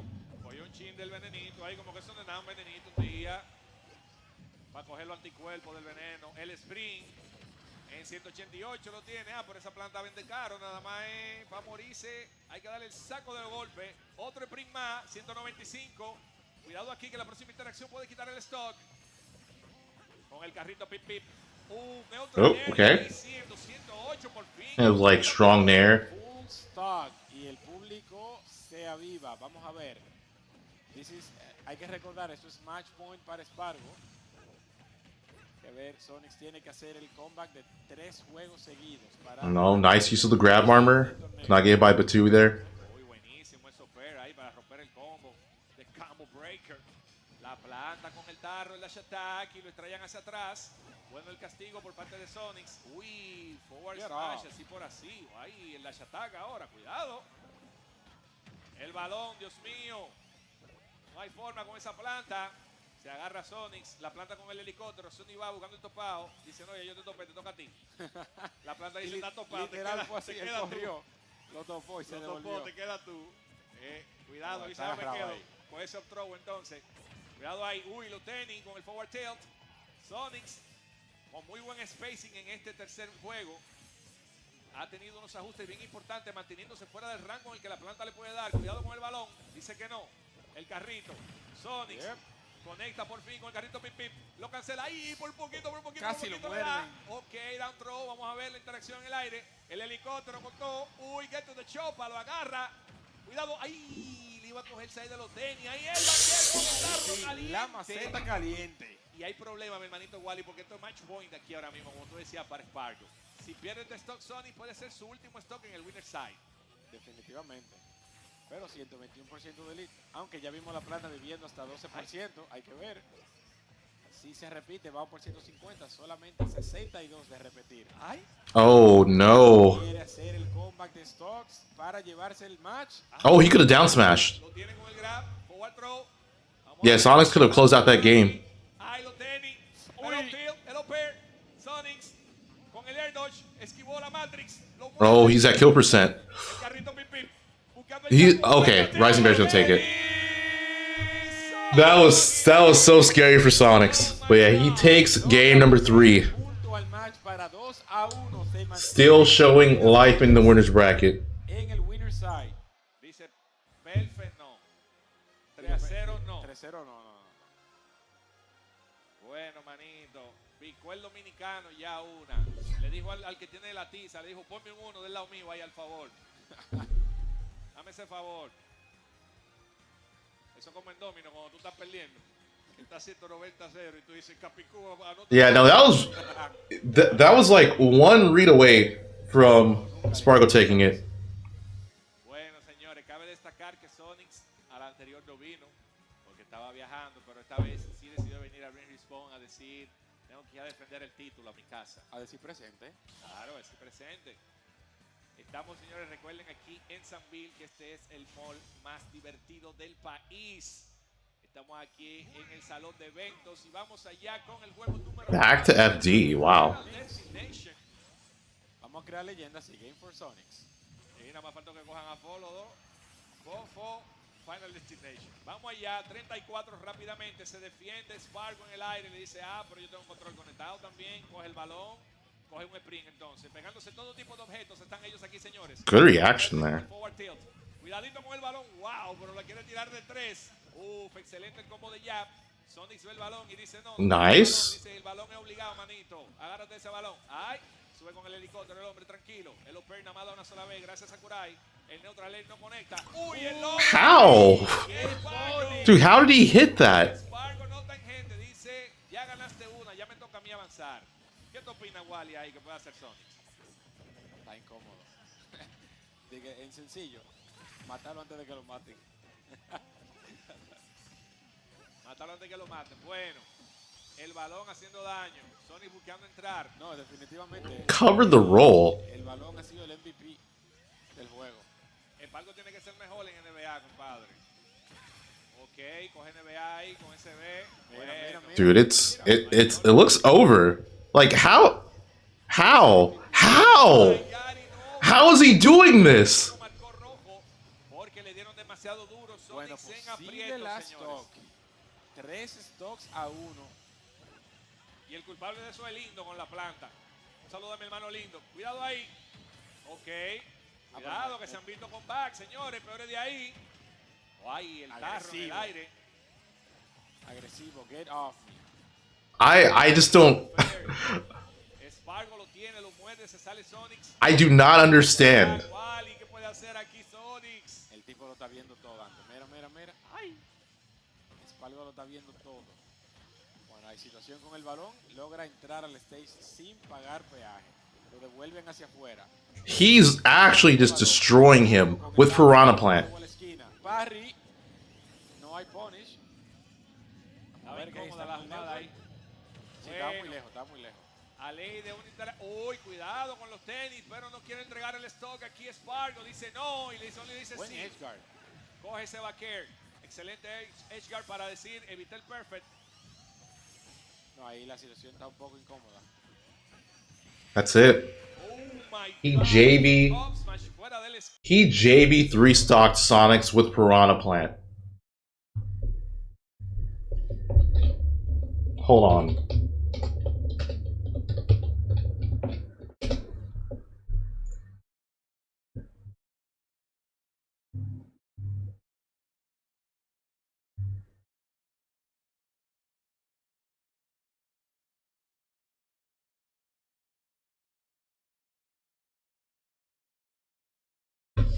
According to Lumarank, Piranha Plant's a bottom 10 character in this game.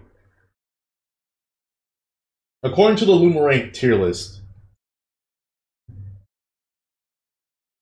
So Spargo beat Sonix with a bottom 10 character. Sonix using arguably the second best character in the entire game.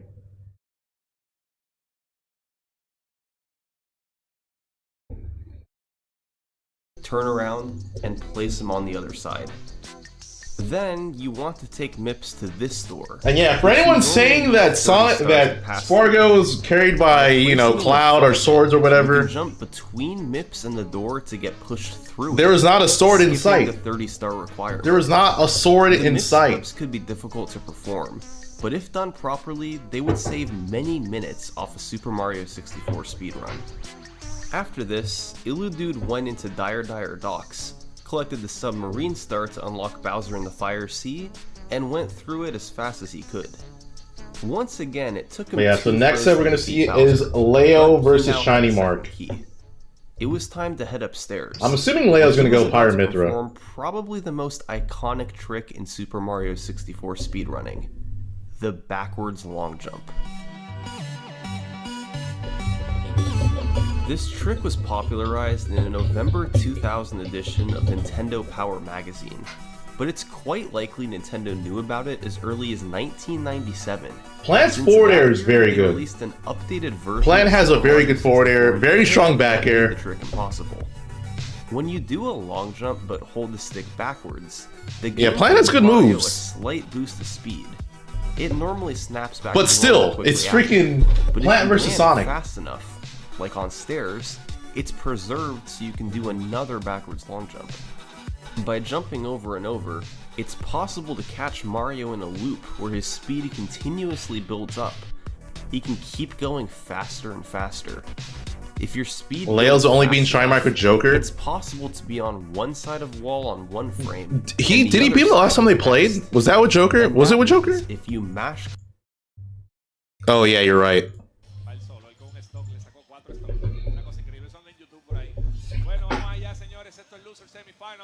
Recuerden que esto es primero a 3 o mejor de 5, como dicen los que saben. MKLeo ahí con Joker contra Shinymark. Quisiera decir con Batman, pero no, es con Pikachu. Vamos allá. Ahí está el upfield. The Rebels Guard spam from Leo. Oh, what? Dude, how is he? It's like it's like what he did to Spargo. Bueno, señores, sabemos que el juego de Shinymark se caracteriza por muchísimos combos. Shinymark muy pocas veces te da un. He got reverse 3-0'd? Oh, okay. Todas esas secuencias y sabemos que MKLeo no es su fuerte, son los momentos clutch, donde él saca de abajo donde no hay para matarte los stocks. Y ahí está. It's not gonna kill, but gets him off stage. Pero no es suficiente para planchar aquí a Shinymark. He tried a Rebels Guard. I saw it come out. I saw the startup. There it is. He comboed off of that. He comboed off a Rebels Guard.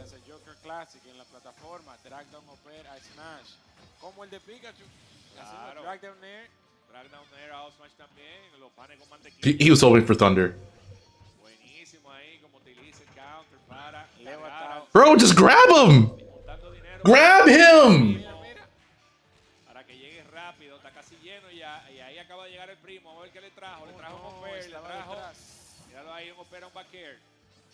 De eso no se salva nadie. Ahí está el backer. Uno de los movimientos más letales en el juego. Cuando el primo está ahí, con el slide. No hubo castigo. Una vez nadie casi intentó agarrar, pero estaba un poco fuera de rango. Y ahí está el Love Smash. Durísimo le dio. Tiene que ser cuidadoso, Wally, ahí, porque sabemos que Pikachu no pesa mucho. Oh, we should read it. Okay. Gorioka. No consigue el game, pero como quiera lo mantiene afuera. Ahí, el grab en el landing. Uy, no le pudo hacer el drag down para pegarle el ton del 2. Why do I feel like Leo's trying to Rebels Guard again? Oh, you're gone, yeah. Dawes, thanks for the 2 years. Who the hell cranked up the fake HDR? I can't see. Yeah, it's really bright.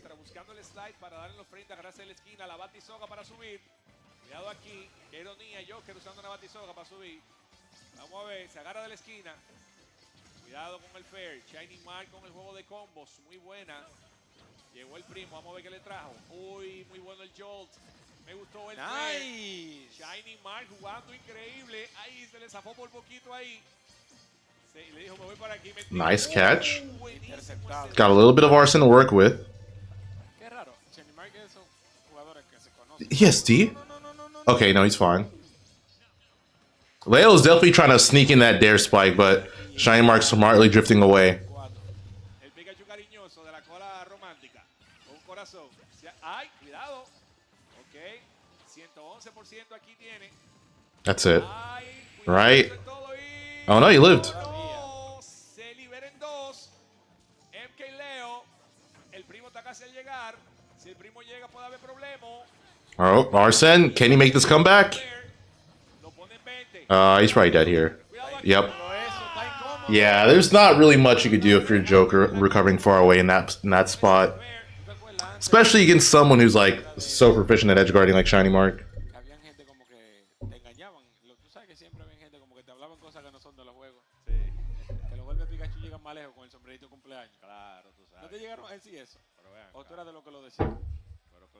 Think Shinymark would have lived at the dare hit? Absolutely no way. Like if he got spiked that low, he would have died. Yeah, don't forget the blast zones raise up when you get spiked, so I feel like pretty much any move that spikes would have killed him just because of the blast zone raising up.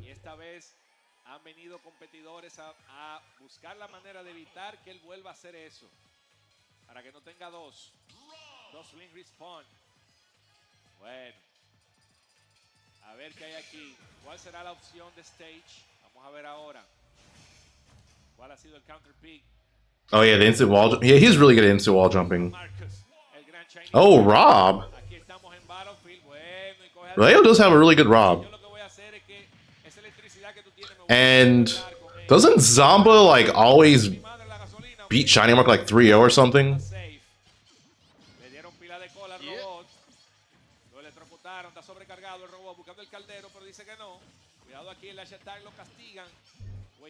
Por parte ahí de Shinymark jugando un smash increíble, le dieron pila de fair a down tilt.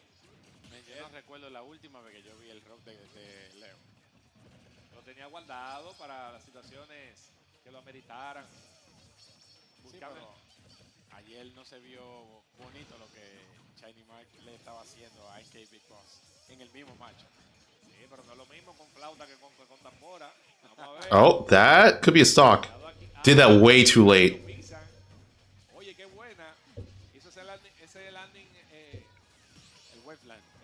Exacto.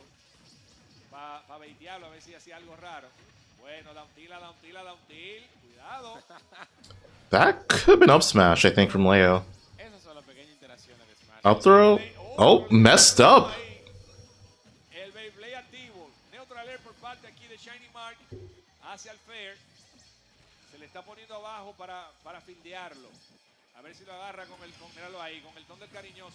Uy, le da pero excelente el wall tag. Alright, finally gets a bear kill. MKLeo diciendo estoy listo para tus opciones. En el instant jump del Edge. ¡Oh! Bárbaro, 43 así, fácil. Ah, pero está sorpresita. Ese es Rob. Vamos a ver si consigue el Edge. Vamos a ver si consigue el Edge. Nice stalling. Muy bueno el Excelente stalling. Sí. Hay que ser cuidadoso con la gasolina, que no se le vaya a acabar. Bueno. ¿Por qué no smash? Permiso. We're going up. Bárbaro, usa el back air para mejor movimiento aéreo. Back throw. No. Up throw, still not gonna do it. Mata. Cuidado. El back air, creo que sí, pero no. Dice que no. Está hecho de hierro ese. Se libera en todo el robot, le tira un Beyblade. That hit. Ese Beyblade ahí. No, Sting. Se quedó sin combustible. Se le acabó la gasolina. Y ahí no hay grúa, manito. Si se acabó la gasolina, va para el hoyo. Lo tiene 71, 86. Le tiene el Optic Blast buscando los pairs. Ahí le da con la voltereta loca del Saibi. Shinymark haciendo daño, pellizcándolo chin a chin. El robot dice, déjame irme por arriba. Uy, down air, buenísima. A eso le llaman el caldero caliente. Up smash. Too slow though. Bueno. Vamos a ver los mini loops. Yep. Por ciento seguro. Bees. Estaba caliente el tipo ayer con eso. So, no me sorprende para nada que todavía aquí más donde realmente cuenta. Bueno, ese yoyo. En lo que sea que lo haya comprado el yoyo, ya le sacó los cuartos. Cuidado aquí. Lo está acechando, lo quiere agarrar. Pero la rata eléctrica. Up smash or okay, up throw, right? Back throw. El taunt. Oh, el primer taunt. Statement. De las finales. Como quien dice, te vi ya, te vi. Gracias, manito, por ayudarme a subir, le dijo ahí. El yoyo. Lo tienen 1%, cuidado ahí. Optic Blast, de 20, 28, 37. Bueno, vende caro, se robó, sí. 3 down tilt for your troubles. Bueno, le quitan el yoyo. Bueno, problema con ese down air, Wadi.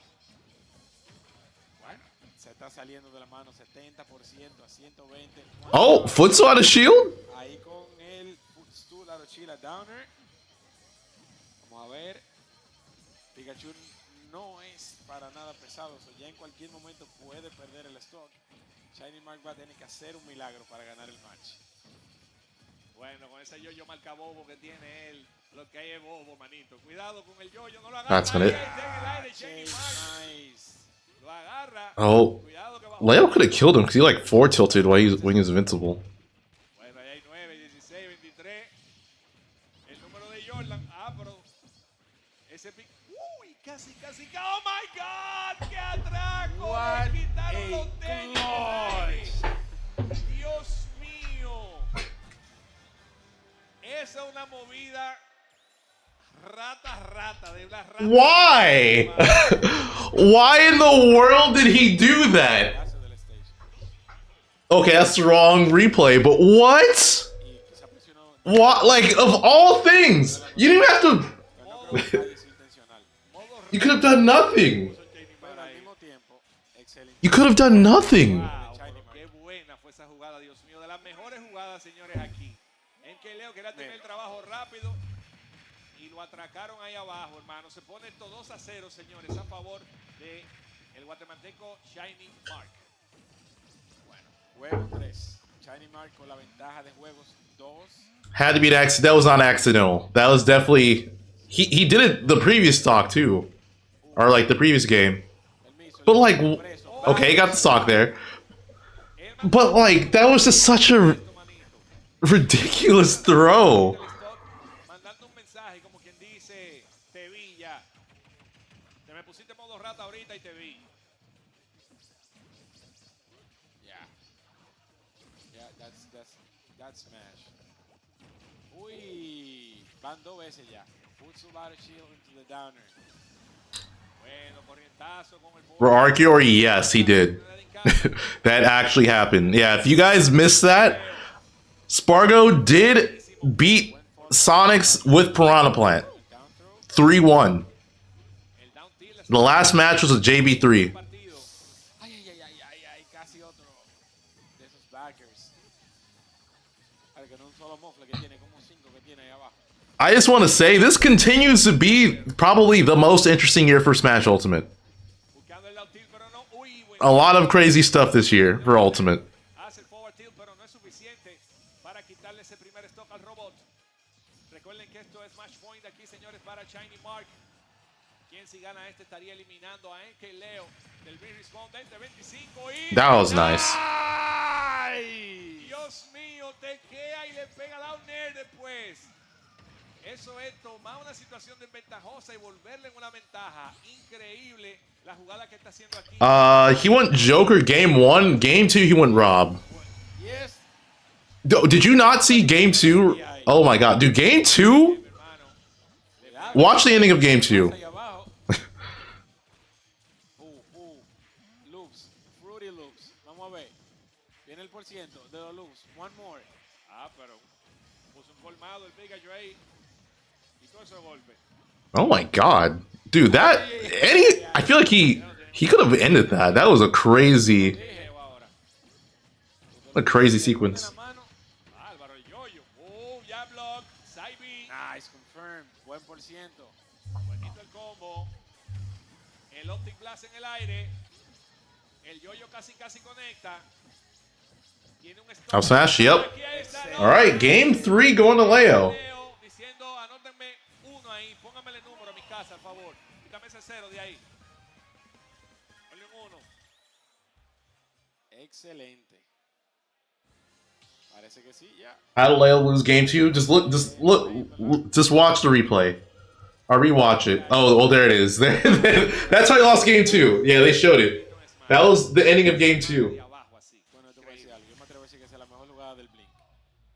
Hasta ahora creo que sí, estoy de acuerdo ahí. Vamos allá, señores, juego número 4. Esto está 2-1 a favor de Shinymark. Bueno, papo. Y hay leyendas. Game for Leo. Low key, if Leo wins this set, he should try Rob against Sonix. Ligera ventaja de porcentaje, pero nada más yo decirlo. Para que casi se empatara eso ahí. A otro down más. Ya. Ha hecho su tareita así en el macho. Ay, buen air dodge. Casi lo agarran con ese Optic Blast. Ahí está. Optic buscando la conversión up air, pero no. Up smash. No, he goes for a down smash. This down smash is safer. It has more range. Definitivamente lo tiene de lado a lado preso en la esquina. Se le está dificultando bastante Shinymark hasta ahora que logró entrar ahí con el drag down air. Y es el read en el roll, pero no consigue el punch. Up throw. Agarrado de ultra tumba hacia arriba, plataforma, stock, first, yéndose a favor de Leo en el juego 4. Con ese fondo del abismo que le pegó ahí en town. Cuidado. MKLeo con ventaja de un stock, pero con una vida sucia, como le dicen popularmente. Pila de manito. Sonix tweeted saying he's never fought a Piranha Plant before. I mean, literally, who else plays Piranha Plant? I mean, it makes sense. It's like probably one of the least used characters. Well, maybe not anymore, since Spargo started using them. Probably gonna be more people using them.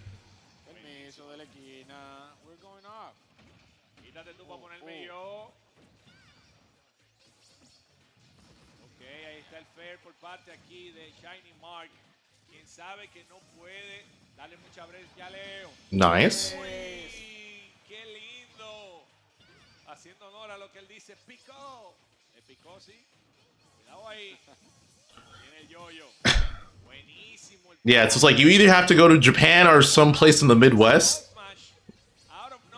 to get like solid matchup experience against Plant.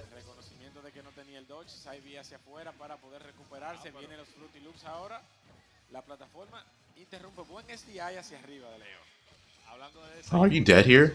Yep. Yep. Tremendo combo con Papi Refresco que le pega ahí para quitarle ese stock. Y está MKLeo en lo que puede ser su último stock, señores, del Big Respawn 2025, buscando el up smash. Bueno, Dante, por ciento. Manito. Yes, nice CI. Get off. No había nadie en casa y el up smash. Así es, con el mofle caliente o el caldero, dígale como usted quiera. Lo que está caliente y es de metal. Tiene el yoyo en la mano, le pegan el backer. Pikachu le quita el yoyo. Sí, 45% está jugando perfecto. No me sé yo decirle para que le dieran. Le dan 27, 37. Cuidado ahí. Ahí tiene el yoyo. Le da con el yoyo, buscando el down tilt, el neutral air. Le da con el up air. Ok, buenísimo. Vamos a ver aquí si está las el leyendas MKLeo. son ciertas. Ay. Yep. Ay. 84. Cuidado ahí. Uy. El down tilt. Dice yo tengo un down tilt también, manito. Con lo que tú dices. Tech. Yep, there it is. If he didn't angle it, I think he would have hit the forward smash. But he angled it up. That's it. Oh, no. Shinymark had the game won. He got the drag down. He just didn't pull the trigger on the smash attack. There's so much choking going on here. There's so much choking going on here. ¿Qué va a pasar aquí, señores? Va a subir el Pikachu. Sí, sube. Tiene el yoyo. Cuidado aquí, nadie pestaña. Que usted pestaña se lo pierde. Buscando el talento, pero dice que no. Pikachu, el fair, Opti Blast. No consigue el snipe. Ay, mi madre, mi madre, mi madre. ¿Qué va a pasar aquí?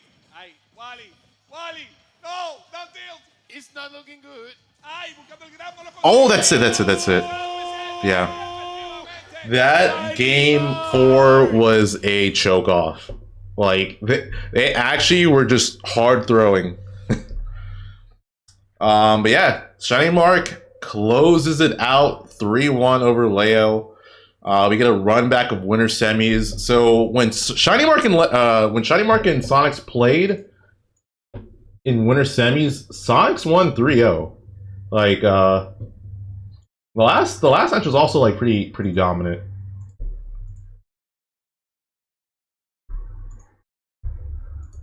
But yeah, we'll see what happens.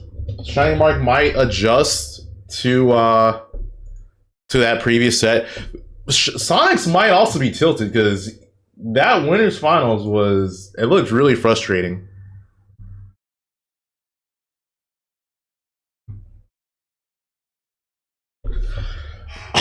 But yeah, it looks like no matter what, we're getting Coinbox Grand Finals.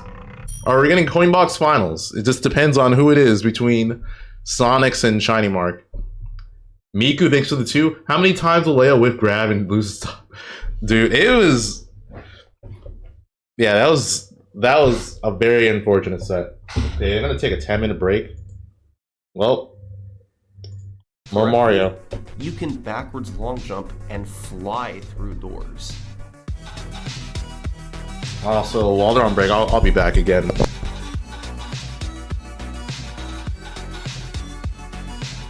Iludude performed this on both the 50-star door and the Endless Staircase, bypassing the requirements for 50 and 70 stars respectively. Then, it was a matter of making it through Bowser in the sky and hitting Bowser with 3 bombs at the end. It took him 6 throws, but it was enough to finish with a time of 21:56, world record by a significant margin. This run was pretty good for 2004, given how new the MIPS clips and BLJs were. However, as noted before, the movement left much to be desired, and some tricks took several tries. And about 6 months later, a player named Kirby Carter would lower it by about a minute. He definitely did clean up the movement a bit, but was still mostly using long jumps. He didn't miss as many throws on Bowser, and was able to get the BLJs extremely quickly. However, the biggest revolution introduced in this run was the new, more reliable version of the MIPS clips.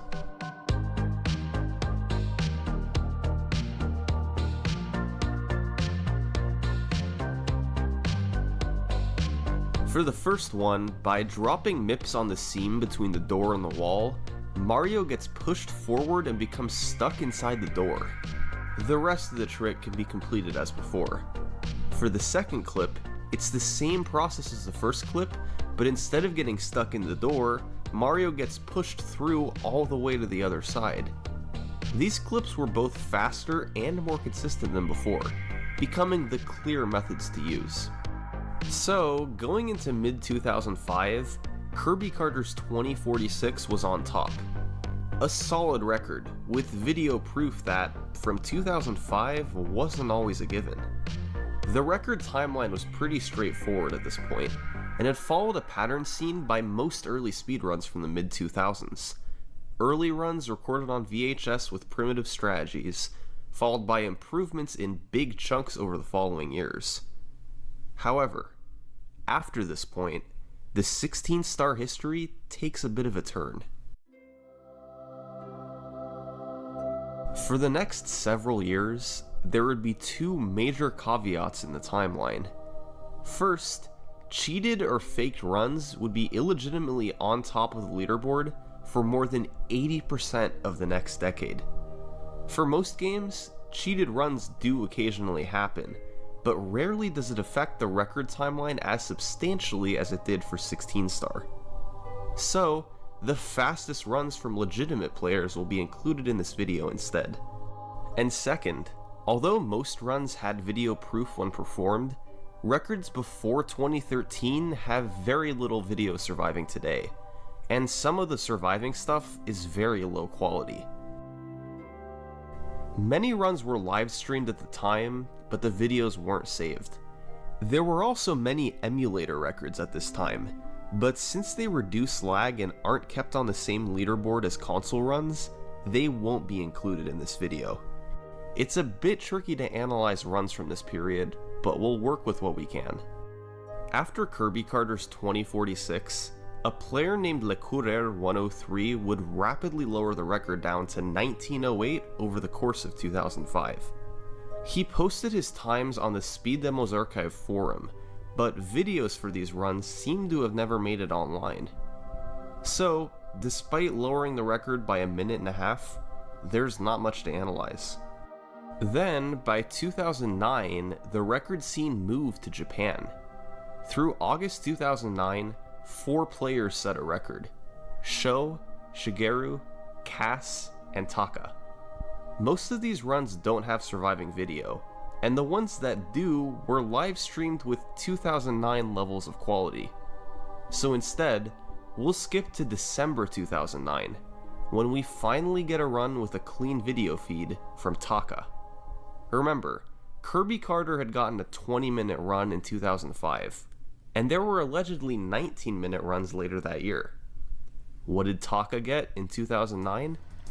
How about a run clocking in at 17 minutes, 18 seconds?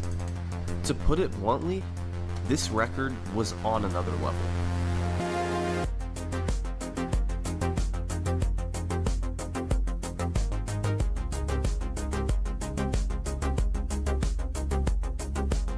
The amount of tricks, the level of optimization, everything about Taka's run was miles ahead of runs from years prior. Truth be told, there had been many new strategies slowly implemented in runs over the years, but they all came together in Taka's record. And they started literally right when the game begins. Normally, once you reach the middle of the bridge, Lakitu stops you for a cutscene. By jumping on the very edge of the bridge railing, Taka was able to skip the trigger for the cutscene and save about 7 seconds. Once he went inside, however, the run really started to take off. This was thanks in part to a handful of major new tricks. Kirby Carter's run from 2005 was good, but Taka had some tricks up his sleeve that changed everything. Trick number 1. In Bob-omb Battlefield, Taka performed the bomb clip. By activating the bomb and getting pushed by it toward the gate, you can precisely jump before it explodes, getting pushed through the gate to collect the star. This saves close to 10 seconds over the standard method. Taka then went to Whomp's Fortress and performed trick number 2, a legendary one known as Cannonless. The normal process for getting the blast away the wall star is slow, and involves opening the cannon, jumping in it, shooting at the wall, and landing to collect the star. However, this can all be skipped by performing Cannonless, where you just run at the wall in the perfect spot and collect the star without blasting away the wall. It saves around 20 seconds over using the cannon, which is huge, but the issue is the precision involved. You need to hit the exact right spot in the wall for this to work, so that Mario grabs the ledge the star is on top of, and his hitbox moves up to intersect with the star. Even taking time to set up the trick didn't help very much. The most skilled players struggled to hit the trick more than about 20% of the time. 16-star runs were transformed with cannonless. You had a couple shots to get it, but if you failed, you'd have to reset. So now, most runs wouldn't make it past the 2.5 minute mark. Thankfully, Taka hit cannonless first try, just so he could go and perform trick number 3 immediately after. By triple jumping and wall kicking off the cage perfectly, you could fall in it without having to use the owl. It only saved around 6 seconds, but owlless became a staple of 16-star runs as well. Another big upgrade for Taka was his movement. Older runs had just used long jumps, but Taka carefully selected his moves to optimize the speed of each section. Diving was used all over for short speed boosts, while long jumps still had their place for longer straight sections. This upgraded movement could particularly be seen in Bowser in the Dark World, where Taka varied his movement all over to collect 8 red coins for an additional star. The back half was clean too. Fast MIPS clips and BLJs helped save some additional time. However, the run definitely wasn't without its faults. He had some slip-ups, like here in Lethal Lava Land, and he missed the throw on Bowser at the very end. But thanks to the upgrades in movement, strategies, and overall execution, Taka's run was more than 3 minutes faster than the early records. Super Mario 64 speedruns were about to enter a new era. Gone were the days of infrequent records with suboptimal strategies. Over the next year and a half, the record would be broken nearly a dozen times. Most of the videos for these records didn't survive, but the few we do have show gameplay far ahead of its time. The two dominant record holders for this era were Taka and Shigeru. They took turns lowering the record into the low 17s, before Shigeru broke the sub-17 barrier with a 1654. But when Taka took the record back with a 1652, he had a trick up his sleeve. LBLJ. LBLJ stands for Lobby Backwards Long Jump, and its origins can be traced to an October 2006 video, where Mr. Robert Z jumped up from below and grabbed an exposed ledge. He theorized that you could then possibly do a backwards long jump, and it turns out he was right. A tool-assisted runner named Mijitsu showed it off in a TAS a month later, and it was eventually adopted by runners. By backwards long jumping into the basement ceiling, which extends upwards, you can land and repeatedly jump to build speed. You then land in a black area outside the front door with a lot of speed still built up. Then, you rotate the camera precisely to steer Mario's speed toward the 8-star door. If done properly, Mario will shoot through it and land next to the entrance for Bowser in the Dark World. This ultimately saves time because many of the 8 stars needed to open the door are slow, like ground pounding Womp 3 times. By ignoring the 8-star requirement, players could now just get the key right away, collect 3 fast stars in Womp's Fortress, and head straight to the basement. It saved half a minute overall. Armed with LBLJ, Shigeru would continue to grind 16-star in 2010 and 2011. He would pull away from Taka, lowering the record deeper into the 16s, while optimizing his movement and tricks along the way. It was starting to feel inevitable that somebody would break the 16-minute barrier.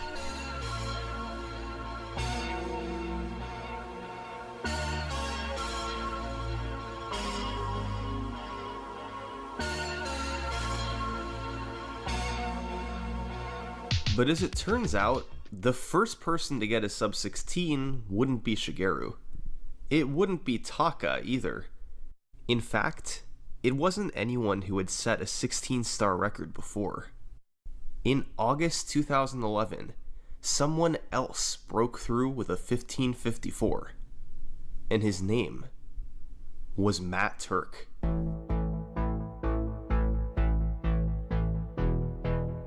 Nah, I'm just kidding. It was Akira. Akira's run was a culmination of strategies that had been slowly developed over the years. It started with LBLJ. He got it very cleanly, quickly rotating the camera to drop Mario in Bowser in the Dark World. After collecting 8 red coins in the key, he got Cannonless first try, Owlless, and the side flip star, making all 3 of these stars seem effortless. In Lethal Lava Land, he boiled the Big Bully, got a couple stars in the volcano, got the log rolling star via a precise triple jump wall kick, and got 8 red coins. These 5 stars were all relatively quick, the longest one taking only about 20 seconds. He then went into Shifting Sandland, got the star in the top of the pyramid, then bounced off a Sniffet to get the bird star early. In Hazy Maze Cave, he triple jumped to get into the dinosaur room quickly, then grabbed the emergency exit and Rolling Rock stars. The MIPS clips were about perfect, and in Dire Dire Docks, Akira went for the risky front sub to save a couple seconds. He tore through Bowser in the Fire Sea, barely making a fast cycle. Both the backwards long jumps were instantaneous, and he nailed every Bowser throw to wrap up a sub 16-minute run. This seemed like it would be the last minute barrier ever broken in 16 star. There simply wasn't enough time to save to take it past 15 minutes. That being said, there was still some room to take it lower into the 15s. About 6 months later, Batora would grab the record for the first time with a 15:52, losing a bit of time to bad movement early but saving time at the end with a cleaner Bowser in the sky. Not to be outdone, Akira would beat him by a full 8 seconds in April 2013, thanks to a fast LBLJ at the start and tearing through the other BLJs. They're about to start. This 1544 would then stand on top of the leaderboard for the next 2 years. That's an incredibly long time for a category as competitive as 16. Oh yeah, Spargo. Yeah, Spargo so far is beating Light, Crep, Leo, and now Sonix. That is the victim list. I'm talking, of course, about Cannonless. It was a pretty big blow when 2/3 of your runs would die to the same trick right at the start. There wasn't a way around it. You either got Cannonless, or you reset. For years, Cannonless had been ending record runs before they could really begin. And it helped lead to stretches like this, where funny enough, I actually play Piranha Plant. But I don't go to anything. Someone could just figure out a way but I actually know Piranha Plant pretty well. To grab the star every time, it would open up so many new doors in 16 star. And in October 2014, that's exactly what Sockfolder did. Sockfolder is a speedrunning legend. He's found revolutionary the Larry Plant is fun. Dude, Plant's so much fun to play. Time, Luigi's Mansion, even the original Super Mario Bros. Once he sets his mind to figuring something out, he's usually able to do so. This time, it was a way to solve Cannonless. On October 8th, 2014, he came out with this complicated setup. You would grab the ledge, pull yourself up, punch twice, reset the camera, walk straight down, adjust the camera, pull yourself up, backflip, punch, walk straight down again, reset the camera. Plant actually a zone. I feel like he's more so a setup character than a zoner. If all this was done properly, you would grab the star every single time. The obvious problem with this was how slow it was. Even if done quickly, the setup cost 10 seconds over normal Cannonless. That's a significant amount of time in a run like 16 star. But luckily, later the same day, runners Def Tech and Gothic Logic would find an improvement. You didn't actually have to do the first part of the setup. You could skip straight to jumping on the ledge next to the plank, then perform the setup from there. This meant you'd only lose 6 seconds instead of 10, which was a bit more reasonable, and the whole process still lined you up perfectly to grab the ledge and collect the star. It's no exaggeration to say that Cannonless setup was one of the biggest finds in speedrunning history. Those 2/3 of runs that died at Cannonless were now gone. It now had a near 100% success rate. This gave the record so much more potential since without having to reset as much early, players could focus on optimizing the rest of the run. So, throughout 2015, a handful of runners were gunning for the record. And what resulted was a mad dash to push the record down as much as possible.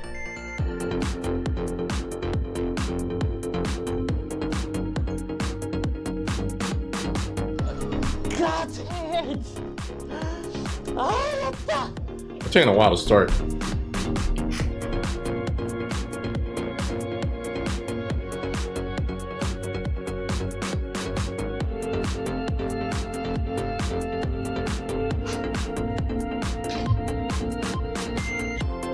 Sonix despawn.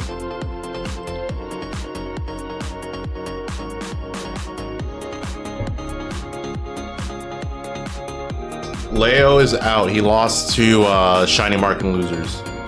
Lost to Spargo and Shinymark.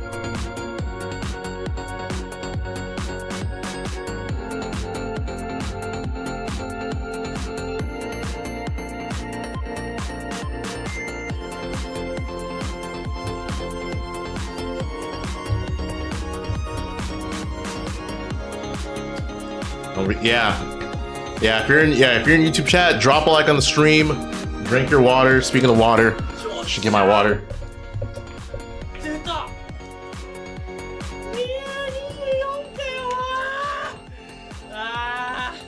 By May 2016, Zaya had taken the record all the way to 1524. A run with a really fast LBLJ, nearly every trick hit throughout the stages, and fast Stay hydrated. The only real noticeable slowdowns were a slow start to Pillarless and getting bad boulder luck in Hazy Maze Cave. A very impressive record given how many tricks were now in the run. And incredibly, this record too would stand for nearly 2 years. But eventually, a couple of new runners began to get really low times. Their personal bests dropped below 16 minutes, eventually into the 15.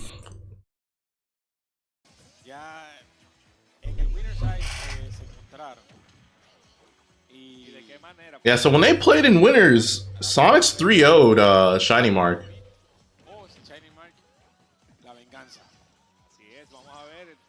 Oh, SD. That's rare to see Shinymark mess up that recovery. He's normally just super precise with his recovery.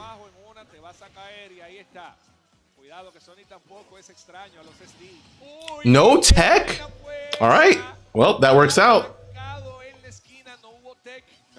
Estaba listo para la opción, ahí Sonix lo agarraron fuera de base, literalmente.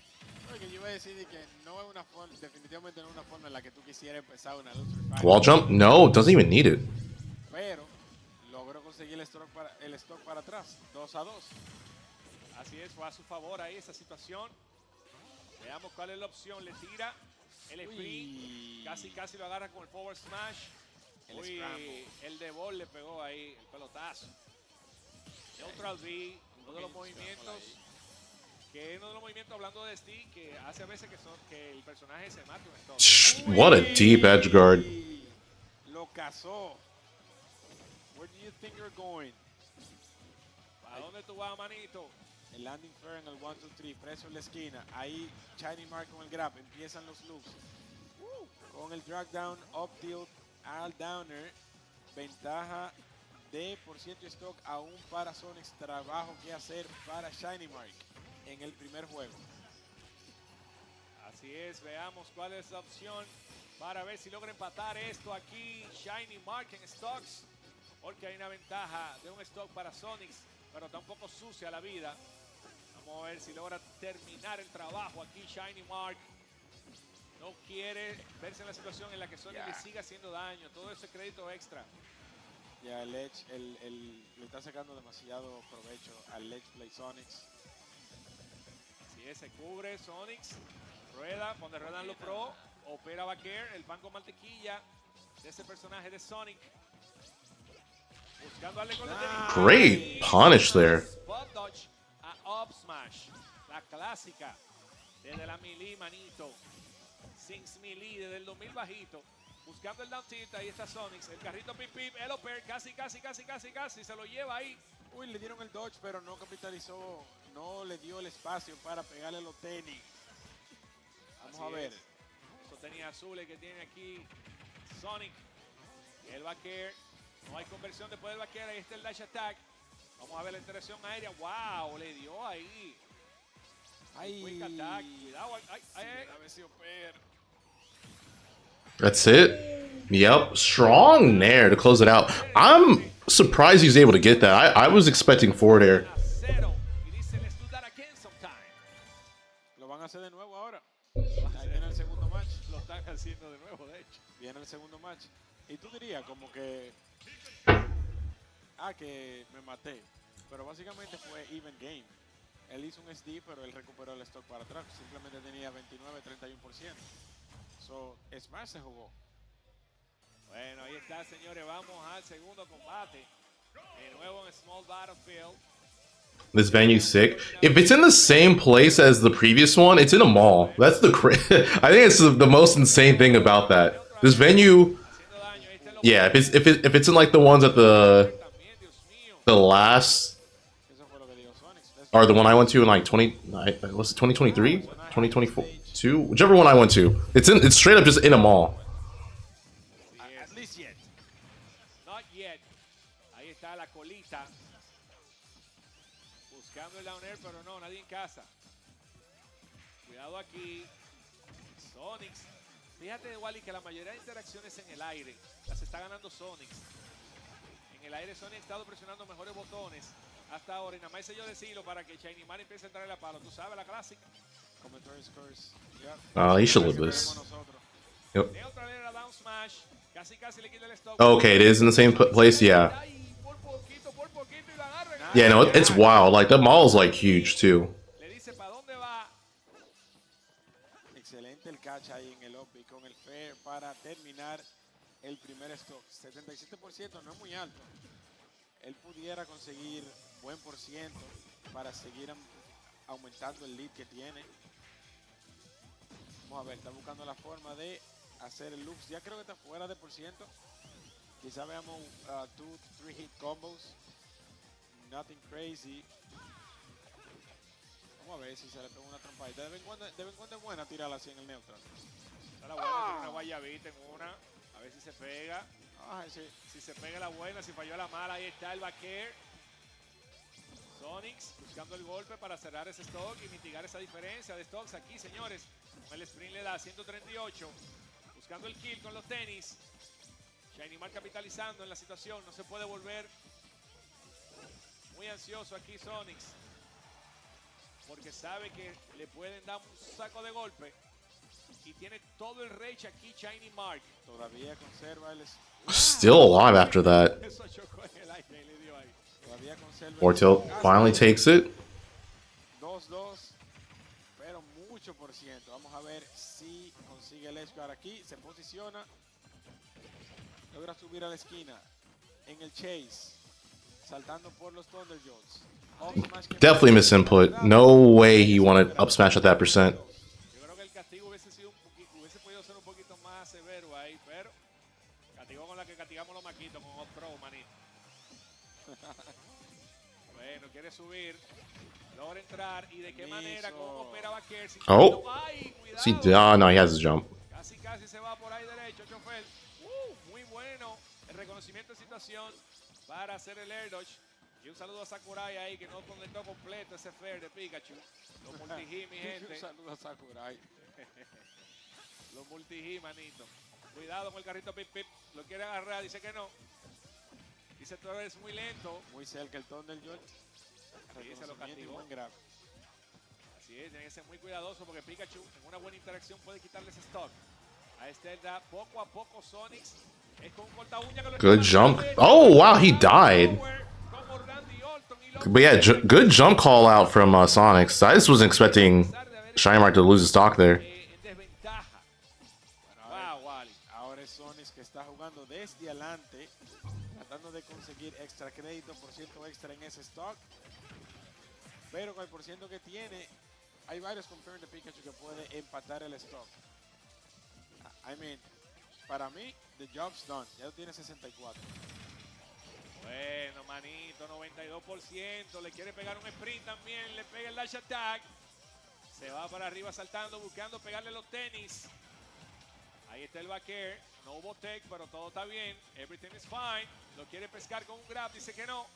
Cuidado, cuidado, cuidado. Se agarra de la esquina. Sube y entra. Hace el air dodge. Excelente la maniobra que está haciendo aquí Sonix, señor, en el spacing que está teniendo. Uy, qué Still bueno. not enough. No se liberen dos como John Cena, brutal. Ahí mi madre no quiere que lo planchen. Vamos a ver, vamos a ver, vamos a ver. Ahí está el dash attack. Cuidado ahí. Ahí le quiere That should be it. ahí está. Oh no, you lived. Yo me libero también en dos. Yo también me sé liberar en dos, manito. Oh, Wow. All right, 2-0 Sonix. Dude, I don't know what happened. Like, it was looking good for Shinymark, and then Sonix just refused to lose his second stock. He just would not let it happen. Mi madre, señores, 2-0 a favor de Sonix y parece que va a repetir lo que hizo en el winner side de darle 3-0.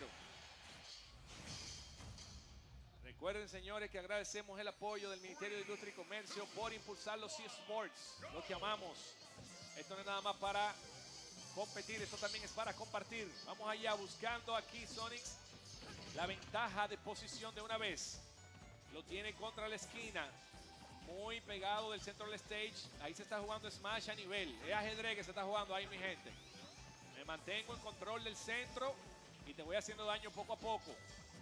Míralo ahí como le está diciendo, you are too slow. Está muy lento, manito. Tiene que ser rápido.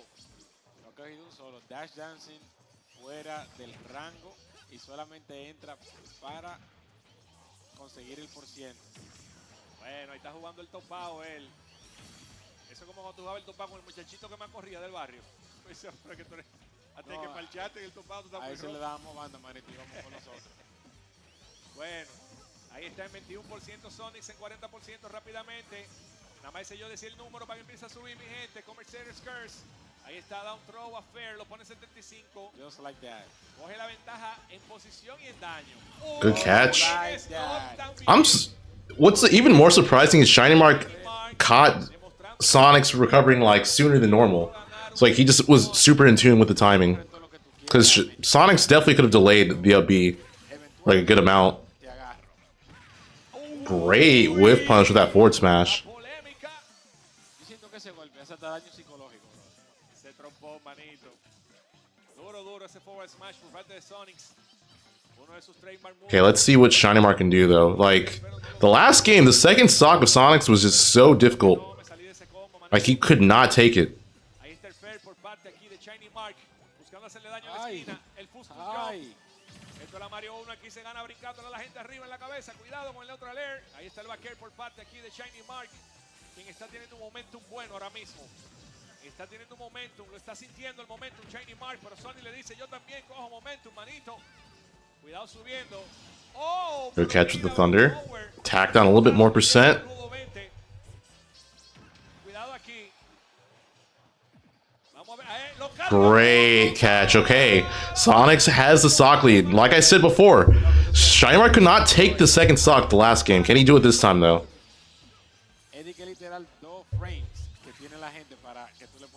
So far, it's looking like no. So far, it is looking like no. Esto pinta muy a favor de Sonix ahora mismo. Si Shiny Spark no hace algo aquí, mi hermano Shinymark, va a haber problema. Cuidado. Se suelta de la esquina con el Oper. Buscando entrar. Uy, la avanzada hacia arriba. Ay, con el OP, cuidado. el chase, otro Oper. Está en Quiere 99. acabar el set. Está a 99 ese Pikachu. Nada más le falta un level para level 100. Ahí está, 105. Cuidado. ¡Ay! Ay, no, pero espérate. Casi acaba el set. Espérate que tiene vida todavía el ratón. Okay, got the stock off this time. Can he bring this back and take it to a game 4 though? Cuidado. Uy, se agarró perfecto ahí.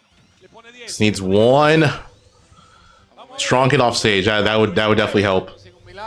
37, cuidado, Shiny con el momentum. En 43 le pegan unos tenis. Le pegan otro tenis más en dash attack. Cuidado que si le pegan el tenis peligroso. de espalda en el aire. Hay problema ahí. Vamos a ver. Oh, that was so risky from Shinymark. No jump. Ay, qué dodge hizo ahí que vale dinero. Ese dodge vale unos cuartos, ese air dodge. Oh, I think he went for the double parry. El sprint, 160. Shinymark, agarrado de la esquina. Oh, what a forward air. I feel like Sonix never does that particular forward air, and it just caught Shinymark off guard. But yeah, with that, Sonix takes it over Shinymark. We run the grand finals. We get the run back of winners finals, which is Spargo's plant versus Sonix. In November 2017, Aki got on a run that had potential. A great Can LBLJ Sonix take a set off of cannonless. the Spargo plant? After getting the second key, he was on pace for a 15.25, but could potentially get as low as 15.18 if he matched his best last split ever. A record by 6 seconds. It was all going to come down to the BLJs.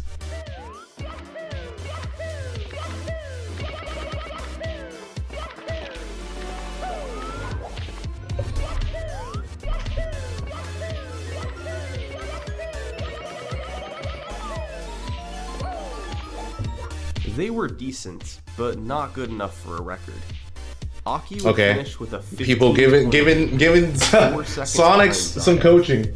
But a few months later, he'd have another shot at it. 4 seconds ahead of his last run, he once again needed good BLJs.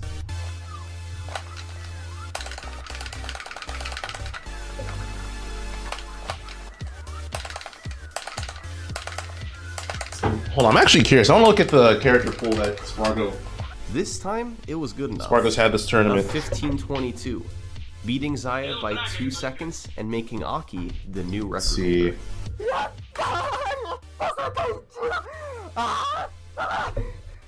So Spargo. But a few days later, it was Ouija's turn. According to this, he went Cloud for like a few games, but it's been mostly plant.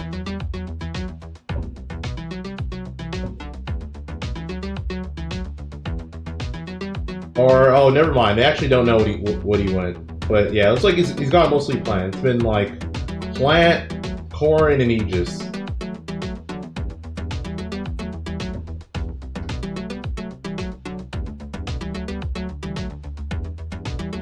I guess he's only got he went like Aegis on Yourbro. I did it! It's They're about to start. I did it, man. I did it. I did it. This was the first ever sub 1520 in 16-star history. One new trick he and Aki were using was in Wamp's Fortress, where he used a new setup for cannonless called Texture Setup that had been theorized Smash will default to most use character with no data is present. Okay, yeah, makes sense. Stockfolder's long setup, oh, like a guile. Ouija just lined up Mario's feet with a texture in the side of the plank and went for it.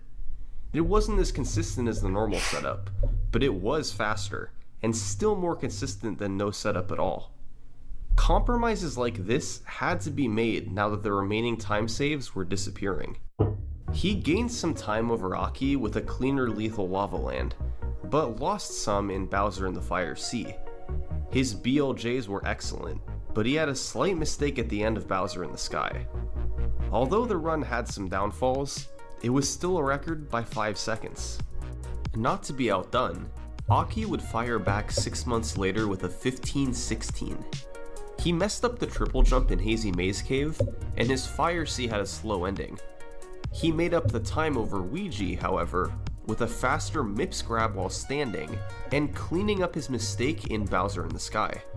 He also threw Bowser a bit faster each time, saving a fraction of a second per throw. At this point, when the record was lowered, it was typically only by a second or maybe a few seconds at most. When records get as precise as 16-star, where players have done tens of thousands of runs each, taking time off in big chunks jumping against Planet, you have to question. But incredibly, like Just pretty 3 selective. weeks after his 15-16, Like jumping on top of plants is pretty hard. That.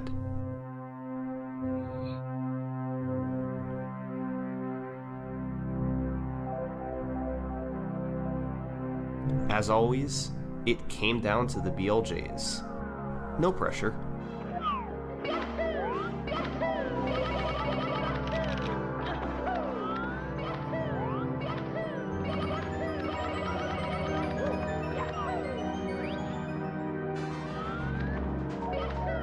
This was it. An unbelievable chance to make history. He just had to make it through Bowser in the Sky, hit all 3 of the throws, and he'd be golden.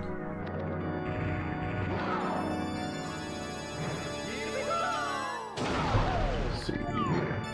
Okay, they're about to start. Yep. Alright.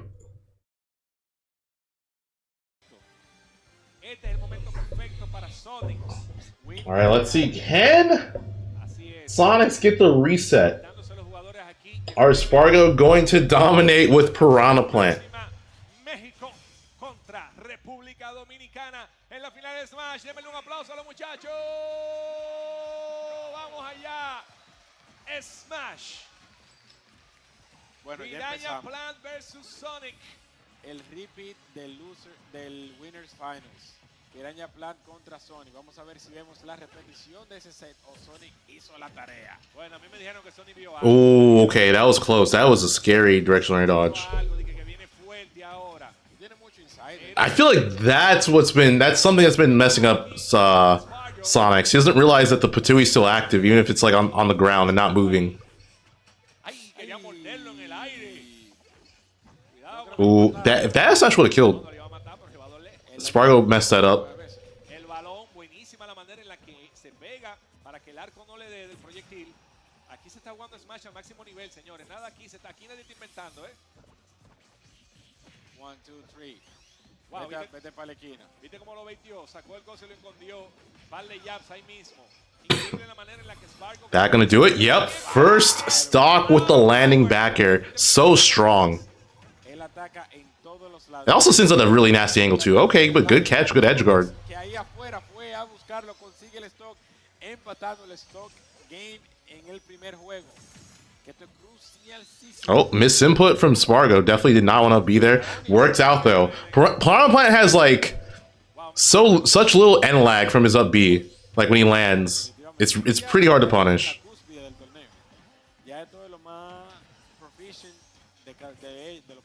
Spike. Oh, doesn't get the spike hitbox. Landed the dare though.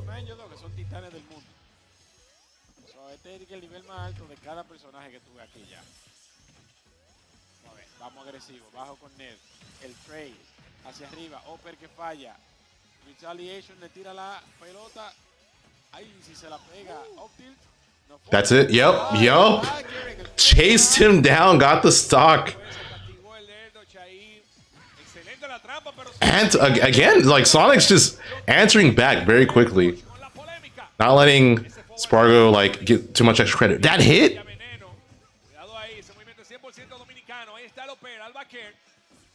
Parejito, señores, parejito. Excelente el parry. Buenísimo el castigo al Airdosh. Lo tiene 71 con la bruja del chavo. Cuidado ahí, 54. Ay, mi madre, el Fair, 62. Choque de titanes.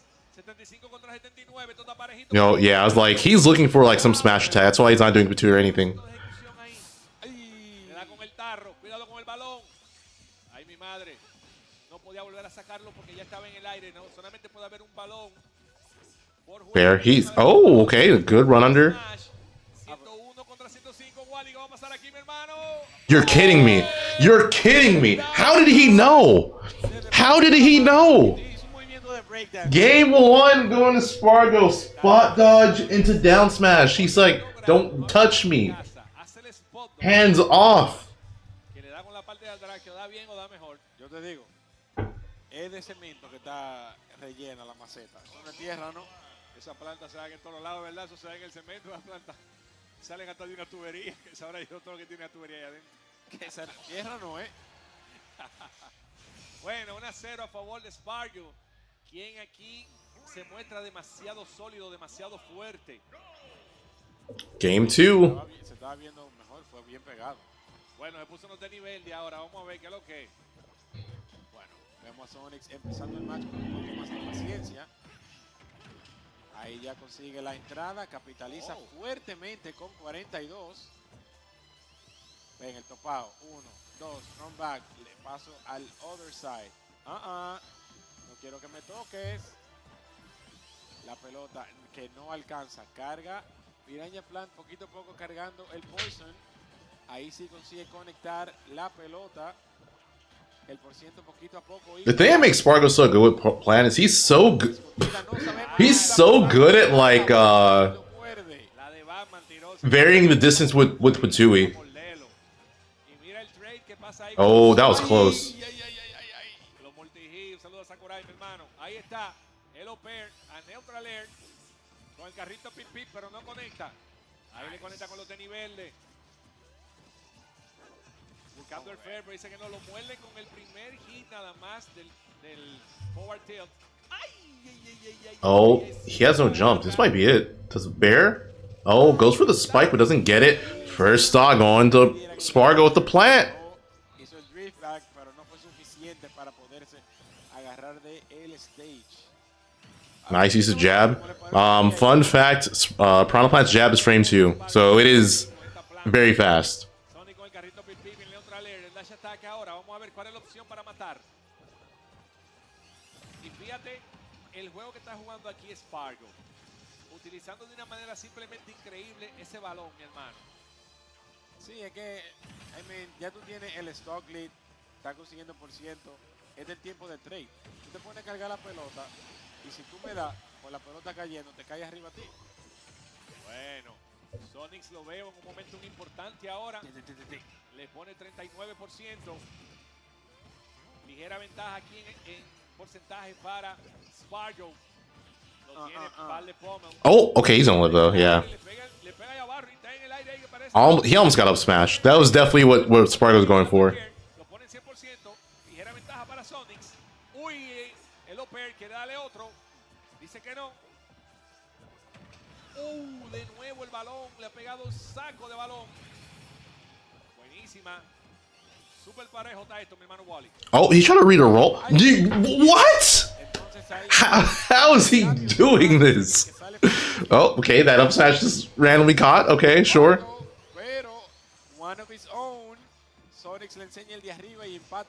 I thought Sonic's gonna run into that. Vamos a ver que ahí ganando ahora mismo Spargo, los porcientos muy cercanos. Esto está out for grab. Cualquiera aquí puede ganar. Oh. Oh, you're at kill percent. You're at kill percent versus Plant. Uy, se agarra Sonix. Aquí cualquier interacción puede ser peligrosa, puede ser brutal. Ok, sube por el lado derecho del stage. Oh my god.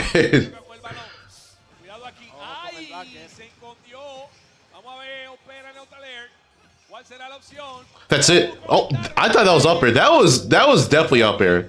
Or it should have been up air at least. No hay más balón, no lo puede volver a sacar. No saltó. No saltó. Oh, don't get grabbed. If you're Sonic, you can't get grabbed. Oh, that's it. Game number 2 going to Sonix. Yeah, Spargo dropped that game. He had the win. Instead of fair, he could have up air, and then he would have been up 2-0. But yeah, we got 1-1.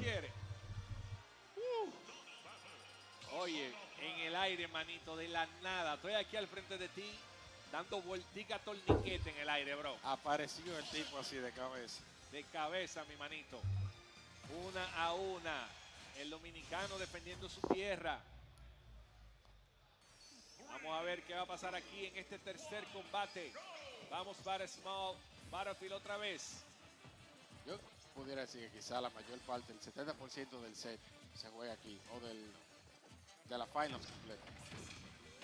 Bueno, ahí está Sonix con el momentum, le pone 36, pero se defiende aquí Spargo. Oh, nice. Using iframes. Utilizando la invencibilidad para que la pelota no le interrumpa. Buenísimo el castigo al jab en el escudo. Uy, la polémica de Jab Veneno, lo quiere agarrar. Nice. Good punish. Le partió el labio bajo de la boca a la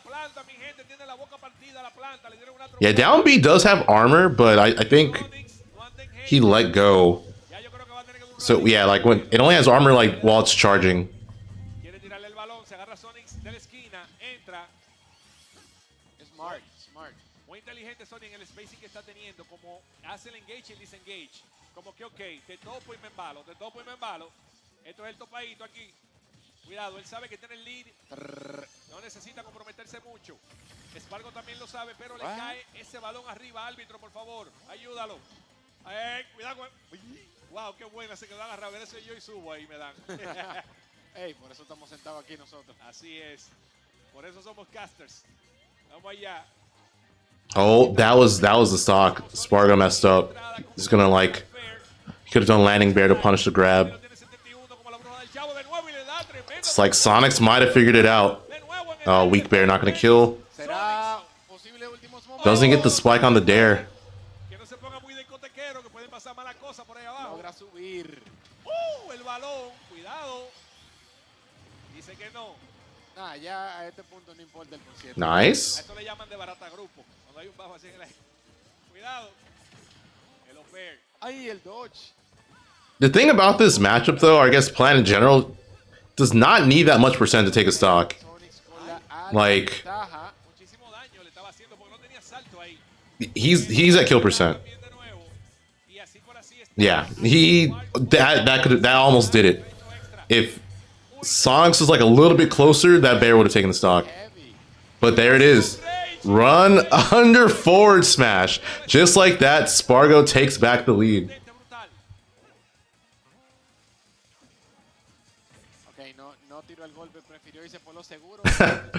The thing is like, Plant's so heavy and he like has so much kill power. It's actually not too bad to make comebacks as his character.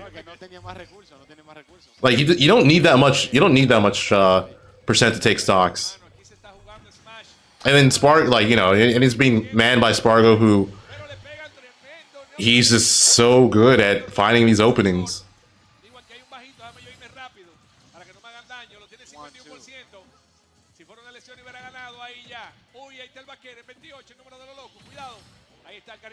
Le pone 38, la interacción en el aire. ¿Qué va a pasar aquí? Logra entrar, consiguió visa, logró entrar. Cuidado ahí, está en el centro del stage, cargando el veneno. Le dice para dónde va, stop right there. Ahí está el backer. Oh, he's gonna go high, yep. No punish on that. A los dashes in y al side B de Sonix. Se lo deja pisado. El fair dice que no. Ay, el tarro dice que no, no quiero tarro. Cuidado con el open. No hay para conectar, demasiado por ciento. ¿Será? Open, ay, Wally. Oh, that was weird. Cató el salto. Ay, el castigo con los tenis para adelante. What? What happened? All right, well, game number 3 going to Sonix due to an SD. Oh, fun fact, by the way. Piranha Plant's one of the fastest fallers in the game. He's like he has the top 5 fall speed. So it's hard to frame trap Plant because he can just fast fall and like fast fall air dodge, and most characters can't catch him when he's falling.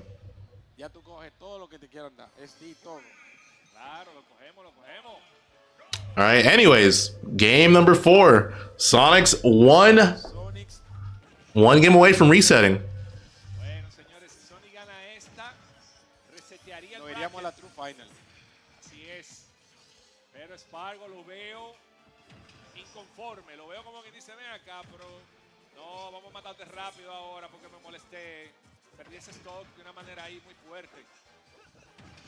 Le está dando mucho partido a ese upper subiendo de la esquina. No, Sonix only won 1 game. Is Plant capable of zoning? Plant's zoning isn't that good. You don't, like... Plant's more of like a setup character. You're not gonna like zone out a character, zone out any. You're not gonna really zone out people with Patui. selvas of Herbox. Él va físicamente donde ti. Wow, muchísimo daño le pone ahí con esos sopers. Consigue el fair Sonix. La avanzada. Vamos a ver. Sabe que tiene que cerrar ese stock rápido. No se puede dormir. Very good. La polémica. Brutal. Ay, mi madre. Aquí no se sabe dónde está el dinero, mi gente. Vamos a ver el jab para intentar hacer el scope. Falla. De nuevo lo pone. Carga el poison. Míralo ahí. 1, 2, 3. Vas a avanzar. Toma esta hoja. Ahí Sonix. Poquito a poco el %. Pero Spargo con el lead. Bueno, en el neutral. Al dash attack. Le castigan el side B. Combo. Backer hacia afuera. Posición de la esquina. Vamos a ver si Sonix logra poner bien el stage. Yep.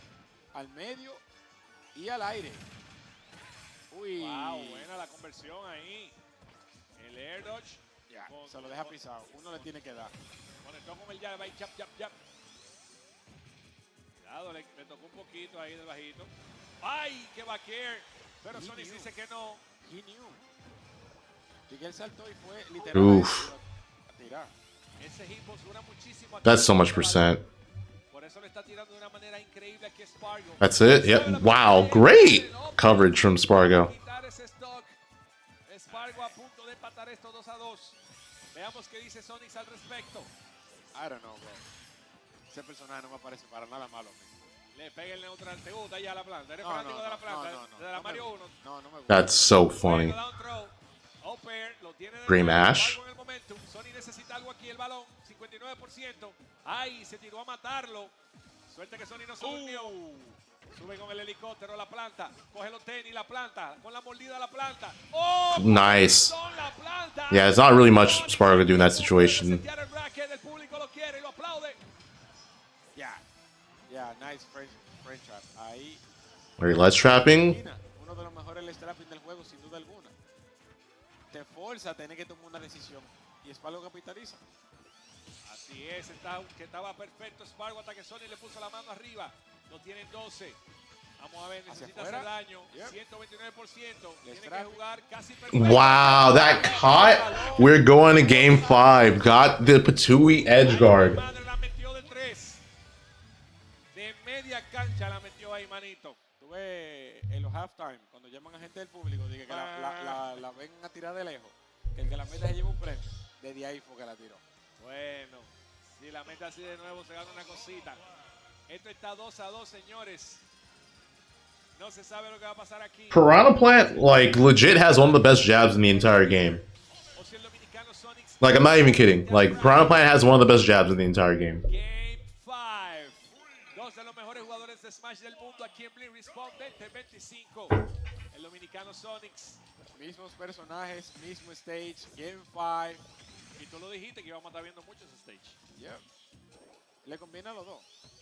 Lo ayuda mucho ese combo a los dos. Jeffy Brown, I have no idea what you're talking about, but alright. Yeah. You mean like the Hyrule Temple thing? Side to side. Hablando de pelota, le conectan con ese neutral B en el aire. Suelta el sprint. Muy inteligente la decisión de usar ese rival B para salirse del rango de que le pudieran hacer daño. Sonix, experto maniobrando, manteniéndose siempre fuera de esa zona de peligro. Que de eso se trata el juego de pelea, mi hermano Wally. Tú tienes que siempre tratar los futsi. Claro. De poner al oponente donde tú le puedas dar y ponerte donde él no te pueda dar. Eso le daba antes, estaba bien. Oh my god. First stock. Jumps over the down tilt and just breathes on him. Yeah, he's gonna go high. Sonic's not punishing that. Bueno, lo mordieron en dash attack. Ahí está el back air, buenísima. That's a classic. Uy. Casi. Oye, uno se va a pegar. Ahí el upper. Ay, Dios mío. Vamos a ver. Yes, D. Oh, no. He almost did. No sabía que no llegaba sin eso. Ya lo sabes, eso está fríamente calculado. Oh my. Try to read a jump. Yo no sé lo que está pasando. Mira. La de Batman de nuevo. Está utilizando todo tipo de utensilios. Wow, it's over. It's Spargo actually double eliminated Sonix with Piranha Plant. Quiere terminarlo con Perfect, Spargo. Quiere mandar un mensaje. That's, well, okay, it's not over yet, but it's pretty over. Todo el mundo aquí calladito. No punish. Hacia afuera, vamos a ver si conseguimos el stock en la posición. No, logra subir, se sube agresivamente. Uy, le quita el Lands a bear. All right, let's see. El backer en el jump over y consigue el stock. If anybody can do it, The Falco es agenda. Sonix, sin duda. Si logra remontar, esto sería un comeback increíble. Shinto, thanks for the 15. Spark with the flame Tua. Abuelito contándole, yo estuve ahí en pre-respawn. Vamos a ver si lo logra. Le tiran el balón, agarrado de la esquina, sube con el oper, al backer. Ooh, nice. En el aire. Spargo tratando de capitalizar. Ahí está Sonic con el up smash. Viste que Tiguerón lo estaba baiteando a ver si lo agarra para que le caiga el pelotazo en la cabeza. Cuidado ahí. Pero te digo, ya este es el momento en que tú puedes jugártela con eso. Lo que puede pasar es un trade. Ahí lo quería chocar con el ritmo pip pip. Nadie en casa con el dash attack. Y ahí está, señores. That's how it ends, bro. Increíble, Spargo. That's not Spargo. El otro Spargo. Ahí está, señores. Oh my god. Coronarse aquí Spargo. Ese sí, ahora sí. Nuestro campeón del Blitz. I just want to say, this might be one of the most disrespectful things I've seen. Spargo went to Sonix's home country in front of his entire friends and family and beat him with a bottom 10 character.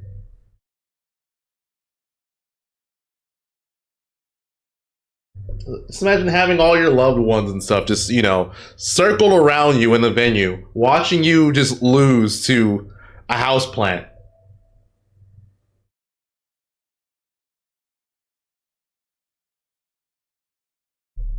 It's messed up.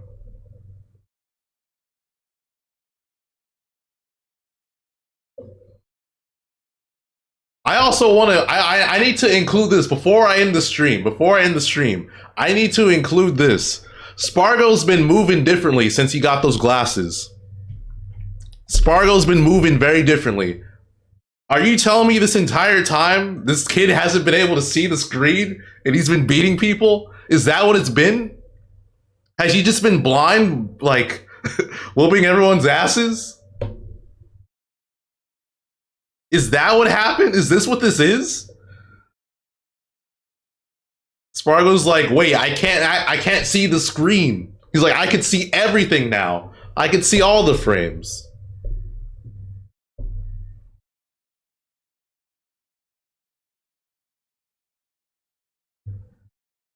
Yes, observation hockey.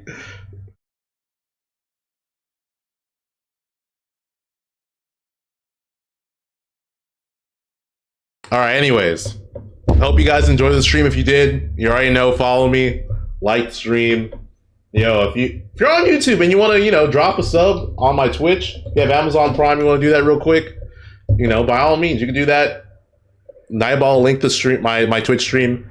But yeah, guys, hope you enjoyed. Have a good rest of your day. Take care.